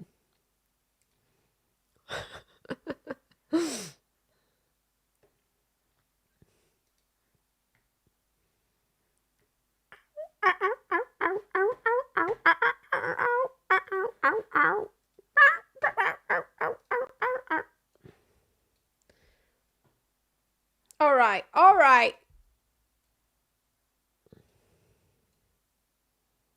What have we got? What have we got here?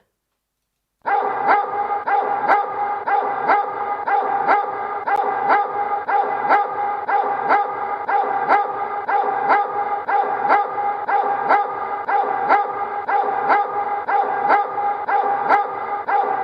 mean, we can choose whatever dog bark we want, really.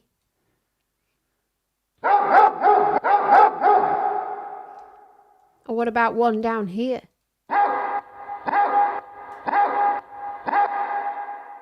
All right, we'll use that one. I think that would be the best. All right, let's go.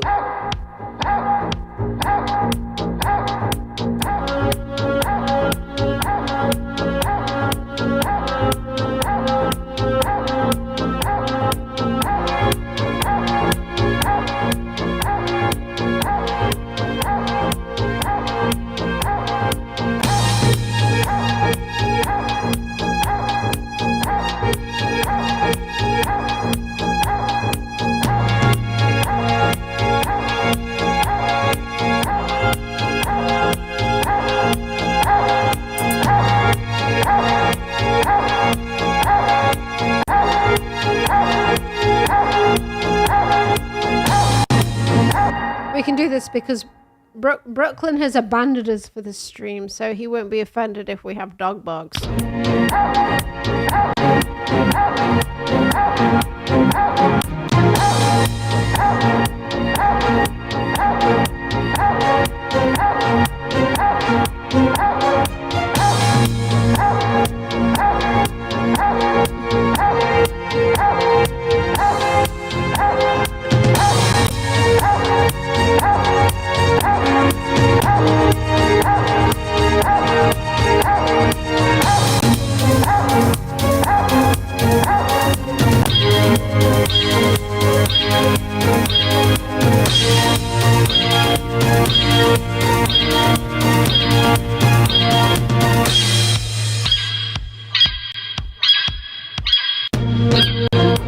is my first time watching this stream, and I have a few questions,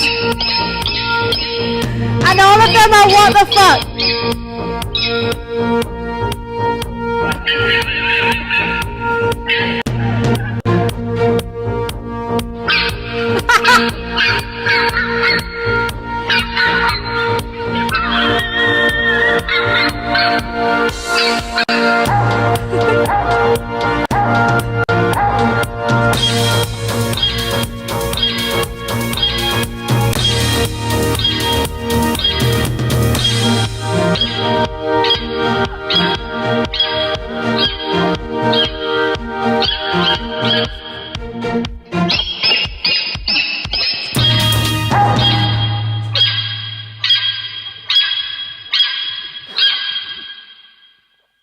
I love how they just like they weren't even on time in the end, and I don't know how that happened. It just by the end the Barks were just going rogue. I don't know how that happened, but the dog freestyled. It was a jazz dog.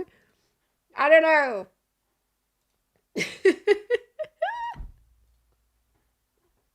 Anyway, we have some Masterchef updates. Yeah, so Dent to replace Wallace on Celebrity Masterchef.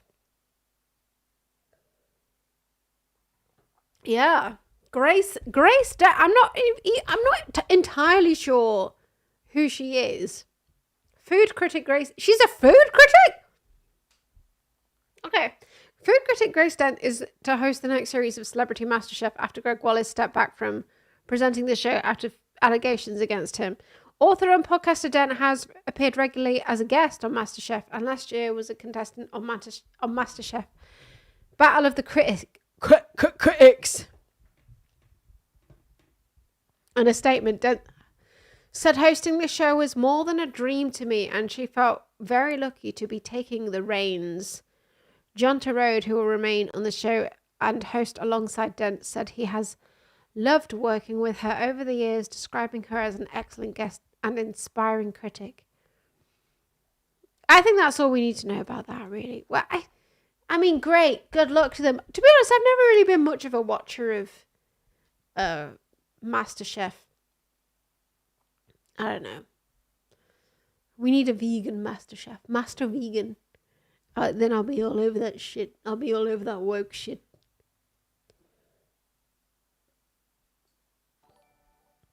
Have I ever done any food critiques? Absolutely not. I think I'd be pretty bad at being a food critic. I'd be like, yeah, that's pretty nice. Or like, that's not very nice.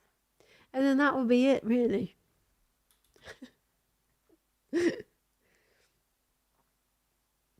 I'd be better at being a beer critic, but even then, I don't think I'd be that good at being a beer critic. I'd just be like, how much foam can you get off this?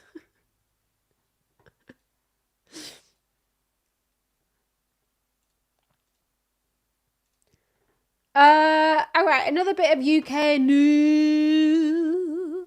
Another bit of UK news that I saw this week that got me annoyed. This guy is really annoying. The BrewDog co-founder, James Watt.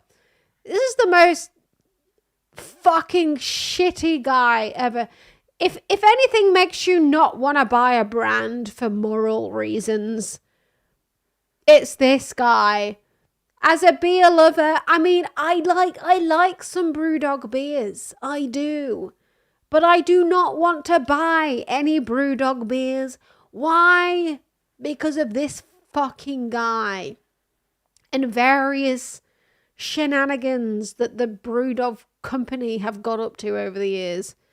But this guy is the worst guy. Like, he is literally the worst guy ever.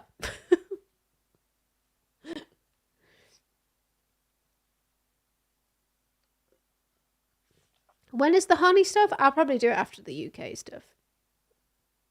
I've got this. I'll do a bit about Lucy Letby and then I'll probably go on to it.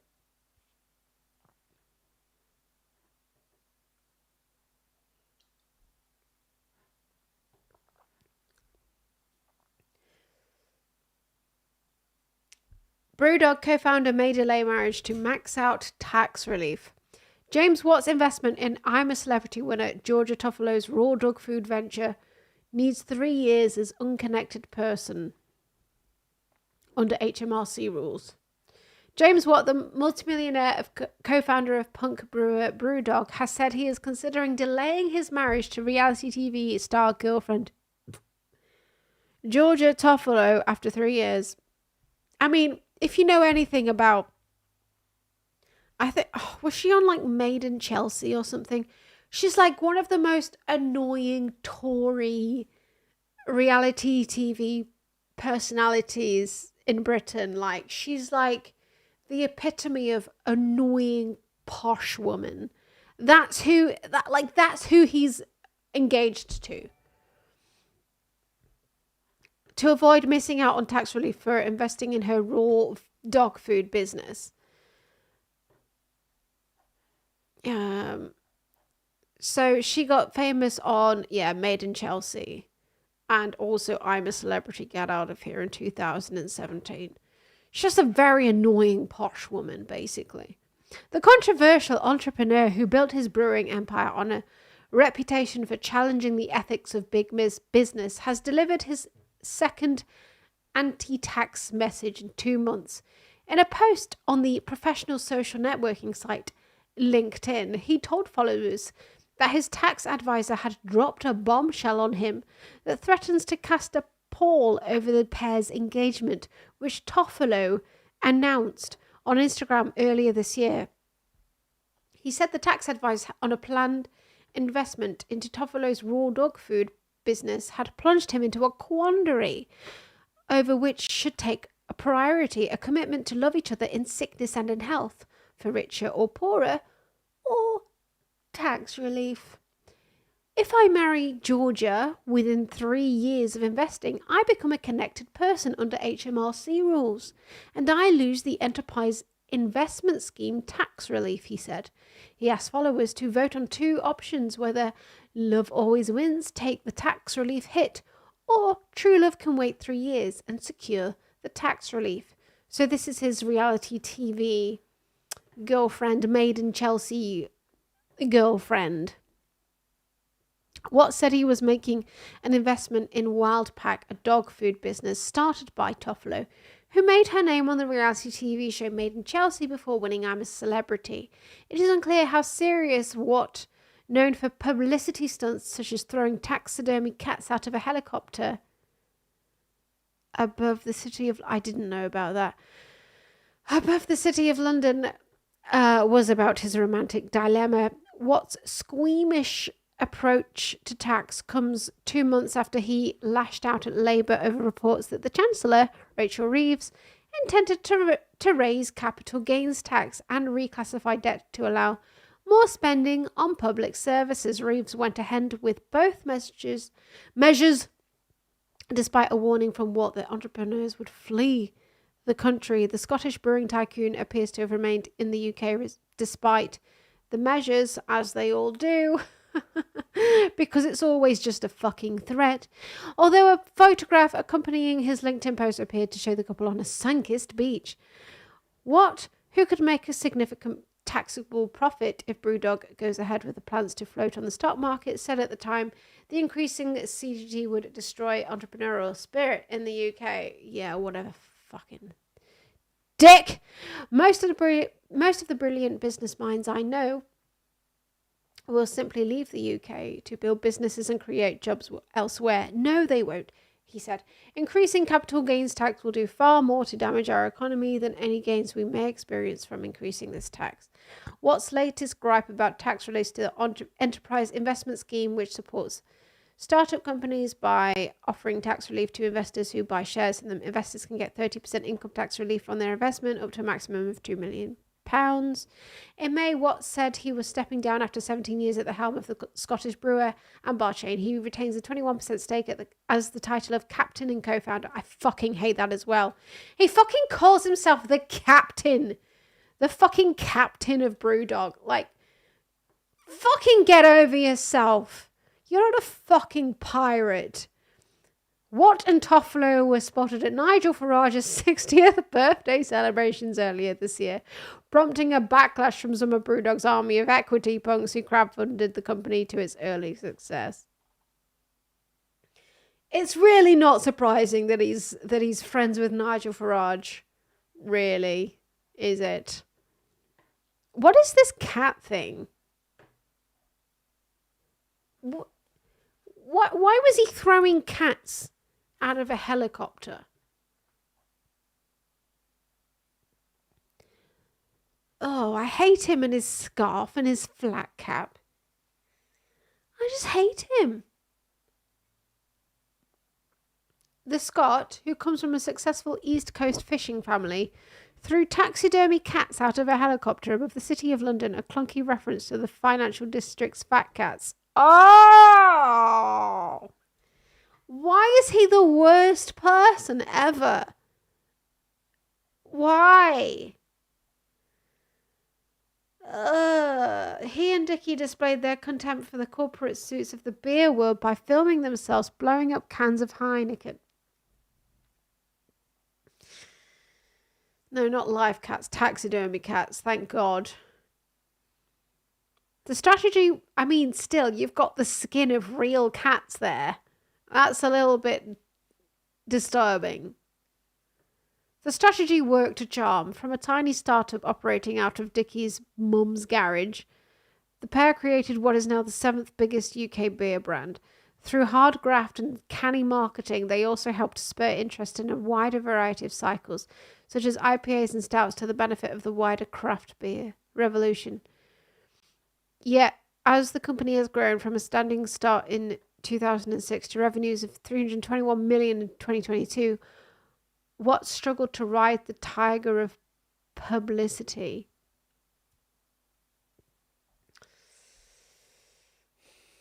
BrewDog was beginning to look less like a punk challenger to the status quo and more like the city of fat cats it has once showered with stuffed felines. Yes, exactly. It's another story of like, yeah, we're going against the fucking big rich guys, and then they become the rich guy, and then they do all of the same shithead rich stuff that the rich guys do. Let me show you his LinkedIn post.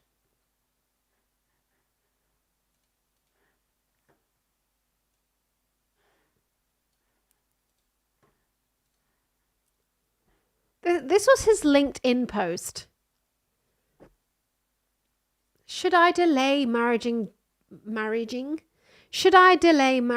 Georgia Toffolo? I need some help, guys. Here's the story. I'm making an investment into Wildpack, an incredible. Would you be calling it incredible if it wasn't your fiance who had started the company? I'm making an investment into Wildpack, an incredible UK-based raw dog food company transforming dogs' lives through raw, natural nutrition because dogs give a shit about what they eat. Anyway, I'm a massive advocate of this mission, sure you are, and the founder, Georgia Toffolo. Yes, I'm biased, but in my defense, it's a bloody great business. But my tax advisor just dropped a bombshell on me the other day. If I marry Georgia within 3 years of investing, I become a connected person under HMRC rules and I lose the EIS tax relief. Crying face. So now I'm facing the ultimate question. Do I delay the wedding for 3 years and lock in the tax relief?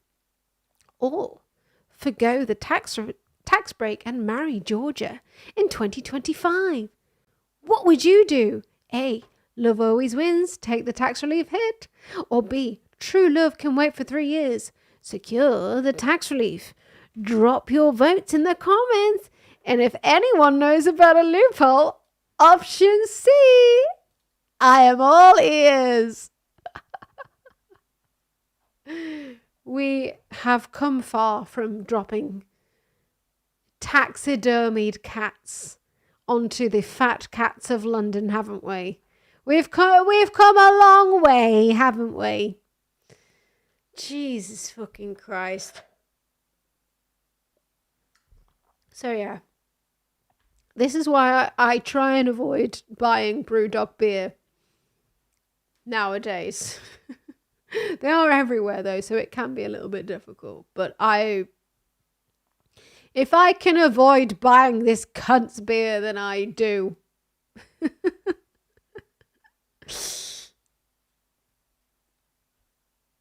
What an absolute twat.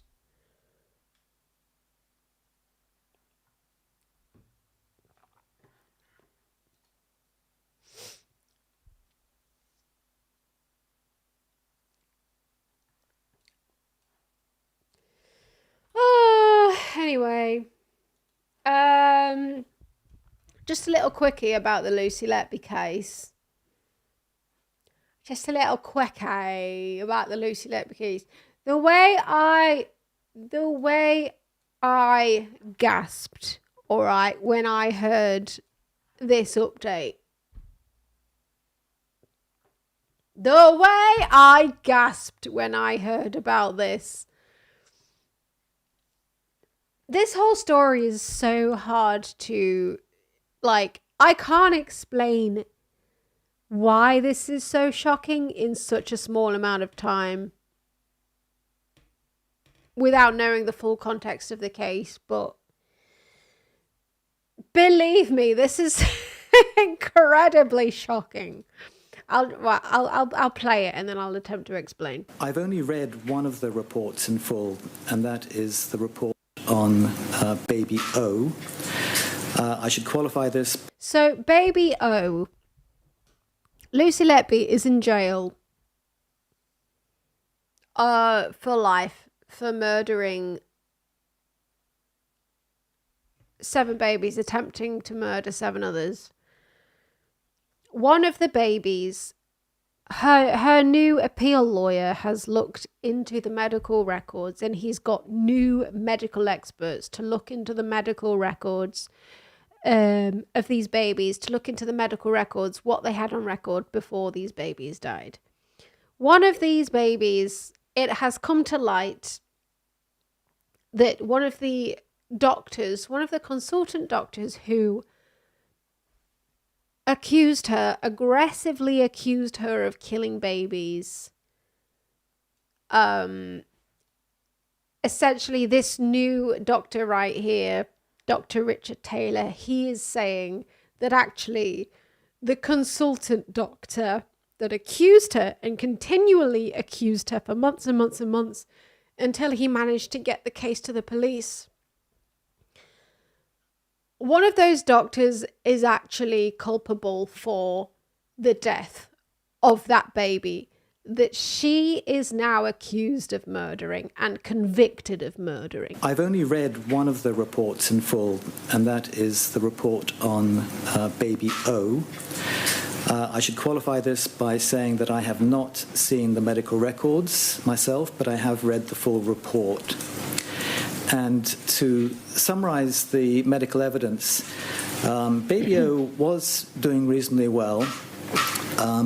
There had been some concerns with abdominal distension, which was possibly related to excess gas going into the gastrointestinal. So essentially, in her original trial, she was accused and convicted of. Let me remind you that there was no medical expert for her defense. The jury only had a medical expert working for the prosecution. And the medical expert working for her prosecution said that Lucy Letby murdered baby O. This is like these babies are all anonymized. We don't know their real names, but baby O was murdered by Lucy Letby by her injecting air into the baby. But not only that, she also made sure that the baby was dead by punching baby O in the abdomen. Like here, they allege that she punched this baby. This doctor here is about to explain why that baby actually died. With abdominal distension, which was possibly related to excess gas going into the gastrointestinal tract. The baby had an apnea, and the medical staff, an apnea is a pause in breathing, and the medical staff responded to this by intubating the baby, placing the baby onto a ventilator, and the baby was not unwell particularly, but it had an apnea, but they placed the baby on a ventilator and then put the baby on very high pressure settings. So in neonatology, when we ventilate babies, we ventilate by pressure rather than by lung volume, and this baby was... Just a reminder, like we're talking about neonatal preterm babies. Preemies is what they call them. They call them preemies. Preterm neonates. So these babies are very, very, very small, extremely small, and they are so vulnerable to anything you do wrong. You make a slight mistake as a medical professional, and preterm babies will die because they're so vulnerable to anything. And I can't stress how small these babies were and how at risk they were anyway. We ventilate by pressure rather than by lung volume, and this baby was placed on very high pressure settings, inappropriate for the fact that the baby actually had no lung disease at all. So the baby was being ventilated on very high pressure settings. Again, the nurses were concerned that the medical staff had actually left the unit. They then came back. Things didn't look quite right. And to summarize what happened, the nurse was again concerned that the abdomen was distended, and one of the doctors responded to this by placing a needle into the abdomen. So they directly aspirated the abdomen, and they chose to use a point which in medical parlance is called McBurney's point. This is a description of the point that is used for performing an appendectomy. The baby did not need an appendectomy. This is a newborn. Appendectomy is completely irrelevant to it. If an aspirate was going to be attempted, it should have been done on the left side, but in fact the doctor used McBurney's point, which is on the right side. As I have already said, the baby was on very high pressure settings, and this is confirmed by an X-ray of both the abdomen and the chest. And the settings were so high that the baby's liver was pushed right down into the pelvis. So when the doctor performed the aspiration of the abdomen, the needle perforated the liver. The baby was still being ventilated with a needle in the liver. The liver was now being lacerated by the needle. And this led to bleeding, free blood going into the abdomen. The baby went into shock. The shock was actually confirmed by a subsequent blood test, which showed that the baby's hemoglobin had halved, and they were unable to resuscitate the baby, partly because they didn't realize what they'd done. What was the name of the doctor? That voice, you hear that voice? That's John Sweeney. I don't think it's right that we name names at this stage. I think that the guy that's saying, "What's the name of the doctor?" What's the name of the doctor? That's John Sweeney. I've been listening to his podcast. He has a podcast about this whole thing that if you're interested, I recommend listening to the whole thing. He's got a whole podcast called Was There Ever a Crime? Where he's basically been looking into all of the evidence in support of Lucy Letby, it's very, very interesting. But that's John Sweeney asking that question because he really wants to know who the doctor is who made this mistake. He doesn't answer John Sweeney's question here. But I listened to the next episode of his podcast after this press conference, and he names the doctor as Dr. John Breary, who is one of the consultants that was there was the gang of four. He was one of the consultants that was the most accusing of her the entire time. I don't know how they find out that it's him, but like when they in that podcast, when they said that it was him, I was like, what the fuck? What was the name of the doctor? I don't think it's right that we name names at this stage. I think the doctor knows who they are. We don't. I know. I have to say, from a personal point of view, that if this had happened to me, I'd be unable to sleep at night, knowing that what I had done had led to the death of the baby, and now there is a nurse in jail convicted of murder. Fuck, it is this fucking mad. I've only read one of the reports. Oh, it's all kicking off. It's all kicking off. Let me find John Sweeney's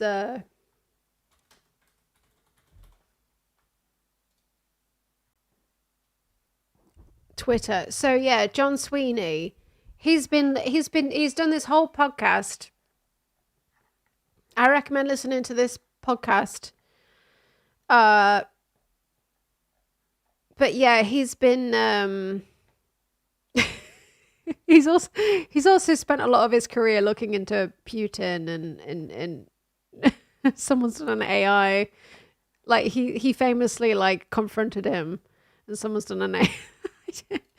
I don't know. Anyway, but yeah, no, he's done a whole podcast about the Lucy Letby case, which if you're interested, I recommend. Yeah. Did you know Grok started making, like, if you hover over someone's profile, Grok will give you a profile summary. This is Grok's profile summary of me. Mooncat is a content creator known for their sharp critiques of societal norms and controversial figures, often focusing on the manosphere and crypto scams. They believe in challenging pseudoscience and the misuse of academic credentials to spread misinformation. Recently, they've been discussing the ethical implications of Mr. Beast's charity work, questioning the motives behind his actions and the portrayal of aid recipients. Others have praised their work, with Elder Morton highlighting their consistent quality in their content creation, while Clark Mika references their critique of psychiatric practices in political context. Fucking weird. Anyway. It's actually kind of accurate.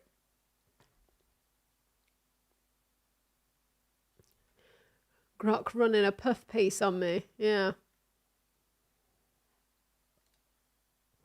But yeah, so apparently January 6th, I believe, is the date. We're going to get a debate. MPs to debate Lucy Letby case as lawyers seek fresh appeal. David Davis MP has granted approval for January debate on the former nurse's conviction. The Lucy Letby case will be debated in Parliament in January. I don't still use Twitter. Well, okay. Twitter is still useful for research for me, but unfortunately I can't delete it for that reason. But otherwise I would. But honestly, it's been really useful for for research that I just can't delete it. Too many people still use it that I need to like interact with, that I just can't delete it. Otherwise I would. I just fuck it off. But the Lucy Letby case will be debated in Parliament in January, the Telegraph has learned, after the former nurse's lawyers said they would seek a fresh appeal. An application by David Davis, the Tory MP, was granted approval on Thursday, with a debate listed for Jan 8. Letby is serving 15 full-life terms after being convicted of the murder of 7 infants and the attempted murder of 7 others in the Countess of Chester Hospital between 2015 and 2016. Since the verdict, dozens of experts have come forward to challenge evidence heard by the jury, and Letby intends to take her case to the Criminal Cases Review Commission. Sir David said, "The reason I'm doing the debate in the new year is to put pressure on the CCRC to move faster." He added, "Justice delayed is justice denied, particularly when you're sitting in prison. It won't be a hard speech to write. I'm not asking for a gut reaction. I'm asking for a retrial. I think a retrial with proper experts would come to a different conclusion. I think what will change the public's mind. I think that will change the public's mind." Earlier this week, Mark McDonald's, Letby's new barrister, said he will be asking the Court of Appeal to review its decision not to allow an appeal after the chief medical witness in the case changed his mind about some of the deaths. That in total, that's 3 of the deaths that he's been convicted of, and she's been convicted of 7. So if you think about it in that context, he's changed his mind about 3 of the methods of death. He's changed his mind about 3 of the methods of murder out of 7 that she's convicted of. Like, those numbers in themselves should realize how much on shaky ground his evidence was. Like, that makes your error rate incredibly high when not even a year after her convictions, you've changed your mind about the murder method of 3 of those murders out of 7. Dr. Dowie Evans, a retired paediatrician from Carmarthen, gave several interviews after the nurse's murder trial, saying he had revised his opinion on how 3 of the babies died. In October, the Telegraph revealed Dr. Evans no longer believed baby C was killed by an injection of air into its stomach, as set out in the prosecution's case, although he still believed Letby was guilty. So with baby C, I will point out, baby C died.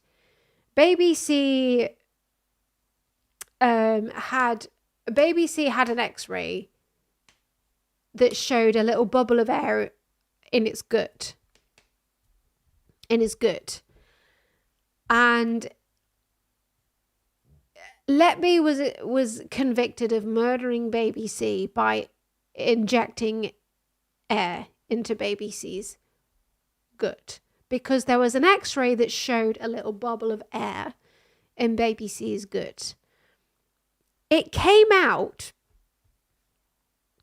that Lucy Letby, when that X-ray was taken, by the time that X-ray was taken, Lucy Letby had never met baby C.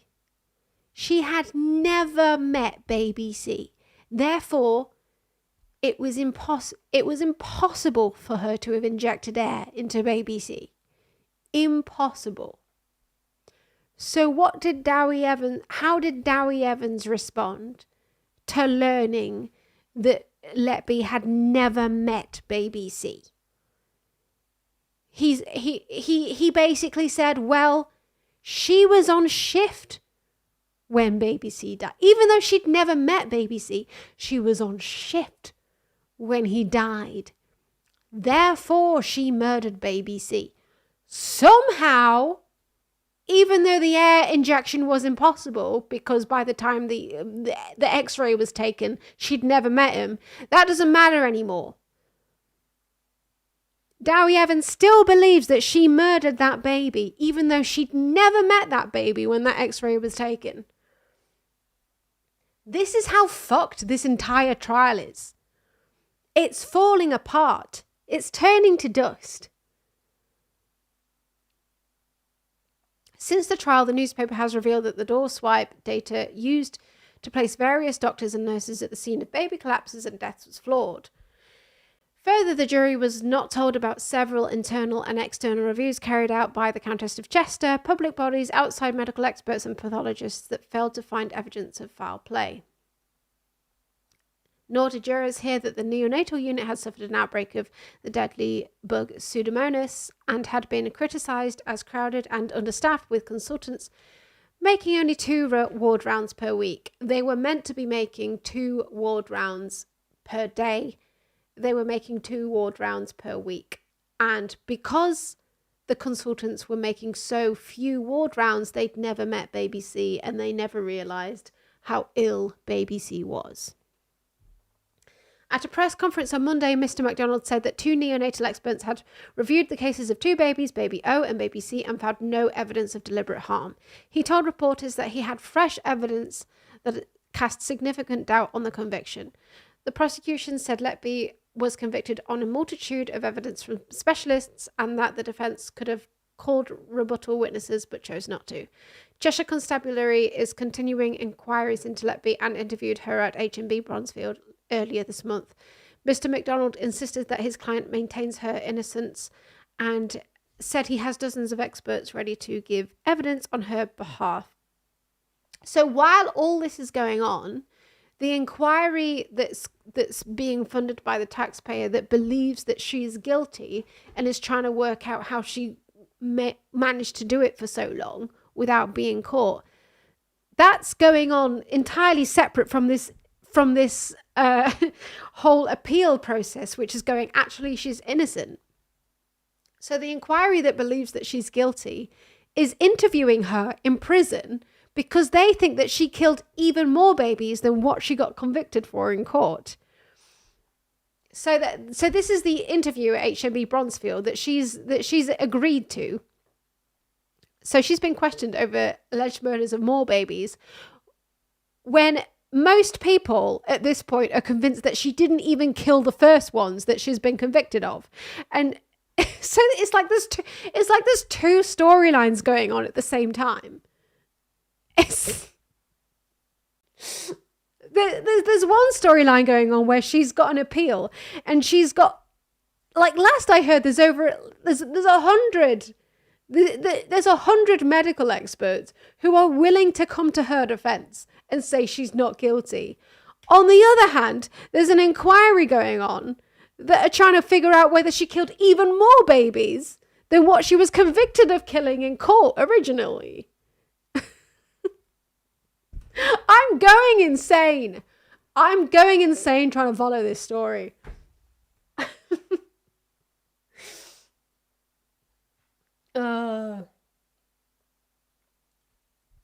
Is she being scapegoated for various hospital deaths? Probably.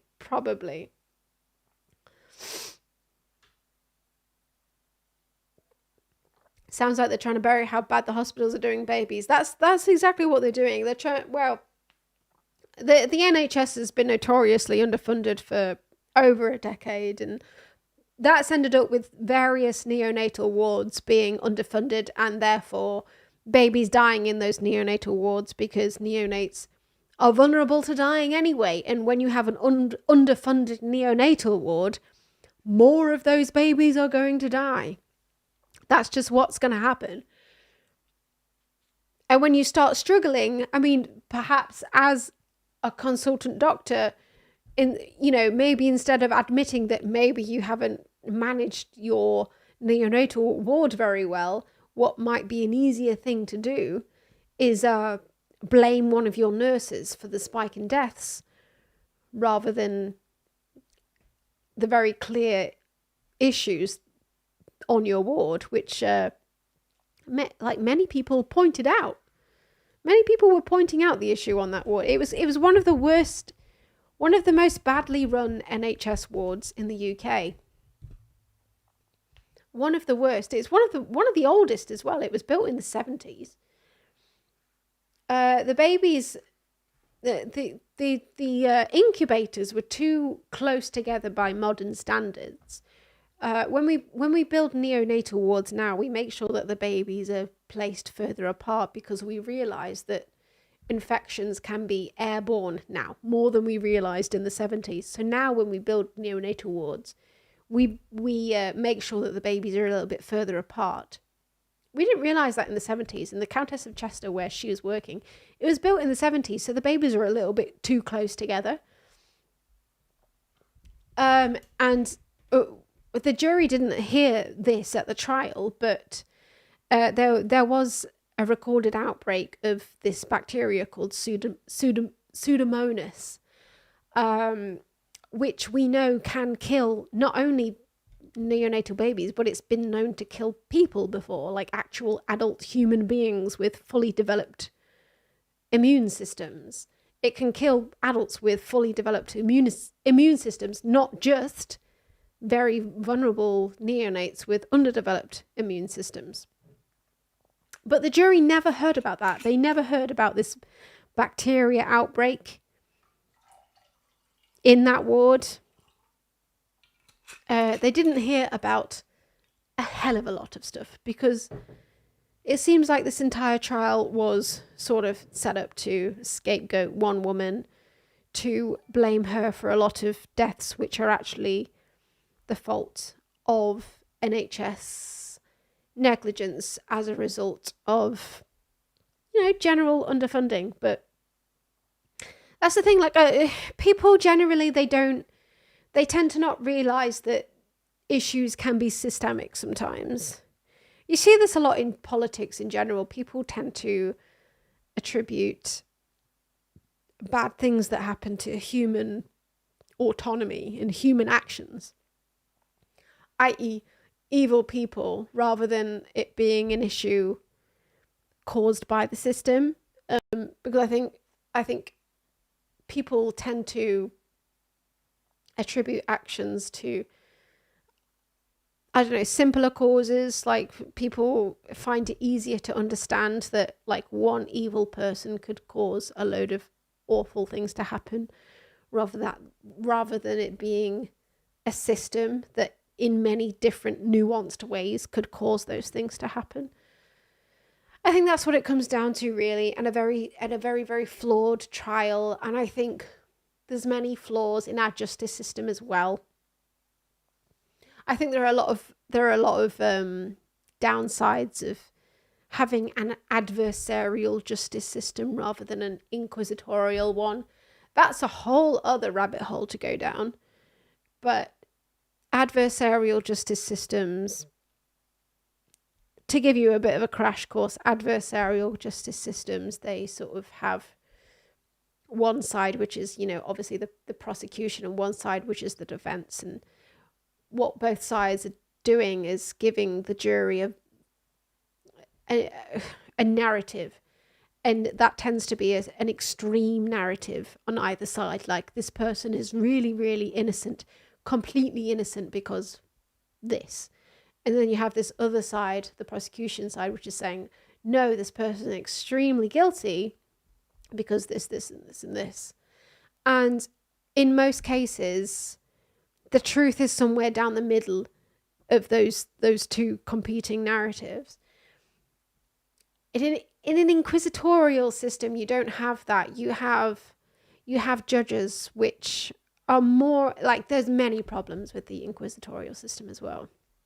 But in the inquisitorial system, you have judges which are incentivized to actually search for the actual truth down the middle, rather than relying on two very adversarial sides to like fight it out. And I think that in the West, in America, we have these like adversarial systems that don't really, they don't find the truth. They don't find the truth in most cases, I don't believe. And I don't think that it's very good for justice overall. I think we could learn a lot from the European inquisitorial system. Not that I think that we should take that system as a whole. I think it has its own issues because it relies on judges a hell of a lot rather than juries. I think we should keep juries, but I think we should learn lessons from them in certain ways. I'm not going to like do an entire deep dive into the justice system right now, but those are my general thoughts. But yeah, like one major issue in the Lucy Letby trial was that no one was incentivized to argue from uncertainty. So the prosecution expert witness, Dowie Evans, he was very dogmatic in his arguments that these babies died of murder rather than of natural causes. And I think that was the main issue in this trial, is that he was very unscientifically assured of his answers. He was basically saying these babies definitely died from murder, when actually you can't say that. You actually can't say that a neonate definitely died of murder by looking at their medical records from years and years and years ago. It's impossible. But he presented his opinion, his very, very subjective opinion, to the jury as if it was fact. And a jury is not in a place, like a layman jury is not in a place to make a scientific judgment like that. And that's the main problem. And also, lawyers don't know how to speak to scientists. That's another major problem about this whole thing. Lawyers do not know how to speak to scientists. Lawyers don't know how statistics work.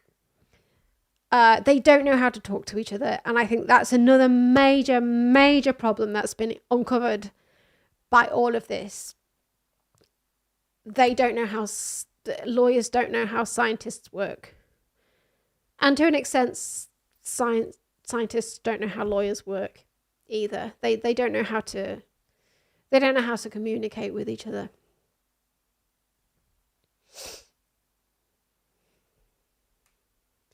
And scientists don't know how to explain scientific uncertainty. That's very true. That's very true as well. Like, I think a major problem with this case was that Lucy Letby's defense lawyer, he had an expert witness who had written up an entire report that was meant to cast doubt on everything that Dowie Evans said, the prosecution expert witness, but he never called him to the stand. I don't know why, I can only speculate why, but I assume it's because the expert witness in her defense, all he was going to do was cast doubt on everything that Dowie Evans said very dogmatically. And I can only assume that they just thought that it wouldn't sound very good to a jury. Because on the one hand, you've got a prosecution expert witness who's like, this is exactly why these babies die. And I can say that for sure, that this is why they died. And then you have an expert witness on the other side, which is like, actually, we can't say for sure why these babies died. And that's actually the truth. More than half the time, we can't say why neonates die. They just do. They're tiny little babies that should have been in the womb longer, and they weren't. So they were very unstable and they died. And more than half the time, we can't even say why. So like, that guy was saying, that guy was telling the truth, but because he was less assured of his opinion, he would have been less convincing to the jury. So like, that's the issue. It's like the random laymen, they're less convinced by people who are saying, oh, there's nuance here, than someone saying, this is definitely the thing. This is definitely why this happened.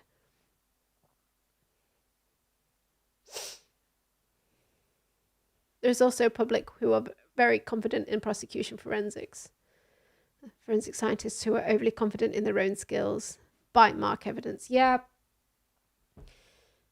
I mean, like, there's so much junk science that's coming out now. Like, so much science that's been used to convict people, like forensically used to convict people, that is now just being exposed as like complete junk that never should have been used to convict anyone. And yeah, bite mark science is is one of those.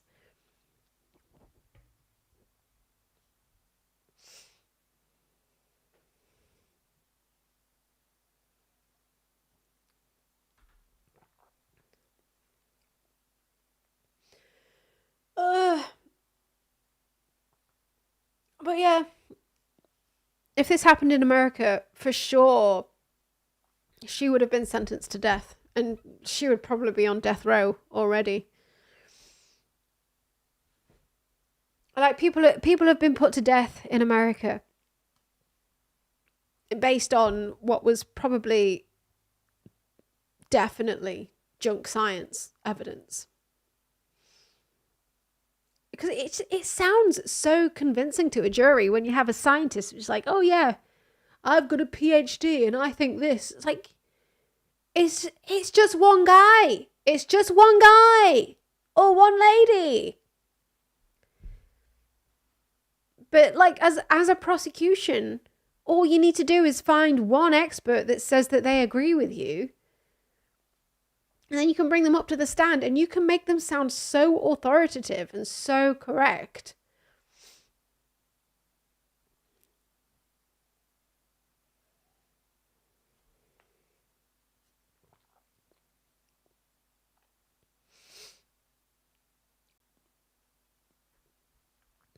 All right, anyway.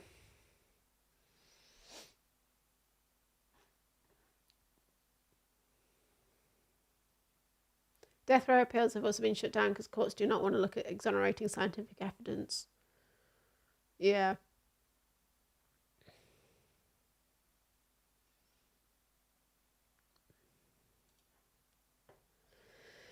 Oh, it makes me angry. It makes me angry, all of this junk science.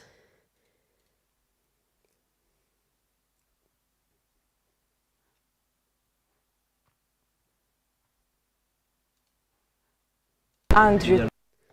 Speaking of misinformation, do you remember Fidias, the Mr. Beast clone YouTuber?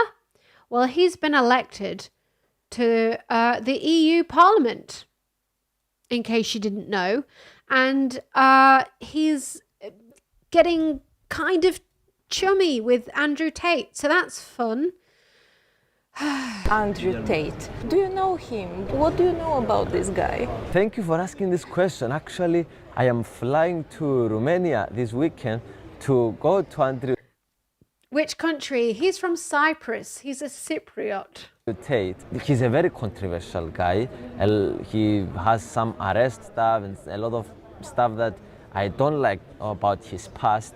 But he invited me to talk in a live stream that he's doing. And you know, I thought about it very hard and I discussed it very hardly with my team. A lot of the people are against to go because he is very controversial and seems to be racist and under investigation for rape and many other horrible things. But you know, our philosophy is to talk to anybody in the world, to hear their story. Doesn't mean you agree or disagree. Even to criminals that they kill people, I'm open. Guys, this is what we do now. Even if people are rapists and sex traffickers and clear racists, what we do is we talk to them because we're all about free speech. We need to hear what they have to say. Even to criminals that they kill people, I'm open to talk and hear their story. That's why I'm excited to go to Romania and hear his part of the story as well. It's interesting. And we're going to do a live stream together. It's interesting. I don't know if you agree or disagree. I'm curious to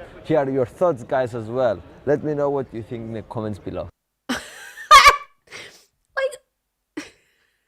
don't know what that was. Andrew Tate. Like, he's being interviewed by someone, but then he like ends the video by like turning to the camera and be like, let me know in the comments what you think. Who is this person interviewing you? Is it a person from like a media outlet? He just decided to turn to their camera. Let me know in the comments, guys. What do you think, guys? Let me know in the comments. What comments? What's going on here? Yeah, I think this is a fake interview that he set up. My controversial speech on social media. So this is him in the EU Parliament being such a good politician, bro. I'm one of the most qualified members of the European Parliament to talk about the use of social media platforms in elections, as they were the only tool I used to get elected and be here today. Throughout the history of representative democracy, the people that were running for office were usually the ones that had access to the traditional media of their time. Now, for the first time in history, everybody has the power to convince the people about their ideas and become a politician only by using their phone. And of course, if anyone can use social media, there will be some voices we will not like. But freedom of speech is about allowing all voices to be heard, and sometimes here in Europe, we censor voices we don't like just by labeling them disinformation. Freedom of speech is the bedrock of integrity of elections and of democracy itself, and we need to fight to preserve it. Let's return to Voltaire's idea. I disapprove what you say, but I will defend to death your right to say it. Thank you. Is there a blue card for you? So thank you, Fidias. I have a couple of questions because, as you said, you have a lot of experience in this field. The first one is, do you really believe the quality of politics has improved with all these extreme things? I mean, the videos you make, they need to have a hook, they need to be somehow engaging, but it feels like they're also often quite limiting and simplistic. And when I listen to what the colleagues, Mrs. Disinformation here, has been saying, I have heard that von der Leyen is blackmailing politicians. Is he actually only 24? She has ordered somehow the courts in Romania to act a certain way, that we smell like sulfide. Oh my god. He's actually 24. He actually looks way older than that. I don't know where that came from, that the LGBTQI community has been weaponized. I mean, these all, that we are in an Orwell state, and this seems to be disinformation. So how would you improve the quality of information on social media? Thank you. By the way, thank you. It's my first blue card. I'm very excited to answer it. Yes, social media, I think, like every evolution, it takes some adaptation. So we need to adapt to the new current system. So, and this is what I'm doing, adapting to the new system. But I think, yes, there is some problems, but we need to find different tools. Labeling everything as disinformation, it's not going to, where do you draw the line on disinformation and truth? Because a lot of the times in the past, like it was, we assumed something is disinformation, it was wrong. But maybe some new techniques of AI advancements and all this stuff to use on social media to, in a way, explore all the content and label something as wrong, in a way. But, oh, God. Get AI to label things as disinformation. not to be able not to say something. But thank you. I love you all. It's another blue card for you.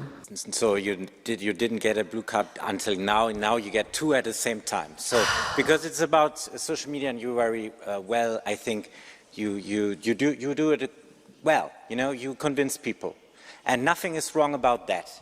But the problem here, and that's what we're discussing about, is if there's a foreign actor putting lots of money to influence the whole discussion. That is what is happening there. And there's also a difference to the past, and there are new developments here. So can we agree together that we want to protect free speech, that we want to have transparency what's happening on the platform, and fair rules? That is what we're talking about. Well, we agree on this, first of all, but also Mr. Stefanuța said before about in the polls, it was not showing the president of Romania. Also the polls 1 week before my elections were showing me 2% and I received 20% of the votes. So the new methods that we have doing polls and all this stuff is kind of in the old-fashioned way, and it doesn't represent the current state of also social media. So I think democracy needs to evolve to the new state of this online social media. Yeah, I love you all again. It's very exciting to have 2 blue cards. It's another blue card. If you accept. I accept. Orwell was mentioned here before, and I think Well, what if the popular medias are in the hands of the oligarchs, super rich, or authoritarian leaders? As we know that the algorithms in X and TikTok, they are not open.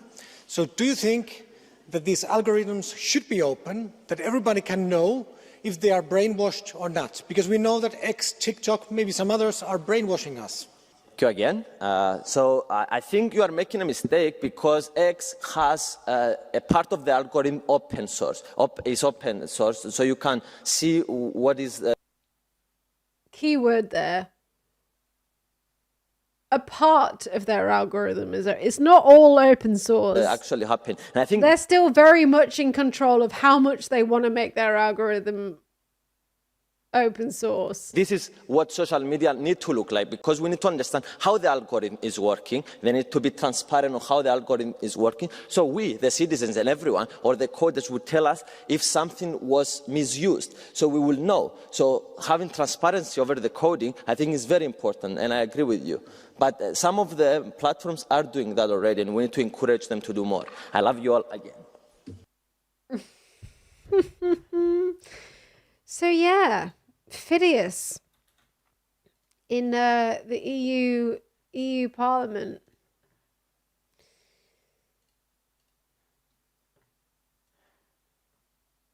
And he's making content in the Parliament. European Parliament to make a research about a topic that you decided. In one of my previous videos, I asked you in the comments to put ideas to make a research about the European Union. And the most liked comment with an idea that will be useful for Europeans will be researched. And interestingly enough, the most liked comment was by Andrew Tate, asking, find out why the European Union wants to replace native Europeans with third worlders. To be honest, I didn't like very much how Andrew Tate phrased the question, because I see all people as humans, and I don't like to make distinctions between third worlders and native Europeans. But this was the most liked comment, so I will keep my promise. As a full member of the Economic and Monetary Affairs Committee of the European Parliament, I see that actually behind his comment there is an interesting topic, which I will ask the researchers this question. What are the effects of illegal immigration in the European Union economy? But until the research arrives, I'm curious to hear your comments. What do you think are the effects of illegal immigration in the European economy? Let me know in the comments below. I am asking the European Parliament to make a research about a topic that you decided. This is what happens when you let just fucking social media idiots just decide what gets talked about, like actual Andrew Tate fans, like fucking idiots, decide what gets debated in the EU Parliament. And you know, it's probably going to work. It's probably going to happen now.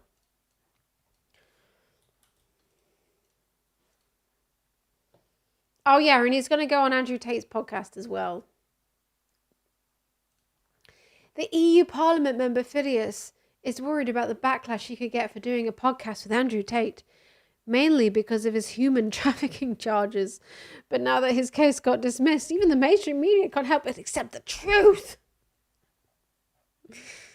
Oh, it's fucking stupid. Welcome to the Black Mirror future. Yeah, exactly.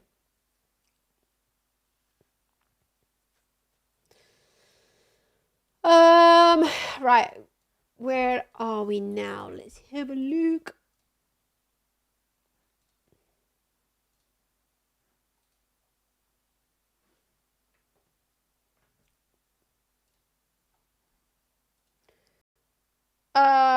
Gisele Pelicot. Now on our top story today I believe her husband's been sentenced now, right? is the mass rape trial that has horrified France. Verdicts and sentences have now been handed down, with 51 men facing jail. Gisele Pelicot is the woman at the centre of the crime, praised for her courage in foregoing her right to anonymity, boldly walking into court and describing the atrocities committed against her. For almost a decade, her then husband Dominique Pelicot, drugged and raped her and invited dozens of other men to do the same. Well, today, Dominique Pelicot was found guilty of aggravated rape, guilty of the attempted aggravated rape of another woman, and guilty of taking indecent images of his daughter and... I was listening to Radio 4 randomly earlier, as I do as a very middle-aged person. And they had one of their random documentaries on, and it was about this case. It's very, very insightful. I recommend it. His daughters-in-law. He was sentenced to 20 years in jail. It was a stoic Gisele Pelicot who was in court, showing no emotion as guilty verdict after guilty verdict was read out in court against the men who had abused and violated her. One defendant was acquitted of rape and aggravated rape, but was guilty of sexual assault. Jail sentences ranged from... Only 20 years? Yeah, I mean, like, sentences like that, I think judges are, a lot of the time, they're sort of... That's the maximum that they can, like, give according to the law, but I'm no expert in French law, so I don't know if he was just giving... I don't know if the judge was just giving the maximum they were allowed to give, or if he was being lenient. You have to be, like, an expert in French law to know that. 20 is max in Sweden. 3 years to 15 years. And less than an hour ago, Gisele Pelicot then made a statement outside the court saying that she never regretted at all her decision to go public. I think also about all the other families. I think finally to the victims in these stories which are often in the shadows, and we have the same struggle. I want to express my gratitude very profound to all the people who supported me during this difficult time. Your witness, your statements have really moved me, and they've given me the force to come, the strength to come back every day for these long days of the trial. I would like to also thank the Association of Victims who have really helped me without fail, and to all the journalists who have followed me and followed this affair from the beginning. I would like to express my gratitude for the treatment, faithful and respectful, that you have on a daily basis followed the proceedings. To my lawyers, finally, I would like to express my recognition and the esteem that I have to them throughout each step of this process. I wanted, by opening the doors of this trial in September last, so that society could see what was happening. I never regretted this decision. I trust and I have confidence in our capacity collectively to find a better future in which men and women alike can live harmoniously together with respect and mutual respect. That's Gisele Pelicot outside the court after the verdicts and the sentences. Well, our France correspondent Andrew Harding has been following the case throughout and reports now on the story leading up to this extraordinary trial and the verdicts that we've had today. It all happened here, in a quiet village in southern France. A retired electrician, Dominique Pelicot, was experimenting with drugging his wife Gisele, putting her to sleep. Over the years, the drugs made her increasingly sick. I don't know why this is being publicised so much. What the fuck you on about? Fuck you on about? She was raped by 50 guys. She believed that she had a brain tumor. And for 10 years, she has been going from one doctor to the other, and without knowing what was happening to her. In fact, her husband was contacting local men online, inviting these strangers at night into the couple's bedroom and filming them as they abused Gisele's drugged and unconscious body. It is possibly one of the most shocking aspects of this case, how easily he found 50, maybe 100 men in the neighboring... It's not like it's the only case of rape in the world. Okay, right, well... what makes this case so insane is that essentially they were living in a sort of small town in France, and her husband didn't even have to look that far outside of their little small, like outside of the area of the little village that they lived in. He recruited those 50 men online on this online chat forum, and he didn't even have to recruit far outside of the area that they were living in to find all of these men that were willing to come to their house and take part in this supposed sex game. Some of them were defending themselves by saying that they thought that she was consenting and that she was just shy.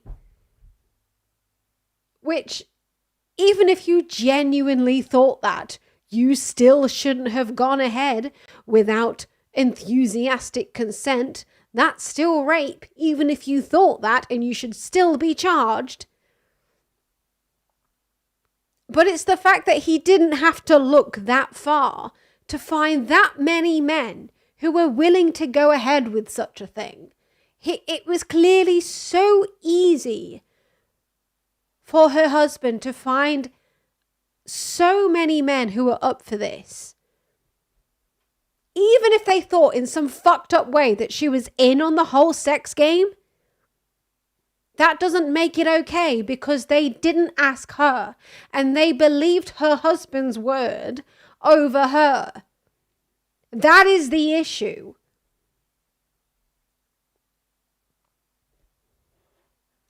Area willing to participate in these scenarios. It's harrowing to think about. Because it suggests that it's everywhere. Yes. So who? I think they knew that she was drugged up, but but they're saying the story was from her husband is that she knew she was going to be drugged up and she just consented to the whole thing, which is just bullshit. It's just bullshit.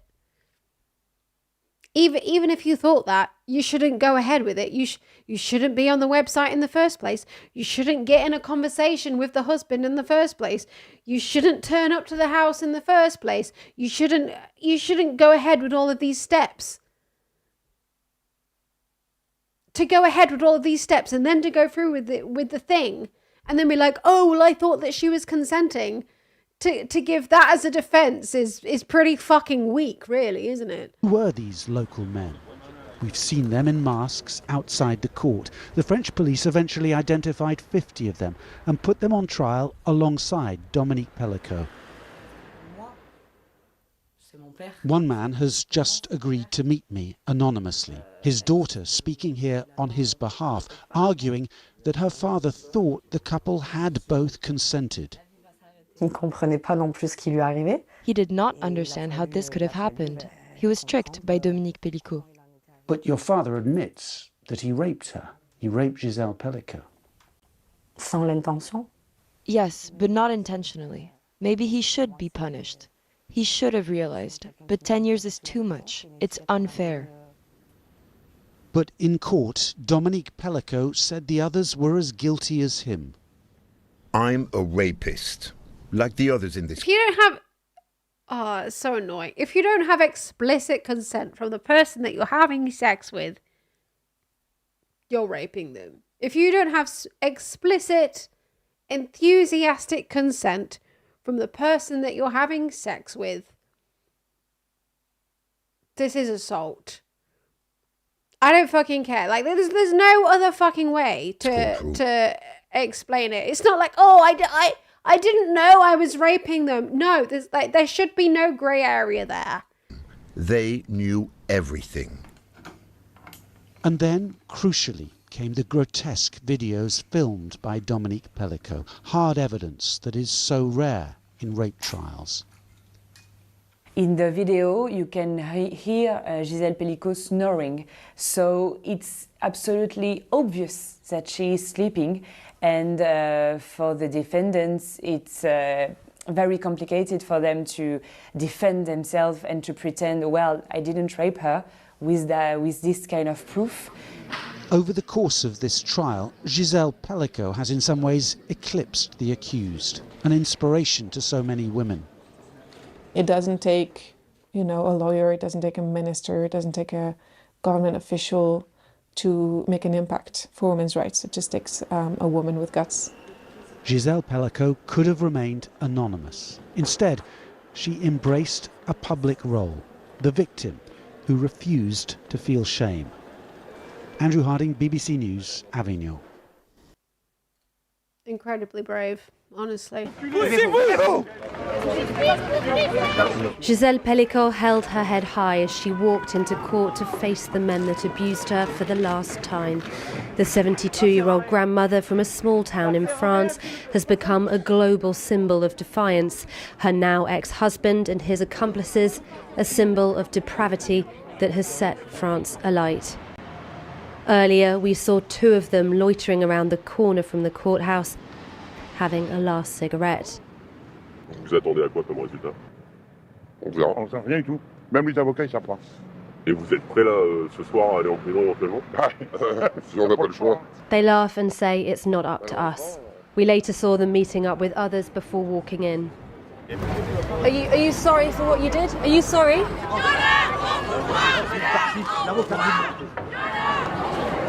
The suspects have been arriving, some of them on foot this morning with packed bags. Here's another one.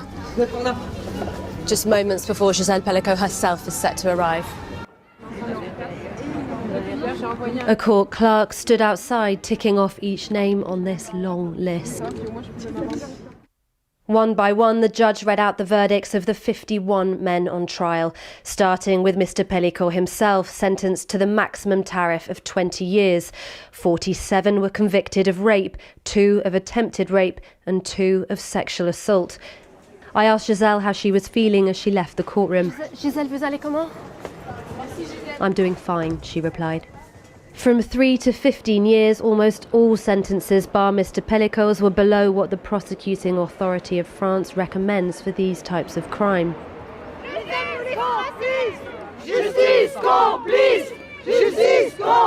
Outside, meanwhile, anger spilled over as 3 of the convicted were allowed to leave court.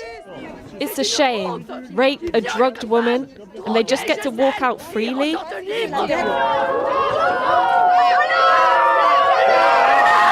This man required a police escort to extract him from furious crowds. One of those walking out had already served the custodial part of his sentence. The others were allowed to leave for medical reasons before being moved to a specialist jail. As we filmed one leaving, he swore at us. Then moments later, back inside court, Gisele emerged to make a statement to hundreds of journalists from all over the world, saying she never regretted waiving her right to anonymity. In throwing open the doors of this trial, I wanted society to engage in the debate that's happening inside court. I have never regretted this decision. It has been very challenging at times, and my thoughts are first and foremost with my children, David, Caroline and Florian. I'm also thinking about my grandchildren because they are the future, and it's also for them that I led this fight.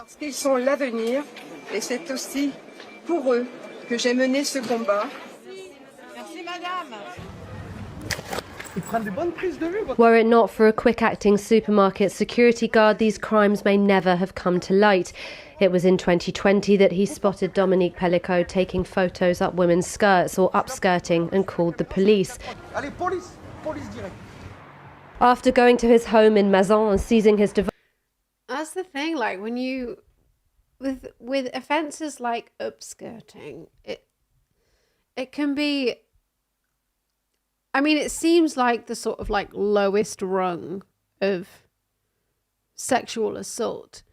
But that's the thing, it can be indicative of things that are so much worse.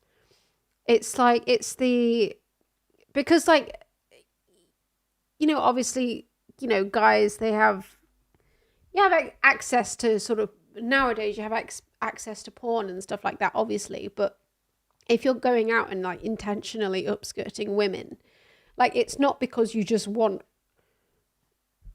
pictures of up a woman's skirt. You can just go online and find that. It's like, it's the thrill that you get, obviously, from sort of violating a woman's rights, from violating a woman without her consent. Upskirting sort of is like, that's why men will do that. It's also why men will generally, it's why they will sort of, you know, grope you on public transport and things like that. It's because there's this sort of like thrill out of having access to a woman's body without her consent. That's a kind of thrill there that comes from, you know, issues in culture, I guess. And when you know, like when guys, you know, when guys get caught upskirting, yeah, that does generally serve to be an indication that they might also be doing something a lot worse. Devices, they found thousands of pictures and videos of him directing men over a decade to rape his unconscious wife with the yeah, so it's the feeling of control that it gives. Exactly, yeah. Visits increasing during the pandemic. He'd met these men on a chat room called Without Her Knowledge. He would tell them to park here around 500 metres away from their home before arriving on foot so as not to trigger the neighbours' suspicion. He'd tell them too not to smoke or wear aftershave so as not to leave any sign. Most of the men involved in this trial live less than 30 miles away. In France, they've been called Monsieur Tout le Monde, Mr. Everyman, the youngest in his 20s, the eldest in his 70s. One a neighbour, the rest strangers, among them a nurse, a firefighter, a journalist, a DJ. One is on the run still in Morocco, and police weren't able to identify all of the men in the videos, so there are still dozens of perpetrators at large.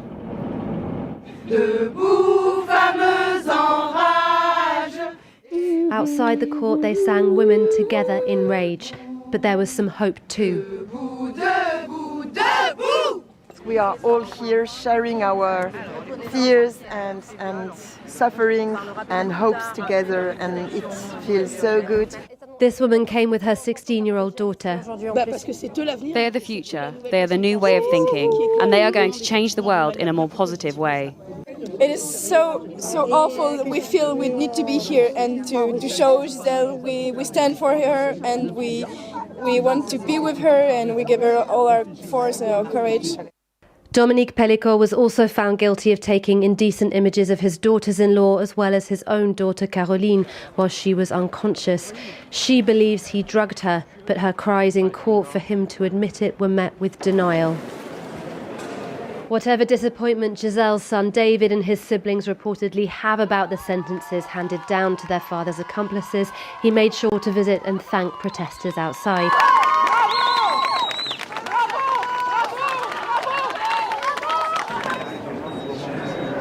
Gisele and her family have supercharged a debate. So, yeah, with his daughter, I think, didn't he have, like, some videos of her as well that suggested that she was being filmed, like, in a state of undress without her consent, but he denied, basically, that he'd filmed those without her consent.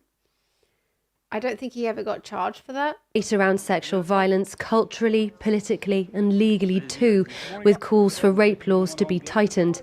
Mobbed with well-wishers again shouting thank you outside the court. She was escorted out by police into a waiting car. The road shut down for the moment. Today is her last as a Pelicot. She kept her marital name during the trial so that her grandchildren who share it could, instead of being embarrassed of their grandfather, be proud of her.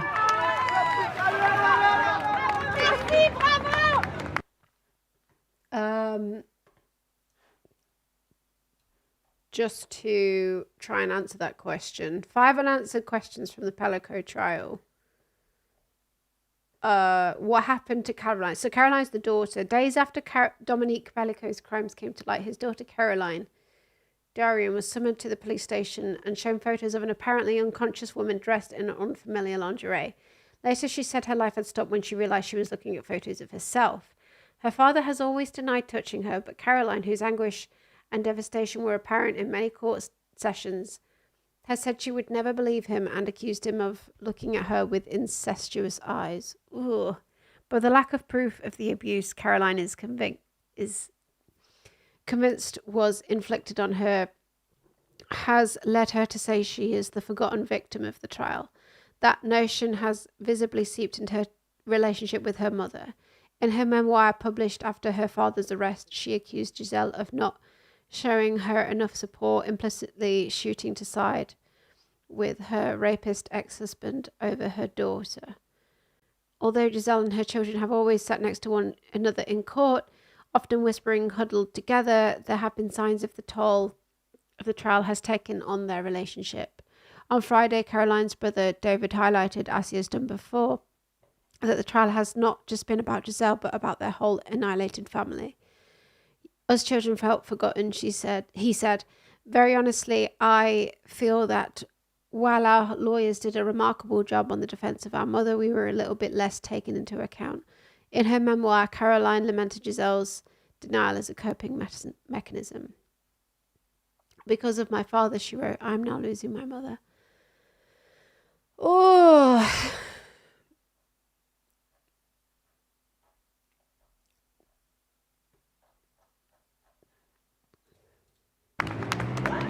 Her message from the beginning, it's not for us to have shame, it's for them. Amelia Jem reporting there. And if you have been affected by any of the issues in that report, you can seek help by going to channel4.com/support. Well, let's talk now to Cynthia Elous, who's a journalist and academic who founded the French feminist organisation, The Women's Voices. Cynthia, Gisele Pelicot has become this kind of feminist icon. She says she's an ordinary woman. Just reflect on the kind of courage she's had to draw on to do what she's done.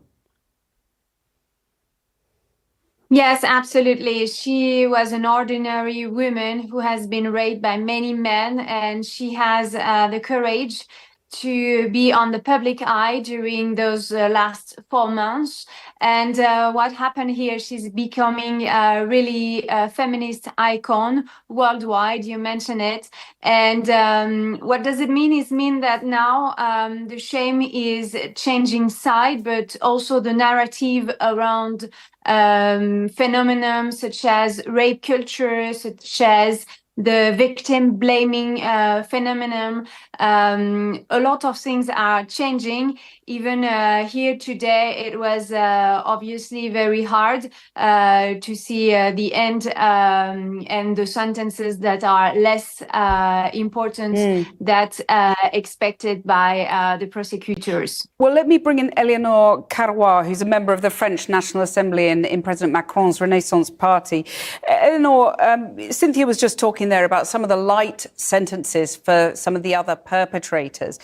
It seems, doesn't it, that radical change is needed not just in French society, but in the legal system specifically? Well, yes, indeed. This is a framework case that sheds light on a topic that is a society topic, and that is actually very universal. It's not only in France.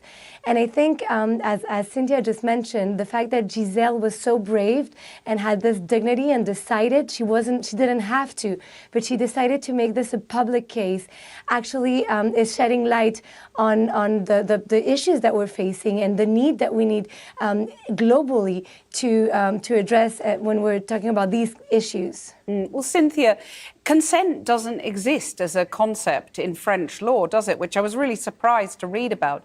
Do you think that should now change? Because opinion is slightly divided, isn't it? Yes, the opinion is divided. So do the lawyers, because they're quite a risk to... I need to pee.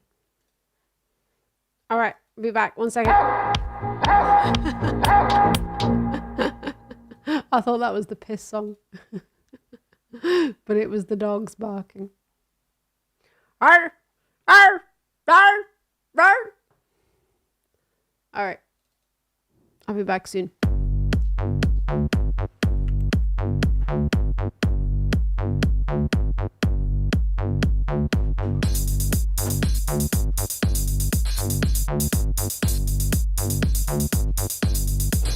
I can't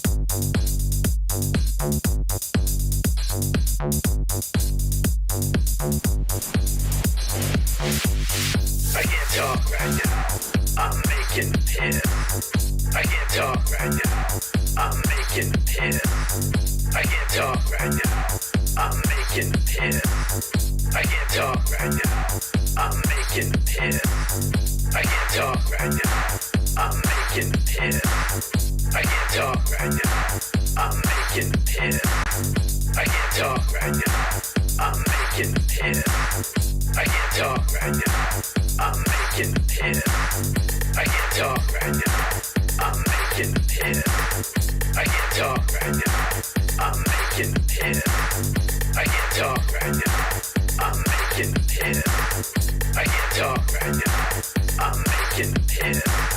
I can't talk right now, I'm making a piss. I can't talk right now, I'm making a piss. I can't talk right now, I'm making a piss. I can't talk right now, I'm making a piss.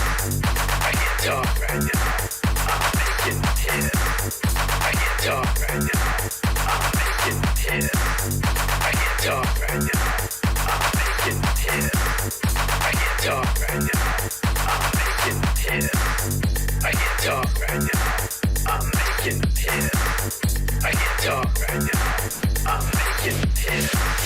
I can't talk right now, I'm making a piss.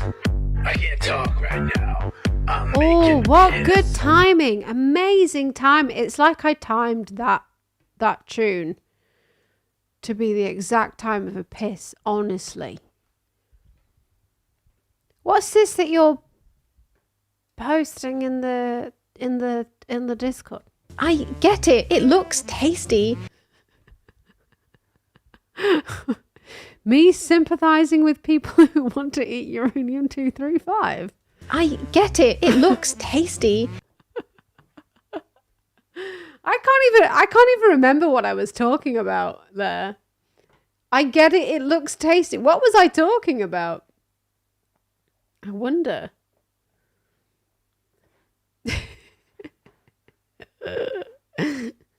Change the law. So it's an ongoing discussion, and I'm not so sure it will happen, but for sure this trial is bringing the topic, because you remember a few of those men tried to say they did not intend to rape, even they committed the act. So the lawyers asked for full acquittance. So we will see what happened in the following months about this topic. Eleanor, do you think that consent should be introduced in law? That's an interesting... Yeah, that's another major thing about rape trials in France. Like, their definition of rape doesn't explicitly include consent. Question, right? Because we do have certain conditions that are needed for rape to be qualified under our criminal code today, and consent is all over the place, although it's not specifically mentioned in the criminal code. But as Cynthia just said, it is a matter of consent, and the fact that it is not written, and that you could have this defense of saying she was completely unconscious, but I wasn't aware I was raping her, as some of the men said, and that this was a very shocking moment of the trial, really raises the question whether it is needed for these trials to be properly conducted. It is also something that will be under discussion for sure in the next weeks and months. Well, let's talk about the broader societal change that perhaps might happen now. Cynthia, you talked about this central call that Gisele made for shame to change sides, and yet many of the men convicted showed very little shame. There were very few apologies. What do you make of that, and how men need to talk about changing their attitudes? Yes, for the first time, what happened here with the Pelicot case is that all men in the society bring the topic in the forehand. So what happened is they're really thinking about what does it mean to be a man in the society. And also, you know, for the first time, we have a case where there's so much proof more than 20,000 proof videos, pictures, messages. There were no doubt about what happened in this room of Mazan. So for the first time, they're really part of the dialogue about fighting violence against women. And this is really something that need to be done, not only by feminists, but also by men. Eleanor, we saw so many men convicted from so many different professions. Does France have a bigger problem with toxic masculinity than other countries?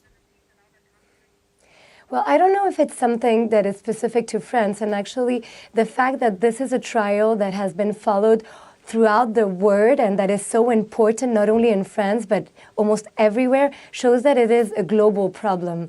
And I think it is important to stress, as you just said, that this is not something that was committed by, just people from lower classes or from immigrants, as sometimes the media could show. This is something that could happen anywhere. And the other important point is that domestic violence and sexual violence within the intimacy is something that is seen all over the place and in all societies.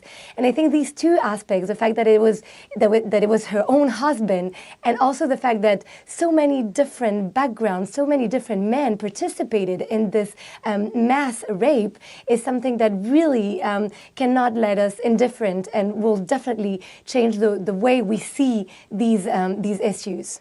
Eleanor Carrois and Cynthia Illouz, thank you both very much for joining us. Well, earlier I spoke to political activist Annie Lennox, who was the singer with the Eurythmics, a band which sold tens of millions of records in the 1980s. She's the founder of the international feminist organisation, The Circle. I began by asking her, what does she think has changed for women and men after this trial? Well, in some ways, certain things have changed, and in some ways, things haven't changed. So you're sort of dealing with two steps forward, one step back kind of situation here.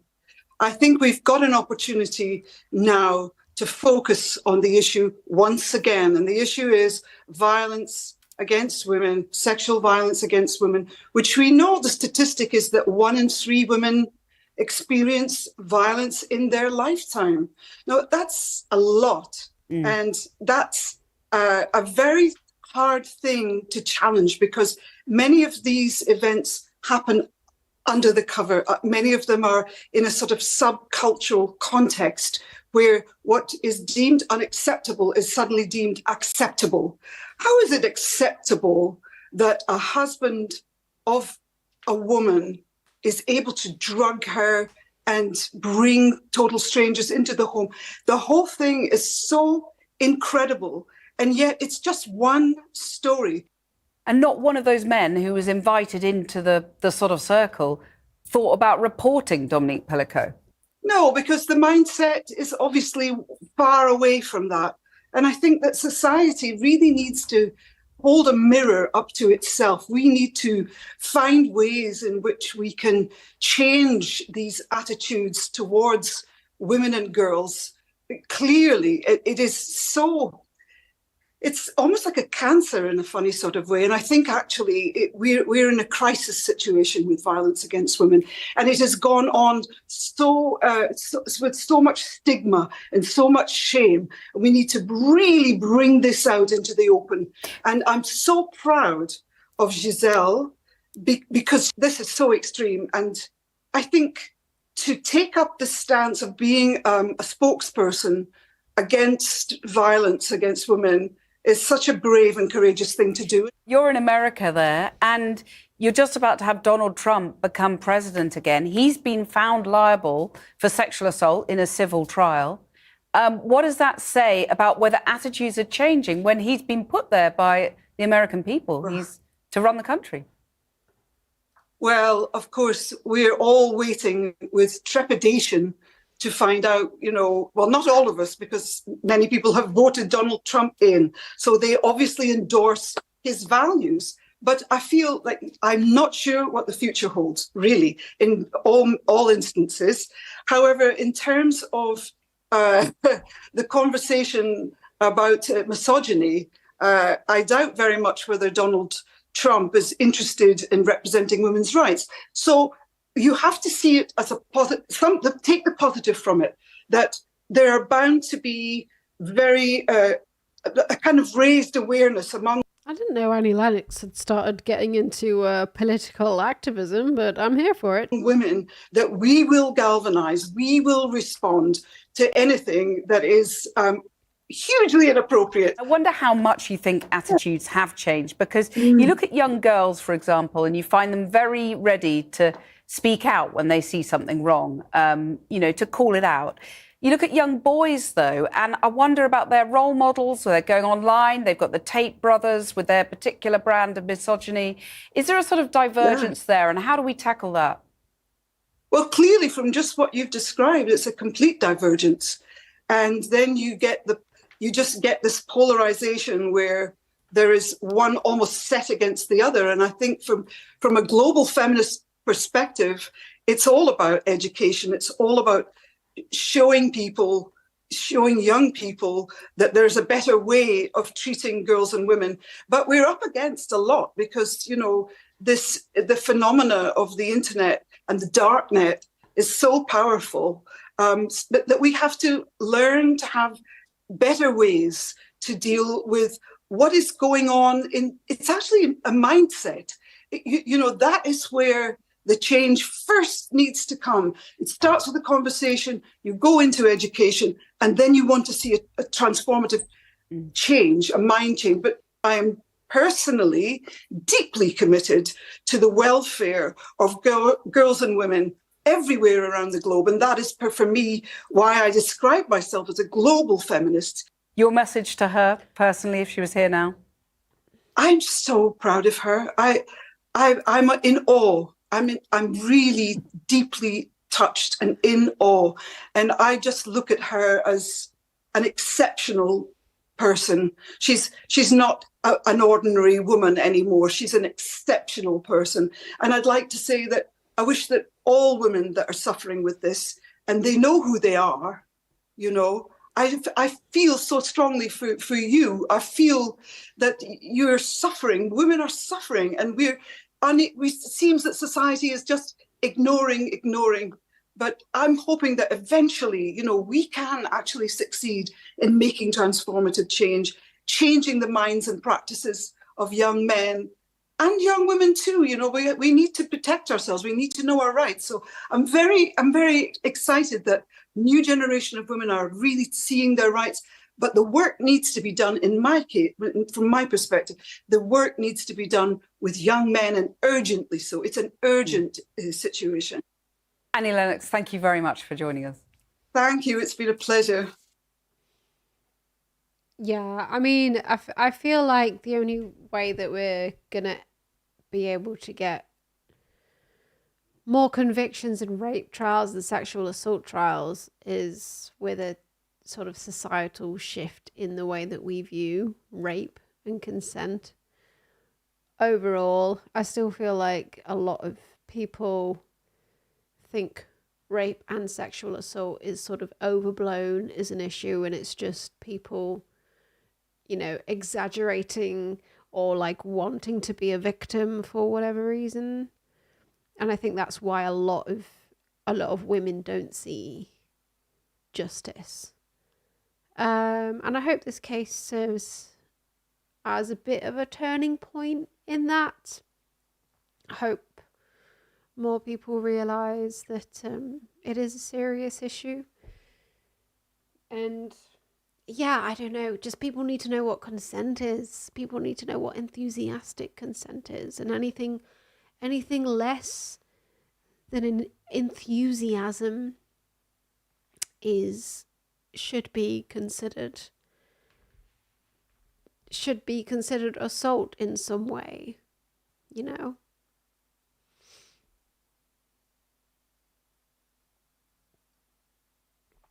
But yeah, rape trials are notoriously difficult to convict because it's difficult to get evidence. Like, if you ever are raped, what you need to do as soon as possible is get a rape kit done. But the whole nature of being raped and being having your body violated that what the human mind generally wants to do after that's happened is you want to forget it happened. You want to pretend it didn't happen. You want to just forget it. The last thing you want to fucking do is go to a hospital or a doctor and be like, please put a swab in me and so I can prove that I've just been raped. That's like the last thing that you want to do when you've just been violated. It's the last thing you want to do. And so that's why like the conviction rates are so small, because you don't normally have that evidence. So like, and even if you do have that evidence, you're left with having to try and prove that it wasn't consensual. And, you know, if you were raped by a complete psychopath, which a lot of the time you fucking are, they're going to come along and argue that you were consenting to that. It's notoriously difficult to convict. And on top of that, you're probably going to have a jury, and half of them are probably going to think that you're some kind of slut who asked for it. That's just the way society is. And without that societal change, and without more people being convicted for these crimes as a result of a societal change, yeah, things aren't gonna change overall. But I mean, that's the nature of criminal trials like this, is that they're a sort of, they can act as a sort of turning point for how we view things as a society.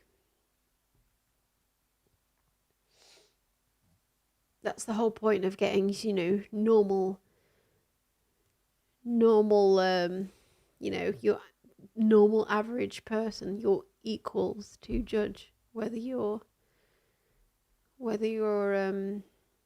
committed a crime or not.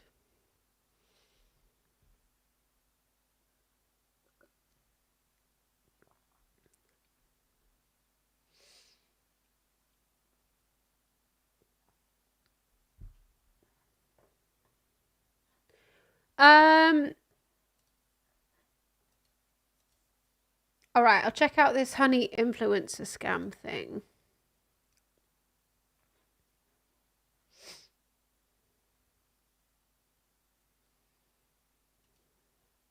By now, you've probably heard. I know this guy, Megalag. I've been subscribed to him for a while on my main channel, not on my second channel. Wow, this video is doing really well. Well done to him. Oh my god, I'm so happy for him. He's I think he's from New Zealand, this guy, from his accent. I know, I subscribed to him when he did his expose on the colorblind glasses. These ones here. I always thought these were a complete scam, but he fully goes into it. These are great videos as well. So yeah, subscribe to this guy, go on his Patreon. About Honey. You know, the browser extension that saves you money. Do you have Honey installed? But also very cute accent. Honey. Oh, no. Honey. Honey is a free browser extension. Free browser extension. Free browser extension. Free browser extension. That automatically applies coupon codes when you check out online. Free money, basically. It's literally free money. It doesn't make sense to not be using this. So what's the catch? There is no catch. Join Honey. Join Honey. Literally Join free money. Honey. Honey. Honey. Honey. Honey. Honey. Honey. Join Honey. Yeah. Like everybody was being sponsored by them. I want to see who was in that. Who are all these people? Wait, how many do I recognize? Basically none of them. None of them. I recognize Sophia Nygaard there. Danny Gonzalez. Oh wait. Trevor Wallace is there. GG ASMR. Yeah, I hate to break it to you, but your favorite influencers sold you a lie. Honey is a scam, and the majority of claims promoted by those influencers aren't even remotely true. But it gets worse. Honey hasn't just been scamming you, the consumer, they've also been stealing money from influencers, including the very ones they paid to promote their product. And I'm not just talking about a few bucks here. I believe the scam has likely cost content creators millions of dollars. Sound crazy? Well, I didn't believe it at first either, until I experienced it myself firsthand. In fact, I'm confident this might just be the biggest influencer scam of all time, which is insane considering Honey is owned and run by PayPal, who purchased this company for $4 billion. This 3-part series is the result of a multi-year investigation where I believe I've uncovered signs of advertising fraud, affiliate fraud, the illegal collection of personal data, deception, lies, coercion, extortion, the list goes on. I've reviewed hundreds of documents, adverts, sponsorships. I've reviewed emails between Honey and merchants, interviewed victims. Believe me, this runs deep. Now, I want to be clear, the views, allegations, and conclusions expressed in this series are my opinions, based on evidence I have gathered, which will be shared throughout.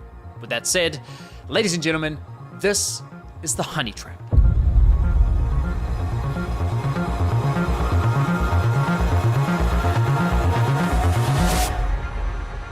Personal data. Now I know what you're thinking. It's a free browser extension. How bad could it be? Well, trust me, it's far more sinister than you might think. You know what they say, if a product's free, it's likely you're the product. And as you'll find out later in this investigation, that remains true for PayPal Honey. Now, Honey never worked for me. I did download it at one point, but it never fucking worked. And then I realized that maybe I needed an extension called Pouch, which I think is still on my browser. But even that never worked for me. It never fucking worked. I think I needed Pouch because that worked in more like UK sites. But like literally never found a code that was beneficial for whatever I was trying to buy. I don't know what the deal is with that, but like, yeah, I tried downloading an extension like this once and I was just like, this doesn't fucking work. I might as well just be trying to Google this shit myself. Like most people, I too fell for the lies. I mean, what's not to love about a free browser extension that saves you money? It's a compelling product, and with the endorsement from what feels like every single popular influencer on YouTube, it's no wonder millions of people downloaded it. Ironically, the very influencers promoting Honey seemingly had no idea the company was quietly picking money out of their very own pockets. Well, at least one of them realized, but we'll get to that later. Why has he got his Yamaha HS5 speakers upside down? Why would you have them upside down? Why are your Yamaha HS5 speakers upside down, bro? So let me show you how Honey's been stealing money from influencers. So let's say you're watching a video on YouTube. If you're into tech like me, maybe you're watching a chaotic evil monitors. a Linus Tech Tips video. Linus tells you about this free browser extension that saves you money online. You install it in 2 clicks and boom, you have Honey. Perfect timing because it just so happens you're looking to buy a new CPU for your It's because he's in New Zealand. He's like, so when you're on that side of the hemisphere, the sound waves sound better. Upside down. Computer. You come across you have the tweeter on the bottom when you're in New Zealand. Because it just so happens you're looking to buy a new CPU for your computer. You come across another Linus Tech Tips video, and after watching, you're convinced you should buy the one recommended in his video. So you scroll down and find Linus's affiliate link to that product. Now, for those of you who don't know, when you click an affiliate link and buy something, the influencer who promoted the product earns a commission for referring you to that store. So you add the product to your cart, get to the checkout page, and hello, Honey says they found you 10 coupon codes. Sweet. You click apply discounts and Honey gets to work. But unfortunately, none of the coupon codes worked. Doesn't matter though, because as Honey has promised us for years, that means we know we've got the best deal. So you complete your purchase, you're happy, your new CPU's on the way, Linus is happy, he's getting his commission. It was always such bullshit. Like, yeah, I downloaded Pouch. The fucking Pouch extension.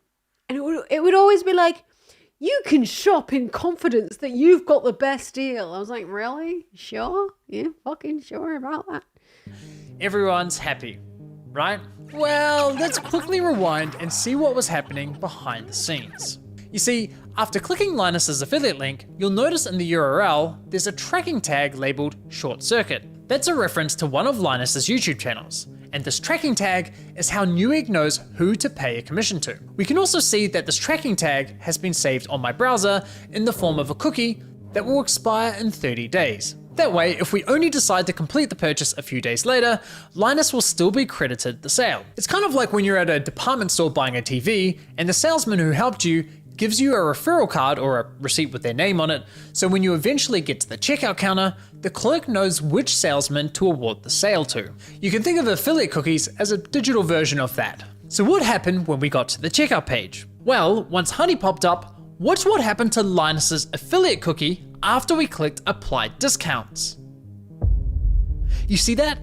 Honey came in, removed Linus's affiliate cookie, and replaced it with their own, claiming credit for the sale and pocketing the commission money for themselves. Yeah. Now, if we quickly go back again, we can see what's causing this to happen. Poor Linus Tech Tips.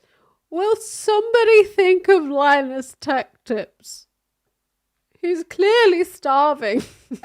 After clicking Apply Discounts, what you'll notice is that in the I'm not saying Honey should be doing this, but top left corner of your browser, Honey discreetly opens a small new tab, which acts like a simulated referral click, as if they were the ones to refer you to the website, even though you're already on the website and at the checkout page. Once that page is finished loading and has stuffed PayPal's affiliate cookie, the tab automatically closes, leaving you blissfully unaware that anything ever happened. It's very sneaky. Now, when I first discovered this was happening, I thought, there's no way. Why would all these high-profile influencers be promoting a company that is actively poaching their affiliate commissions? It didn't make any sense. So to make sure I wasn't going crazy, I went on a Honey testing spree, clicking one affiliate link after another, and it kept happening. But even after all those tests, I scoured the internet to see if anyone was talking about this and found nothing.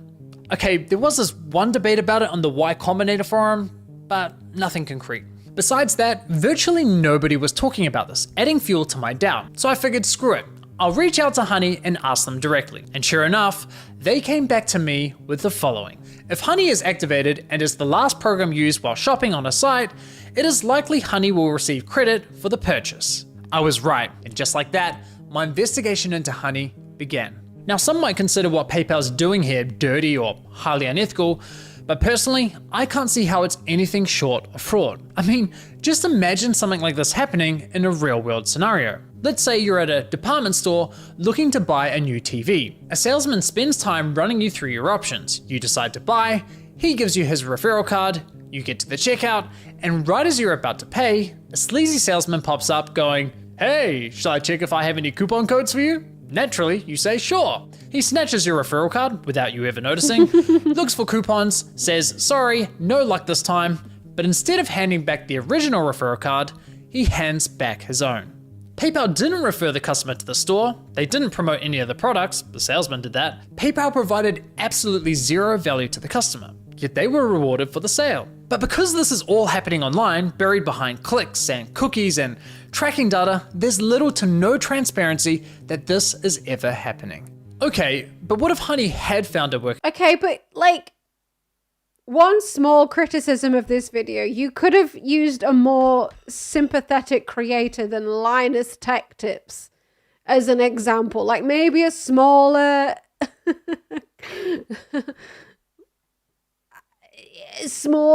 creator who hasn't done certain things. And coupon code.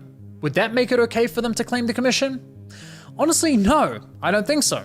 The fact remains that Honey didn't refer the customer to the store, nor did they promote the product. Look, don't get me wrong, I'm a consumer myself. Saving money matters, especially when money's tight. But this scam doesn't just affect wealthy influencers. There are hundreds of thousands of small creators, bloggers, artists who rely on affiliate commissions to support their craft. Sure, you could argue that Honey may have... As a consumer, why should you care?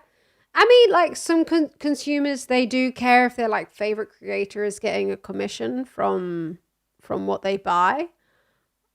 Personally, I would prefer that a creator gets a commission from something that I buy if they promoted it to me. The people who are getting fucked over the most, of course, are the creators here. And not the consumers, really, not the end consumers. Who rely on affiliate commissions to support their craft. Sure, you could argue that Honey may have convinced the consumer to complete the purchase by providing a discount. But let's be real, if you're already at the checkout with your items in your cart, you already have a high intent to purchase. And again, this would never fly in a real life sales environment. No department store is going to allow a salesman to hang out at the checkout counter, casually handing out coupon codes while simultaneously stealing commissions from the other sales reps. So why are we allowing a corporate giant like PayPal to do it on the internet? Now, believe it or not, this first example I just showed you with Linus is just one of 3 scenarios in which Honey poaches affiliate commissions, and the next scenarios are even worse. But before I show you how bad scenario 2 is, it's important you understand the fundamental system Honey is exploiting. You see, in affiliate marketing, there's this thing called last click attribution, which basically means last click wins. For example, you might click on a shoe blogger's affiliate link for a pair of Nikes, but you don't buy right away. Later, you click on a YouTuber's link for the same shoes and complete the purchase. In this scenario, the YouTuber gets the commission and the blogger gets nothing. There are other models like first click, where the blogger would win the commission, or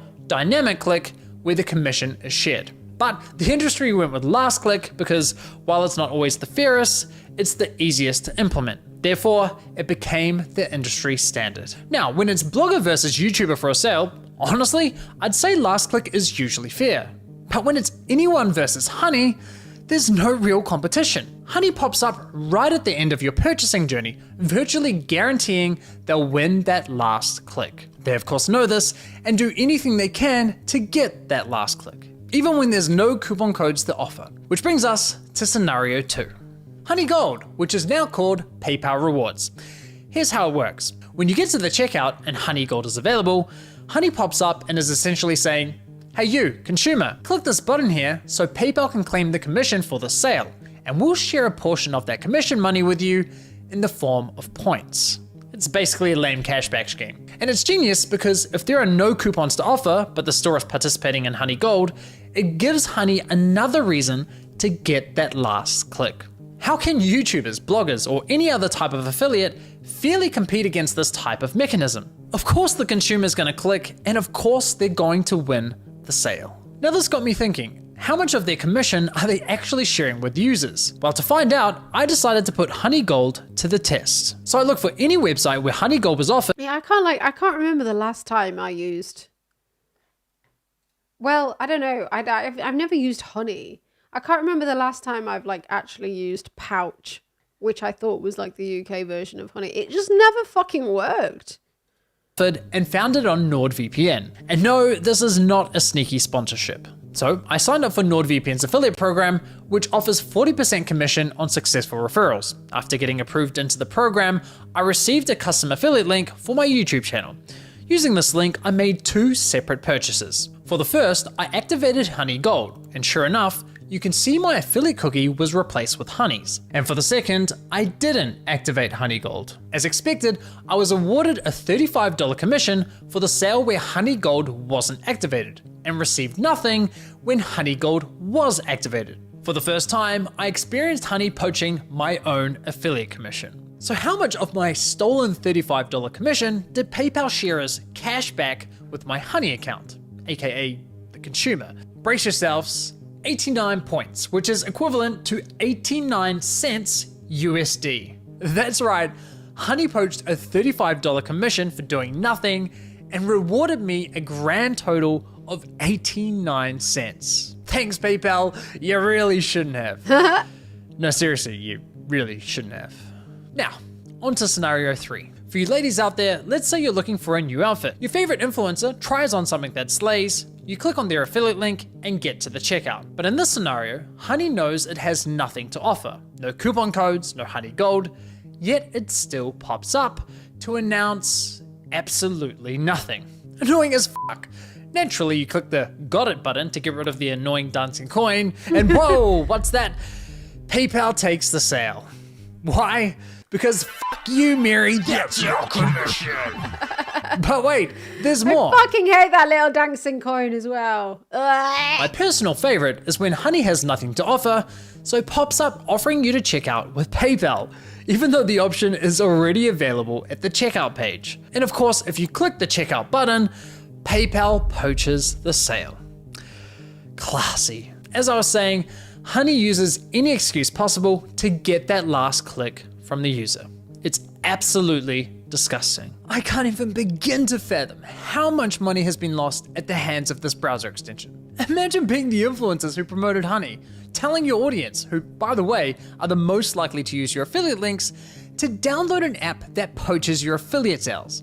It's crazy. Now, to be clear, not every influencer who promoted Honey engages in affiliate marketing, so those who don't are obviously unaffected. But did any of the influencers who are engaging in affiliate marketing ever catch on to what Honey's been doing? Well, it turns out yes, at least one of them did. Linus Tech Tips, who have been promoting Honey since 2017. So here's how I found this out. You see, one day I was browsing Linus's forum to see if anyone had raised a red flag about Honey. And sure enough, back in 2020, someone sounded the alarm, but it was ultimately ignored.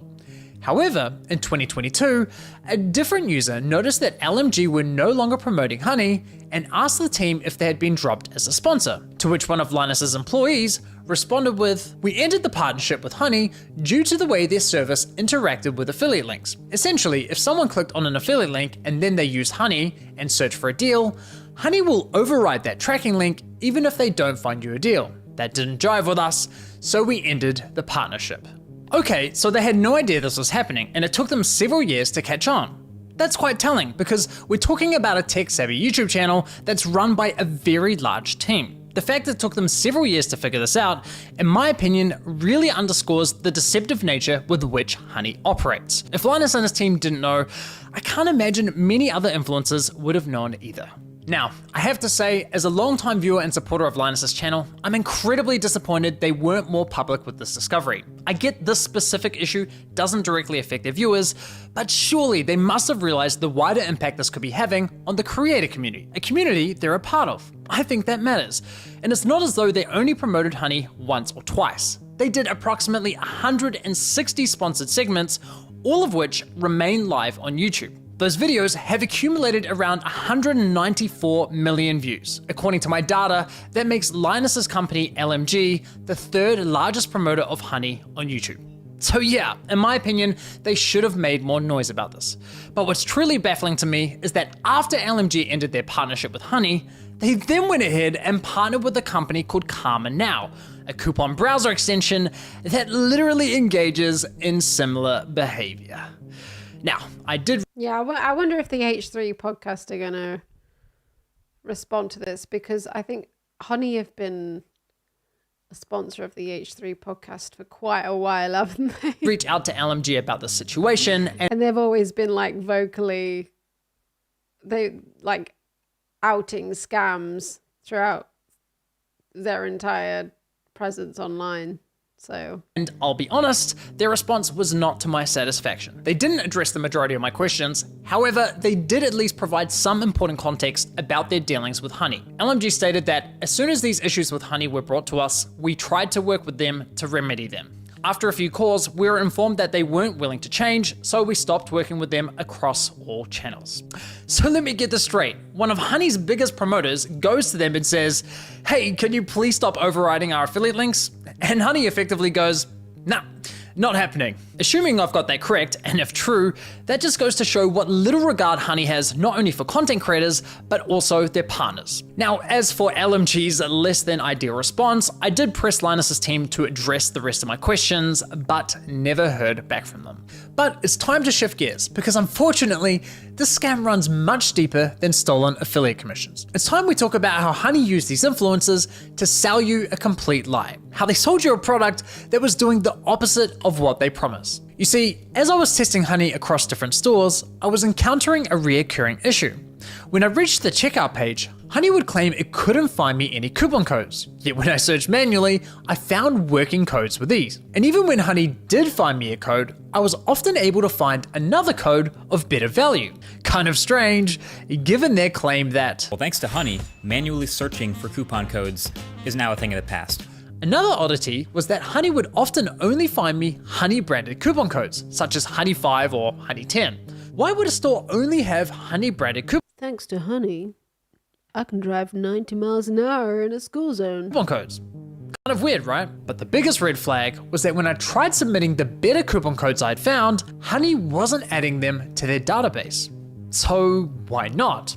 Well, eventually I figured out what was going on. It turns out that one of the key benefits for stores partnering with Honey is that they are given full control over which coupon codes go live on the platform, if any at all. I discovered this while listening to a podcast produced by Honey, which appears to be aimed at attracting new businesses to joining their platform. In this podcast, an employee from the Australian clothing store, Princess Polly, discusses the benefits of partnering with Honey.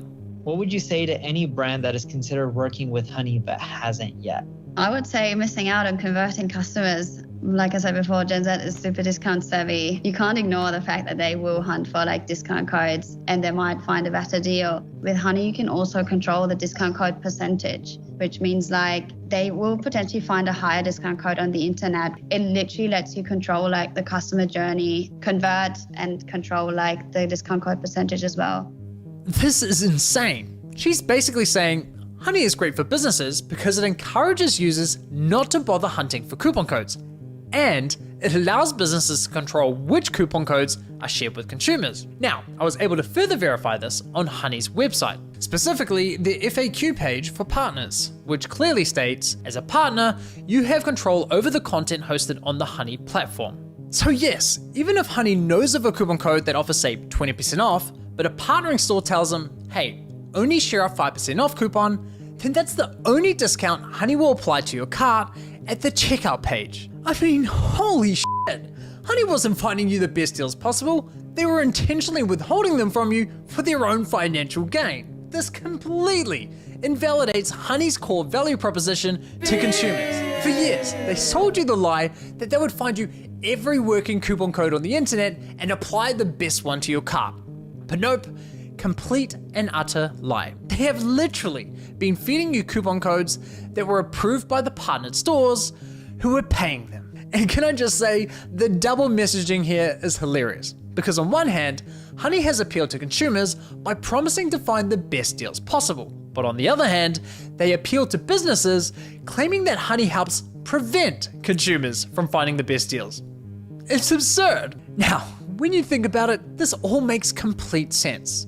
I mean, why would any online business pay Honey for sharing their highest value coupon codes with its 20 million users? That's not an appealing partnership whatsoever.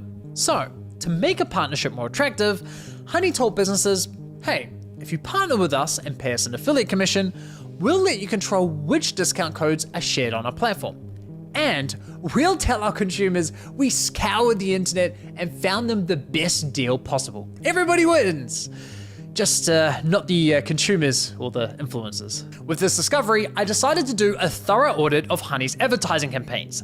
And yikes, the ads, the sponsorships, everywhere you look, it's lie after lie. I wouldn't be surprised if this ends up going down as one of the most aggressive, shameless marketing scams of the century. Just look at this insane list of videos that were sponsored by Honey. According to my data, they sponsored almost 5,000 videos across roughly 1,000 different YouTube channels, racking up an unbelievable 7.8 billion views. It's crazy. So now that we have a clearer picture of how Honey operates, let's reflect on some of their claims. Honey will find every working code on the internet and apply the best one to your cart. If Honey can't find a discount code for you, then you can rest assured there's not a single discount or promo code on the internet. Oh, Fetus Mr. Beast. He's been doing this for years. A free browser extension that automatically finds you the best Mr. Fetus. promo codes for anything you purchase online. You literally don't spend money. Honey searches the known internet for every promo code ever used. This means you always get the best deals without even trying. What Honey does is take money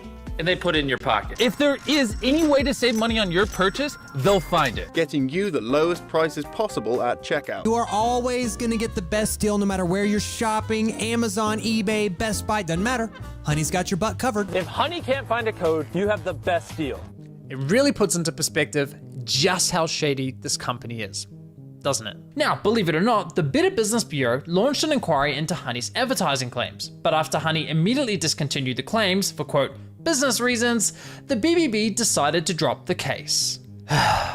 Honestly, at this point in my investigation, I thought I'd seen the worst of it. I thought I understood the full picture of Honey's shady business model. But here's the thing, what I haven't told you is that there were instances where Honey would actually work really well, finding me incredible discounts that seemed almost too good to be true. Now, it wasn't very often, but enough to confuse me. And there were even times when they weren't poaching affiliate commissions by claiming the credit for sales. These inconsistencies bugged me. It didn't add up with everything else I had discovered. It was clear I was missing something. Well, once I finally figured out what that was, I uncovered an even darker side to PayPal's scam, one that targeted an entirely new victim. Ooh, coming We started soon. having problems where customers would get in touch via our support saying, oh hey, I just tried to use this discount, this 60% off coupon, and it doesn't work. I'd be like, dude, that is not your discount. Like, how did you get that? And they'd be like, oh, it just showed up through the Honey extension. Yeah, it cost us thousands, and I haven't even looked into how far back it went. At the end of the day, like, you need to make the numbers work, and if Honey is going to steal 10% of your revenue all the time, you're going to have to raise prices at the end of the day, and it's just like a really awful business model. Like, we've been so mad at them for so long. Hey, Megalag. Yeah, go and watch his videos on the colorblind glasses. They're very good as well. Hello, everybody. Bernie! All right, I've not watched this yet. What's Bernie talking about? As I am sure you have heard, there is a lot that's going on here in Washington, D.C. So let me say a few words and try to explain it. Bottom line, after all is said and done, is that after months of negotiations, Senate Democrats and House Republicans reached an agreement called a continuing resolution, which would continue to fund the government for 3 months. Frankly, that agreement was not something that I was all that excited about, but it was better than nothing. And I was prepared and am prepared to vote for it. And one of the reasons is that it contained a reasonable increase in funding for primary health care, something that I feel very strongly about and that my committee, the Health, Education, Labor, and Pension Committee, is responsible for. And given the enormous crises that we're facing in health care in this country today, it really would be of help to many millions of Americans. What this legislation would do is significantly, or modestly at least, increase funding for community health centers all over this country, which treat about 30 million Americans who are low income or working class.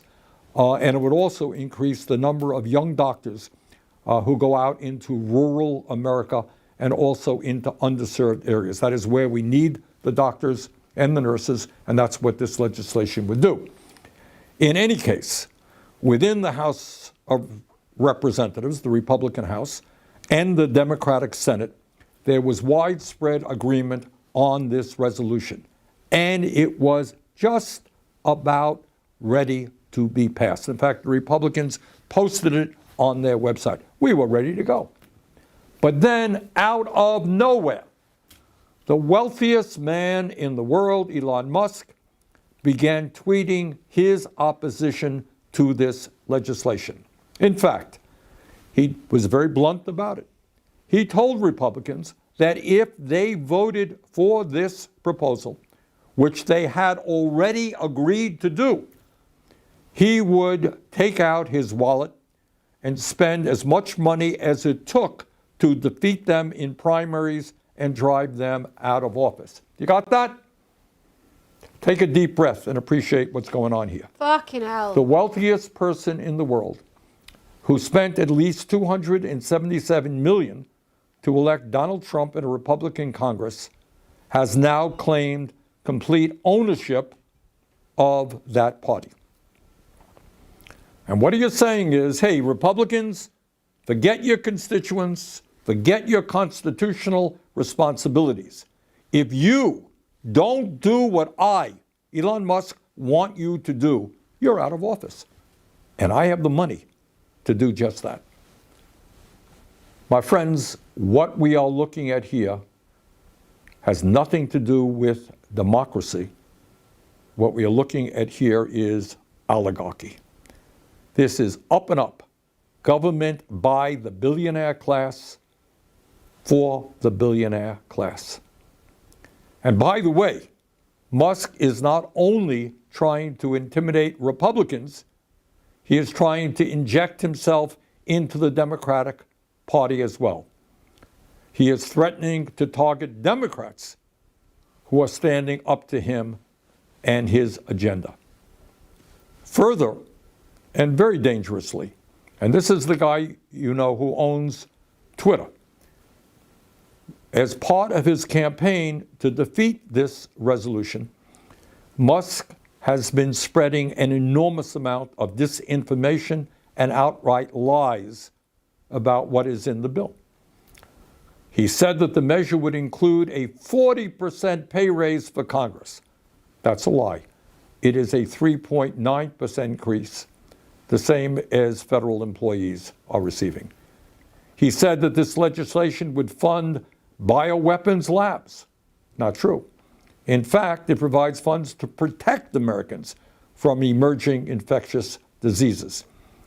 He said that the country would be just fine if the government shut down. Really? Here's what happens if Mr. Musk gets his way and the deal implodes. Funding for kids' cancer research gets cut. At a time when we are already paying the highest prices in the world for prescription drugs, pharmaceutical middlemen will be able to continue to overcharge you for your prescriptions. Americans recovering from devastating floods, fires, and hurricanes, often due to climate change, won't get the help that they need. That's what happens if the proposal goes down. And what happens if the government shuts down? Well, our troops won't get their paychecks. Nearly 7 million women and children who rely on WIC nutrition assistance could go hungry. And 2 million federal government workers, some of whom don't make a whole lot of money, won't be getting paid. Now let us be very clear. Elon Musk was not elected to be president of the United States. In fact, he was not elected to be dog catcher. And by the way, what all of this hoopla is really about, above and beyond everything I'm talking about, is that when Trump and Musk come into power in late January, do you know what their first order of business will be? You think it'll be to fix health care? You think it'll be deal with climate change? Deal with homelessness? Well, if you thought that, you're dead wrong. Their first order of business will be to provide massive tax breaks for the wealthiest people in this country and the largest corporations. So think about it. At a time of unprecedented income and wealth inequality, more tax when breaks, Musk himself baby. is worth almost Just $500 what we need. billion. What these guys want to do is give more tax breaks to billionaires and the heads of large corporations.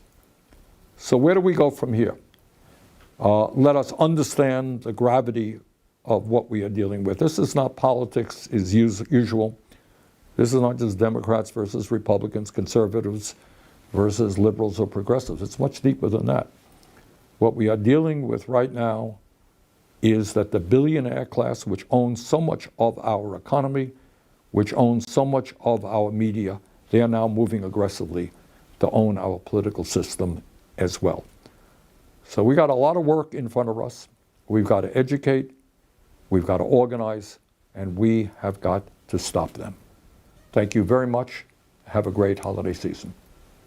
He's right. I mean, all we can do to try and fight them is organize, work together.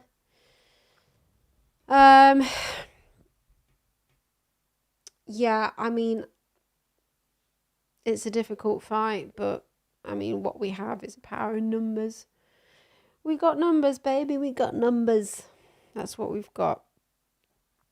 And I think, yeah, the right, they're better at appealing to voters that aren't generally very engaged voters. They appeal more to those disengaged people who vote based on vibes more than anything else. And I think the left generally needs better vibes. Because sometimes the left does not have good vibes, you know, if I'm completely honest. Sometimes the left doesn't have great vibes.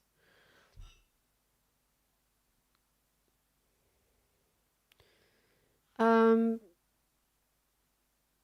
yeah, we just need to organize, and we need to be very welcoming. We need to be welcoming to people who aren't politically engaged. I think that's a big problem.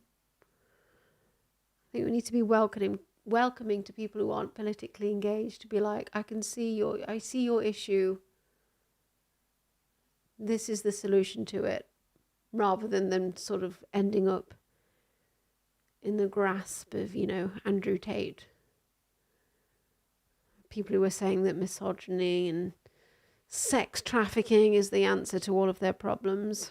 There needs to be a sort of more leftist solution, which is welcoming, because I think a lot of the time the left are not welcoming. Obviously, I'm not saying the whole of the left acts that way, but some people do, and it's like those are the people that like get the most attention from the right.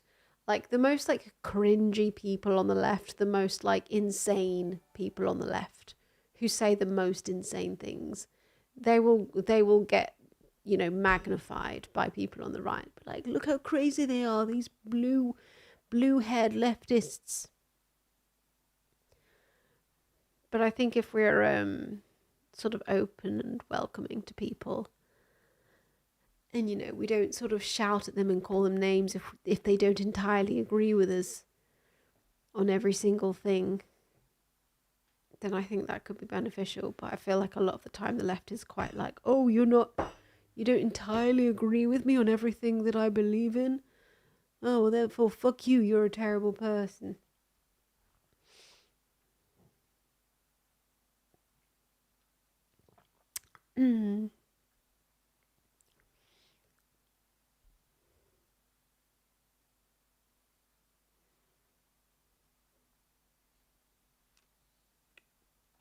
Yeah, I mean, like when the Manosphere stuff popped off, there was quite a lot of like, you know, response to that, which was like, oh, all men are like this, all men are like that. And I feel like that, you know, it wasn't the left's fault that it started in the first place, but I think some of it was the left's fault for like reinforcing it and being like, oh, well, you're a fucking incel because this, and this, and saying that all men are a certain way, or all men do this, all men do that. Even if you don't explicitly mean all men, you know, a lot of people can take it that way. And it's like a dangerous way to speak about things like that. Like when I made my Manosphere video, I was very careful to try not to be like, oh, men are idiots, men act like this, men act like that, because you have to kind of see it from their perspective, you know. You have to look at why people are falling down these rabbit holes. It's not because, like, it's not always because that is a terrible person.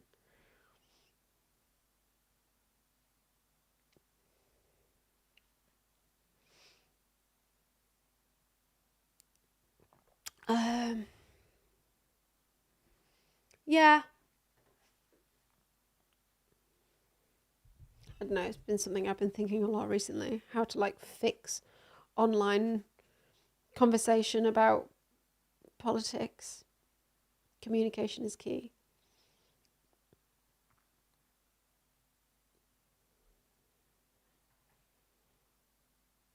I've seen quite a lot of those do we even need men videos? Yeah.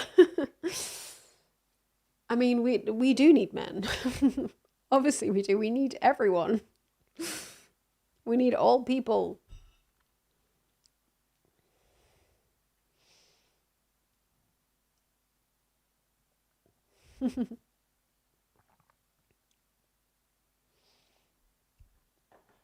Men are doing impossible things.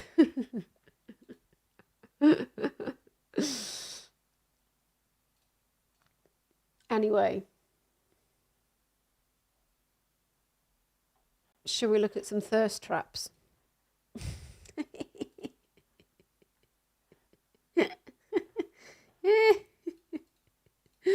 I was not prepared. When I saw these pictures this week,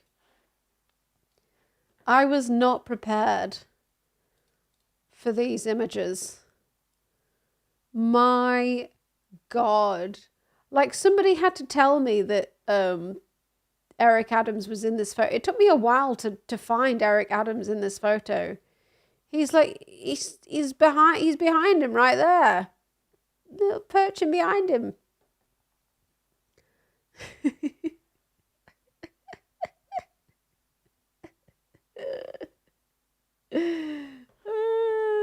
I was not prepared for these pictures. I was not prepared for these pictures.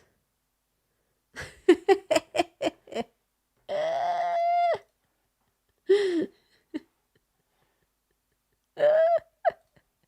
Superman one. Oh.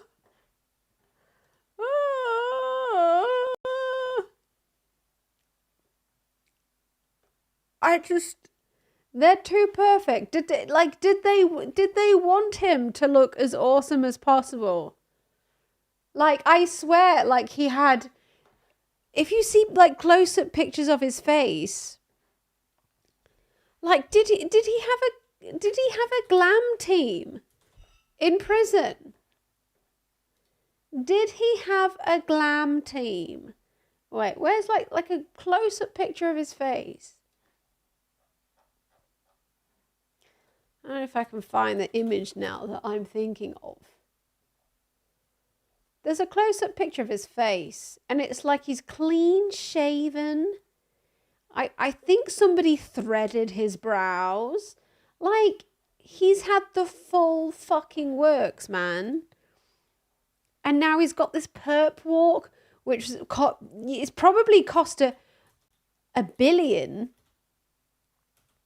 Oh, that's fun. You zoom in on Twitter and the picture doesn't get any bigger, but the text around it does. That's fun. I mean, you get a glam team in prison, and then you get like $1 billion perp walk. What is going on in America, really? What is going on in America?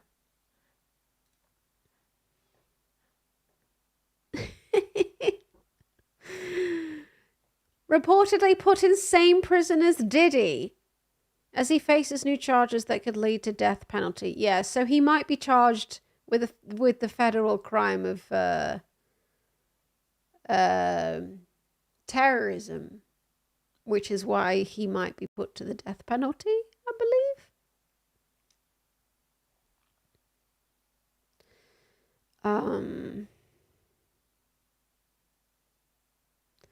New York prosecutor Alvin Bragg spoke to reporters earlier this week, claiming Mangioni hoped to sow terror in his actions. This was a frightening, well-planned, targeted murder that was intended to cause shock and attention and intimidation. Look at that clean-shaven, freshly threaded brow look, though.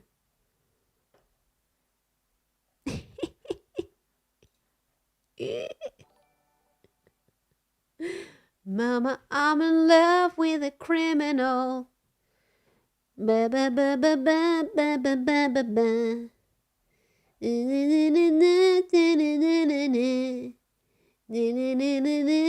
I can't remember the rest of the words.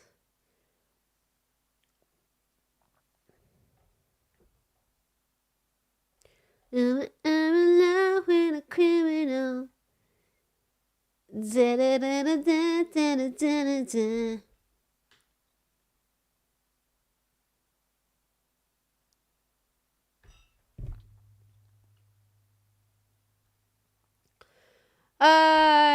But yeah, so they're saying that the jury won't be impartial, I think. Oh, Adam says he wanted to look Mangioni in the eye during perp. What the fuck? Like, how is he planning on doing that?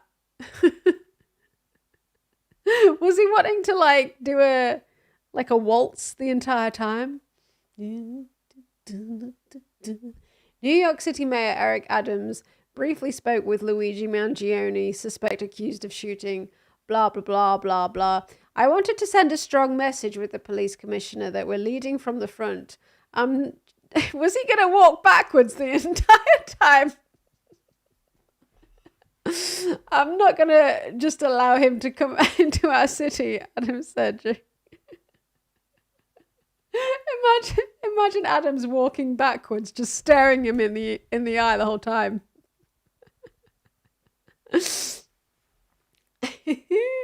I wanted to look him in the eye to say that you carried out this terrorist act in my city, the city that the people of New York love, and I wanted to be there to show the symbolism of that. Federal prosecutors brought 4 new charges against Mangioni for the shooting in Midtown Manhattan. Mangioni is facing additional state charges in New York and Pennsylvania. Oh. Mama, I'm in love with a criminal. And tonight, an Outfront exclusive. My next guest is Gurwinder Bhogal, a British journalist who is friends with Luigi Mangioni, the suspect in the murder of the United Healthcare CEO. Bhogal spoke extensively with Mangioni starting in April of this year, when Mangioni started to lose contact with other family and friends. The two met after Mangioni became a fan of Bhogal's blog, which covers everything from politics to self-help. And they exchanged messages for months. They had a nearly 2-hour video conversation. Now, all of this ended in June when Mangioni stopped communicating with Bhogal. In his first TV interview, Gurwinder Bhogal is out front exclusively. And Gurwinder, I appreciate your time. So you began exchanging emails with Mangioni in April, and I know you also had hours-long video call with him in May. But can I start off with when he first reached out to you, and then you start interacting and exchanging many, many messages? What was your impression of him? He seemed like a really down-to-earth guy. I mean, he was polite, he was thoughtful, he was open-minded. He seemed very curious. Curious was a very particular thing about him. He always wanted to know more about things, and sometimes I'd make an obscure reference to something, and he'd tell me to tell him more about it. So he was very interested in learning, and he was very interested in self-improvement as well. Like whenever I would sort of make a statement about, say, for example, human psychology, he would ask me how he could apply that to his life. So he was always looking for practical takeaways to things, constantly looking for self-improvement. Which is very interesting. I know that he had talked to you about reading The 4-Hour Work Week, a book that had been a bestseller for ways to improve his life. He also, I know in conversations, and as you know, Gurwinder, he had posted about Ted Kaczynski, the Unabomber.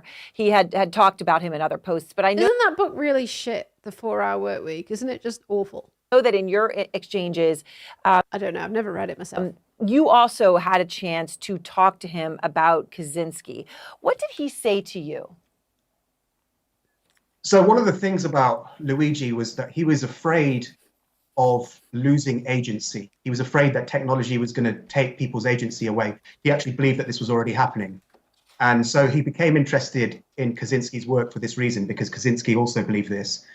And a lot of the conversation that we had was really about, how technology is taking people's agency away from them, and how we can sort of restore it, how we can reclaim our agency, how we can reclaim control over our lives. So that was something that resonated with him about Kaczynski's work. So I want to ask you more about that, but first, when you're talking about, his view about humans losing agency, I know one of the exchanges you shared with us when he's talking about it being in Japan, when he had spent time there, and he's talking about NPC behavior, which stands for non-player characters, which appear in video games. And NPCs tend to behave very predictably, right? They don't think for themselves. So in his exchange with you, he writes, Japan is peak NPCville. Scary lack of free will in this country. I'll have to tell you a story from my morning today where I saw a dude have a seizure on the street and run 2 blocks to the police station. They followed me to help, but refused to walk across any empty streets if the stoplight was red, even while the guy was seizing on the ground. Luigi. This is his view about the lack of connection that people could have for each other. Can you tell me more about how important this overall topic was in his psyche? It took, I'd say about 90% of the 2-hour conversation we had was about sort of the effects of technology on agency and well, not just technology, but culture as well. But Didn't he take out of ayahuasca? He believed culture was downstream of technology. He believed, and then just disappear for months and then come back and do this. That it was the technological developments that were causing the cultural changes that were resulting in things like what he would call NPC behaviors. So he believed amongst the things that he believed was taking people's agency away from them was shallow entertainment. He really resonated with an article that I'd written called The Intellectual Obesity Crisis, which is about useless information and how we just are addicted to useless information because it's like shallow entertainment. And he was very concerned with things like online porn. Like he believed that a lot of men were not going out and meeting women because they were addicted to porn. He was really concerned about video games. He believed that people were not making accomplishments. They were not accomplishing things in the real world because they were getting sort of these dopamine hits from video games. And he also believed social media addiction was a big problem that was taking people's agency away from them as well. He feared this was happening to him as well. And one of the topics of the conversation, was about, he wanted advice from me on how he could sort of reclaim some agency. And so he reaches out to you and you have a video call. And I know the video call went nearly 2 hours. This was in May, which is really important timing, Gurwinder, because this is right before he sort of went off the grid or went missing in early July, as far as we understand it. Was there anything in that call that now you see what has happened stands out to you in retrospect? I mean, there are a couple of things which kind of make a bit more sense now, but I mean, I can't say that I would have really predicted his behavior from that video call. He did allude to his frustrations with the US healthcare system. There was a brief exchange we had where he compared, he said that the US healthcare system was really expensive.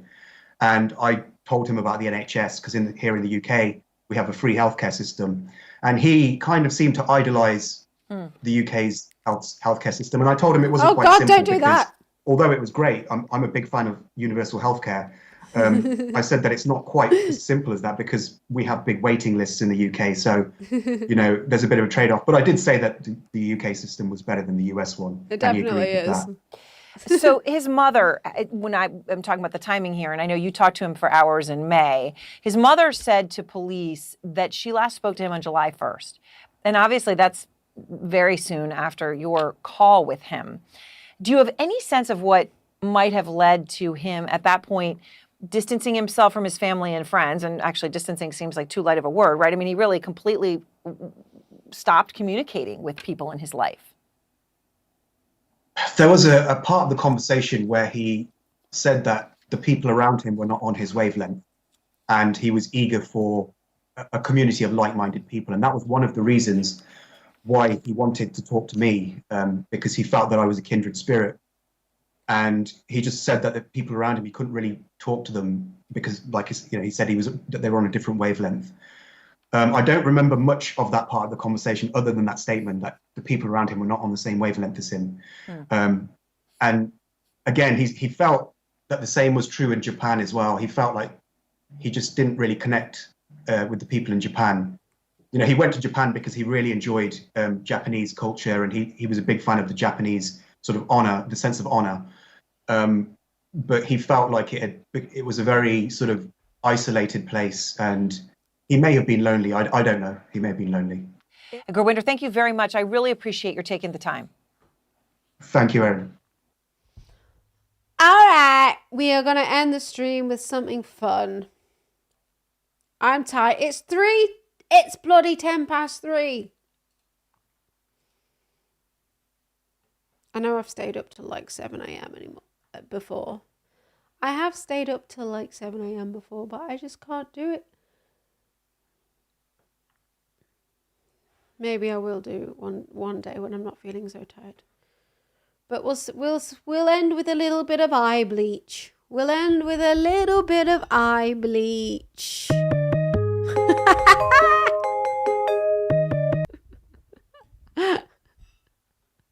This is just something somebody else suggested to me for like eye bleach. Oh, it's in Yorkshire. Yorkshire.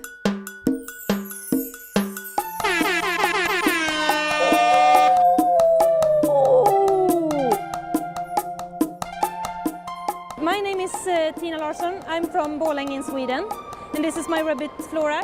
We're at the Harrogate Event Center. Is that the name of it? Yeah. Me and Flora is doing rabbit show jumping.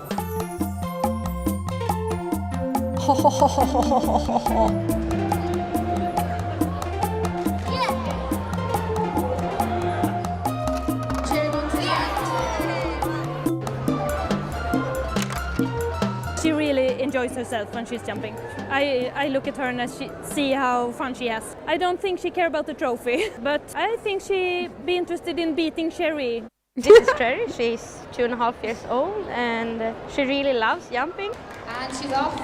Oh, she's quick. She loves jumping. She's a very happy rabbit. She's very fun. She lives in my house. When I'm open my fridge, she's coming. Oh, do you have something for me? Or she loves carrots and hay and ordinary rabbit food. I don't know if she really wants to win. I think she thinks it's fun to jump, and that's why she's doing it.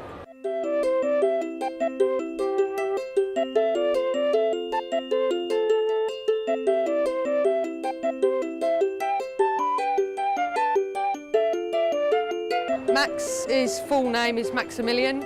Max has been training for a month. Very hyper, very enthusiastic.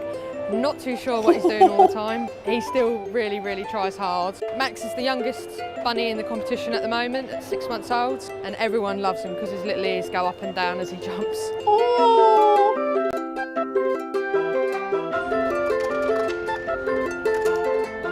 Yeah, fuck those poles. You knock those fucking poles off. Who cares?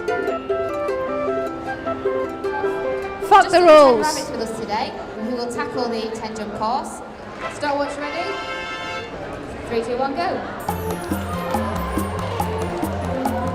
Come on, woo! Let's cheer her on. There we go, the bridge. She's halfway through, come on, she needs some more encouragement to make it to the end.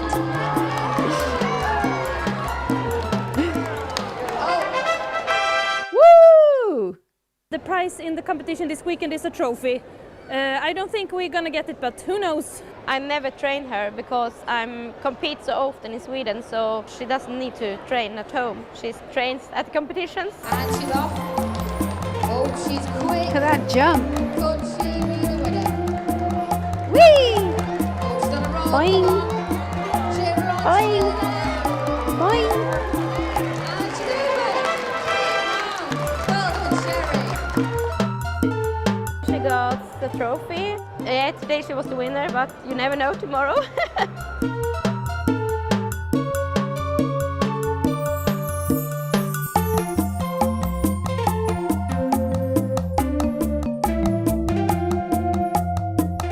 All right.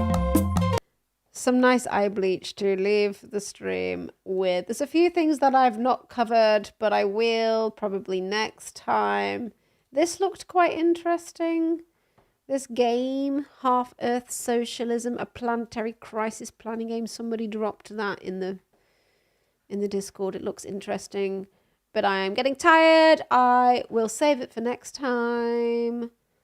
I would also like to do some DJ streams, a gaming stream, all that jazz. But yeah, thanks for joining me. I do need to go to bed. It is 3:15 in the UK in the morning, and I should be in bed. But thank you for joining me. And I will see you next time. Mwah. Goodbye. Goodbye. Goodbye. Maybe I should cheer myself. Should I cheer myself? Yeah, baby. Yeah.